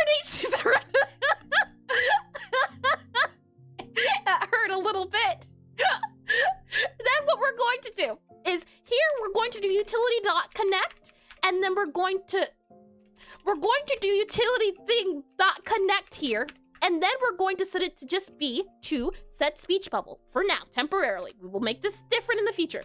Func underscore set underscore SPECH BUBBLE BBUBBLE that there that. You know, maybe this is why I stream for 4 hours and not 5. Oh boy, and it's not about route to take if you need to save data on scale. In an MMO, it would send over the translation index instead of a translate me key to save all the bytes. That has been suggested. Either strings or some sort of like hash, I think it was. Hash or let's see. Yeah, jump consistent hashing was mentioned. I was linked in an article to it that I'll be looking at a little bit later. And as someone who's encoded enterprise level software, coding convention are vibes mostly. That's very true. As long as it works and doesn't drive you crazy. That's also true too. And this game's gonna take so much longer than not. The humble half an hour spent on selling mistakes. Oh boy. Well, go ahead and do this guy here. Set this guy to be here. Copy this guy here. Paste this guy here. Okay, so now once our dialogue manager has been initialized, we're then going to set the spider's bubble. So, just as a recap, what we expect to see is we want this bleh to go into, and we want it to transform into, we want it to transform into the cake is a truther. That's what we're looking for. And as someone who has to use a translation system because my country has 3 different visual languages, just use indexes, string indexes. Oh, I forgot about that. I completely forgot about it. Well, the good news is at least, right, that this way of storing all the data, I completely forgot about translations because we are making a typing game. If I do have different translations, then the songs might feel a little bit different if they're different words. I hadn't considered that would be important to consider very much. We didn't get an error, but we did get could not update speech bubble, no dialogue script. Oh, yeah, that runs once, I believe, because if it's no script. Okay, that's fine. This is fine. This is okay. We teleport into the cafe here at MVP. Hold on. It's doing the thing. Look at it go. Shall we test it one more time? And please don't try other languages when English is barely a thing. And also keep in mind that languages might have different plural. Yeah. That's why I'm not too sure. I didn't even think that far, but I'm not too sure considering that half of it will be about finding words to have different rhythms. I would like that as well. Let's go ahead, test out the script one more time, and let's do it by adding another script. So if I go into Obsidian here, we can add a new script. If I do, and then what? Good news! I do like good news. Could use a bit of good news right now. We'll click on this guy here. Let's go into you here and let that load in. This is a common issue. You can research this. I see. That's good. That's good. The thing is, I don't want to I know eventually I'm going to have to learn about translations and things like that, but I don't want to worry about that now since it is a future problem, but I forgot it even existed. So I want to make sure I know the problems exist, but not look into them too much. And Eris, I don't want this game to be too big of a scope. Also, Eris, let's think about translating the game into different languages and its implications on the mechanics. And have you considered Dialogic? I have tried Dialogic before. I think way back when I started making it, I have not looked into it since. And I say way back, so about probably like a year and a half ago was the last time I looked at that plugin. I might take a look into it again. Truly, that could be a good idea. That could definitely be a good idea. I've heard good things about it. I tried it once, but then realized I'm not really gonna make a dialogue system. And wouldn't you know, I need to make a dialogue system. We'll go ahead and add another ID. And let's set this to, hold on, I think I'll have to hold down Alt when I do it. Yep, okay. So we'll set this to be, this is working. Cool. Look at it go. And we'll then set this to be, yeah, we'll just do those two. And then I just download this and upload it from a JSON. So I convert it from, let's see, CSV to JSON. So back into the game here, programming here. And consider English, Chinese, and Japanese as they're the biggest markets in the world. Oh, I mean, I know at least because I'm learning Japanese. You usually have to type out the romanji. So is that how you'd have to do it instead? That'd be a weird one. Would it have to be a no kanji at all? Would it just have to be either hiragana or katakana? And consider Latin? Huh? And hi, Miss Enderpina. Welcome back into stream. Welcome back in. I hope your week's been well and consider Latin. Oh boy. Let me go ahead and do file. We'll do download. We'll download it into comma separated value and then download it and convert it into a JSON. And then as a last quick check, let's see. Well, that's spell list product name. You're just going to be R. Let's see. This is going to be SCRIPT script underscore list. There we go. I'm not even joking. If you release it on Steam, add it. Your success increases a lot. No. I 100% agree. I do think the idea of adding other languages is a good idea. I'm just not sure specifically for the mini games if it would be plausible because I do want to have a little bit of customization when it comes to different. What's the best way to describe it? For example, if one word in English is 4 letters compared to it if it is another in a different language, it's 8, that's gonna change the flow of the minigame with typing. That's why I'm not too sure, at least the minigame wise, but I 100% know everywhere else, I definitely want to do it. We'll go here, we'll go down here to our, this guy here into our universal, and Chinese uses it for their typing. Japanese people also have that keyboard. No, I like the idea of it. I'm just not too sure the mechanics behind it. We'll go here, I'll click then here. You can't see this, which is fine. We'll do comma separated value, upload the file, skip list here, make sure it is set to be, I believe we did hash, was it? I don't think it was array. Hold on. Array versus hash. No, yeah, it was hash. Okay. Grab that, then go ahead and do. Never mind, I take it back. I think it was array. Click on download here. Download it. We then have our, let's see. We'll call this new script, SCRIPT underscore list, new script list. And honestly, worked with a bit of Dialogic too and didn't come out liking it very much. But that's just because I need a very specific style and had to make a bunch of custom stuff. I see. I definitely would be open to it. I do want to, at some point, make a visual novel game. And the most popular method is Pinyin, maybe? Which lets you type phonetic sounds of characters in Latin alphabet to generate a list of Chinese character candidates. Sounds a lot like Romanji in the way that you would do KA for certain characters. Let me go ahead, click on you. Let's see you here. Our data, I'll go ahead and drag and drop the new file. And the idea is that I should just be able to grab any guy I want. So I'll grab you here, and exactly, yeah, that does make sense. Let's see, you here, downloads you here, script list, and then we'll grab the new script list, move that to there. Now it should open up here. We should see a new script list. Then we go into our script parser here and just giving info. Yeah, definitely worth considering. And good luck, thank you as well. Oh boy, will I need it. I could already see the implications. Let's see, script list, we'll then do a new, and we'll say new script list JSON here. And we know we want the new tutorial index to be set to 3. So we'll go ahead and set this guy to 3. Hold on, is it 3? I believe it's 3. Let's go ahead and check here. It should be, if I click on you here, it should be the number 2. It should be 2. So we'll set it to 2. 2 here. We'll also have to add some sort of fail-safe, and this is why I'm thinking it could be nice to have. The thing is, it's like, would I have to get very specific with the enum names? I would have to get very specific regardless, even if I make them variable names, which is why I'm not. I think I might just make this into an enum. We'll save this guy here, and now what we're hoping to do is when we load into the game, we expect to see it say, this is working. That's the hope. So, shall we see? We'll click play on here, and then, if we load into the game here, let's take a look at the spooter. If I click on you here, we click on you here, we click on you here, and then we click on you here. Good to go. Okay, click on levels, click into you here, and then this is working. There we are. Okay, so at the very least, we have some sort of system working. Now we'll be able to we'll be able to tell the game when to advance in the dialogue, go back. So that's good. We're working towards something. So, since we have finished the dialogue, at least, having a way to go forward, go backwards, and I do that, lovely. Now that we have a way to go forward and go backwards, next up, if I don't get to it from today until Sunday, from today until Sunday, we'll be working on this more on Sunday. The next thing on our to-do list is making it so that the player can, if they happen to grab something off of the shelf that they need we'll probably have to do the dialogue a little bit and advance it.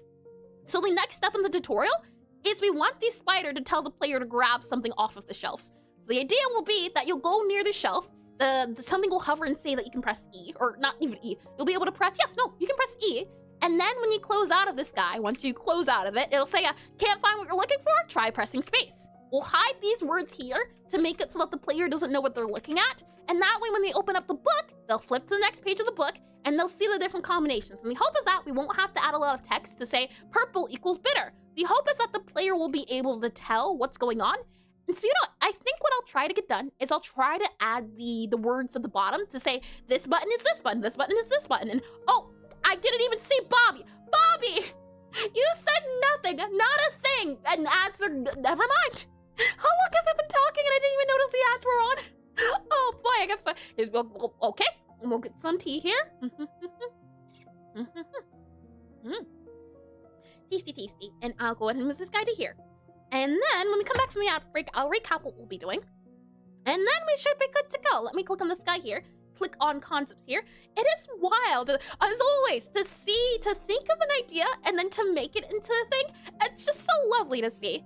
And I'm thinking, if I don't get to do this by today to Sunday, so adding the bits at the bottom of the game or bottom of the page to say what buttons do what thing, then we'll probably do that on Sunday. Probably. We have the game ability already to say what these are, so we just have to make a screen that says what is what. And another thing I'd want to do is when you're in the game, I'd like it if it also told you what you could do in the bottom corner. And should find someone with auditory, gustatory, synesthesia, and see what colors and best attribute. Oh boy, attributed to the flavors. Oh boy, we're good. Yep, flavors. And auditory, gustatory. I haven't heard of that before. Sorry, that was a lot of syllables. I don't think you're sorry.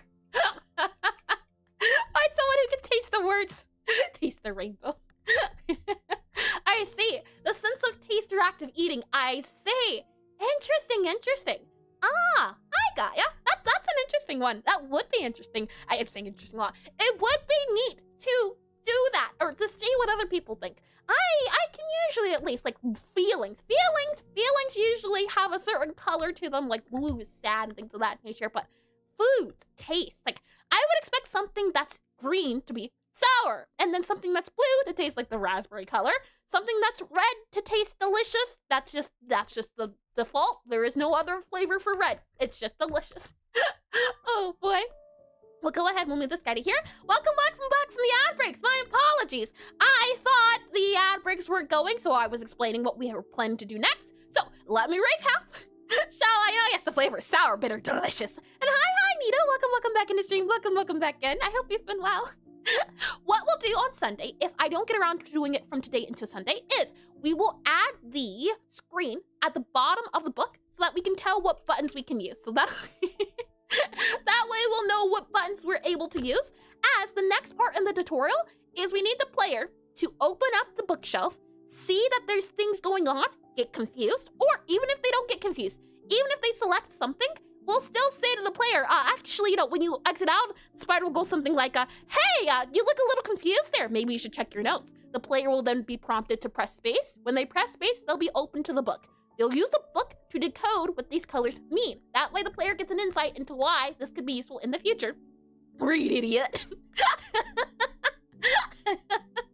Oh boy. So they'll be introduced to these guys at the top. We'll also have to find a way how to lock the chapters. So for example, the player won't be able, or the player will only be able to see this chapter. Though they won't have access to this chapter. The hope is that we slowly expose information to the player instead of overloading them, letting them see everything. For example, with calibration, we didn't allow them to see, we didn't allow them to see this here. This won't even have words. You won't even need to know about it. You also won't need to know about the spell meter. All you need to know is that Gabby speaks here when you're doing the spell casting, things appear here, go here, and that this guy here means that you have completed it. That's all you need to know. Once the player understands that, then we can move on to the other things in the area. So how is that? We can slowly give them information instead of everything, and instead of having just one entire, slideshow, one entire slideshow of information. For example, Penguin Diner, which is a big inspiration of the game. There is an instructions, and it's just a slideshow. I love this game dearly, but oh boy, when I look at a lot of words, I just think to myself, maybe I can think myself through this. But that said, though, let me go ahead and click into the screen here. Alrighty, so what we'll be doing tomorrow is we'll be doing a pixel art study on teeth. I haven't really drawn teeth before. Oh no, I did draw teeth recently. I had to figure out how to draw things. I don't know if you can see it, but I had a super duper sharp canines. So we need to do a teeth study. So if I ever want to have portraits of characters smiling, I'll be able to understand, this is how you make a character smile with teeth, things of that nature. So we're doing a pixel study on teeth tomorrow, and then after that, as I said before, we'll be working on more of the tutorial. I stream from 1 to 5 p.m. EST from Fridays to Sundays. And reminder, folks, to take a break, save, stretch, drink maru, ramune, or is it ramune? Ramune, possibly? And eat curry bread if you haven't in a while. Curry bread, haven't tried that before. Not as well as I'm inclined to say ramune, because I think it's Japanese, and that would be ramune. Yeah, possibly. And so we draw elevators of teeth? I will let you do what you think is the best opportunity to do. If you're on YouTube, that'll be it for me. If you're on Twitch, consider sticking around. It's always a lot of fun to see if we can raid someone who's doing the current thing. So, for example, tomorrow, we'll see if we can find a pixel artist to raid. Today, we'll see if we can find a Godot game developer to raid. Because I think not only is Godot Banafi, use your kind words! Not only is pixel art a pretty niche medium, but Godot's a pretty niche engine. So it's a lot of fun to see if we can make it grow so that more people can do it. And soon, the whole world will be special, and everyone's special. With that said, I'm going to go to the end screen, and then if you'd like to stick around for the raid, consider sticking around. I'm going to come back, so let's let the music play out. With that said, I hope you all have a lovely morning, afternoon, evening, or good night, and bye not very romantic red people, or romantic, and where am I gonna find curry bread if I'm a grocer? I'm a grocer, you can always make your gross. I hope you all have a lovely morning, afternoon, evening, or good night. I hope to see you on Sunday, if not tomorrow, and I hope to see you all soon. Bye-bye!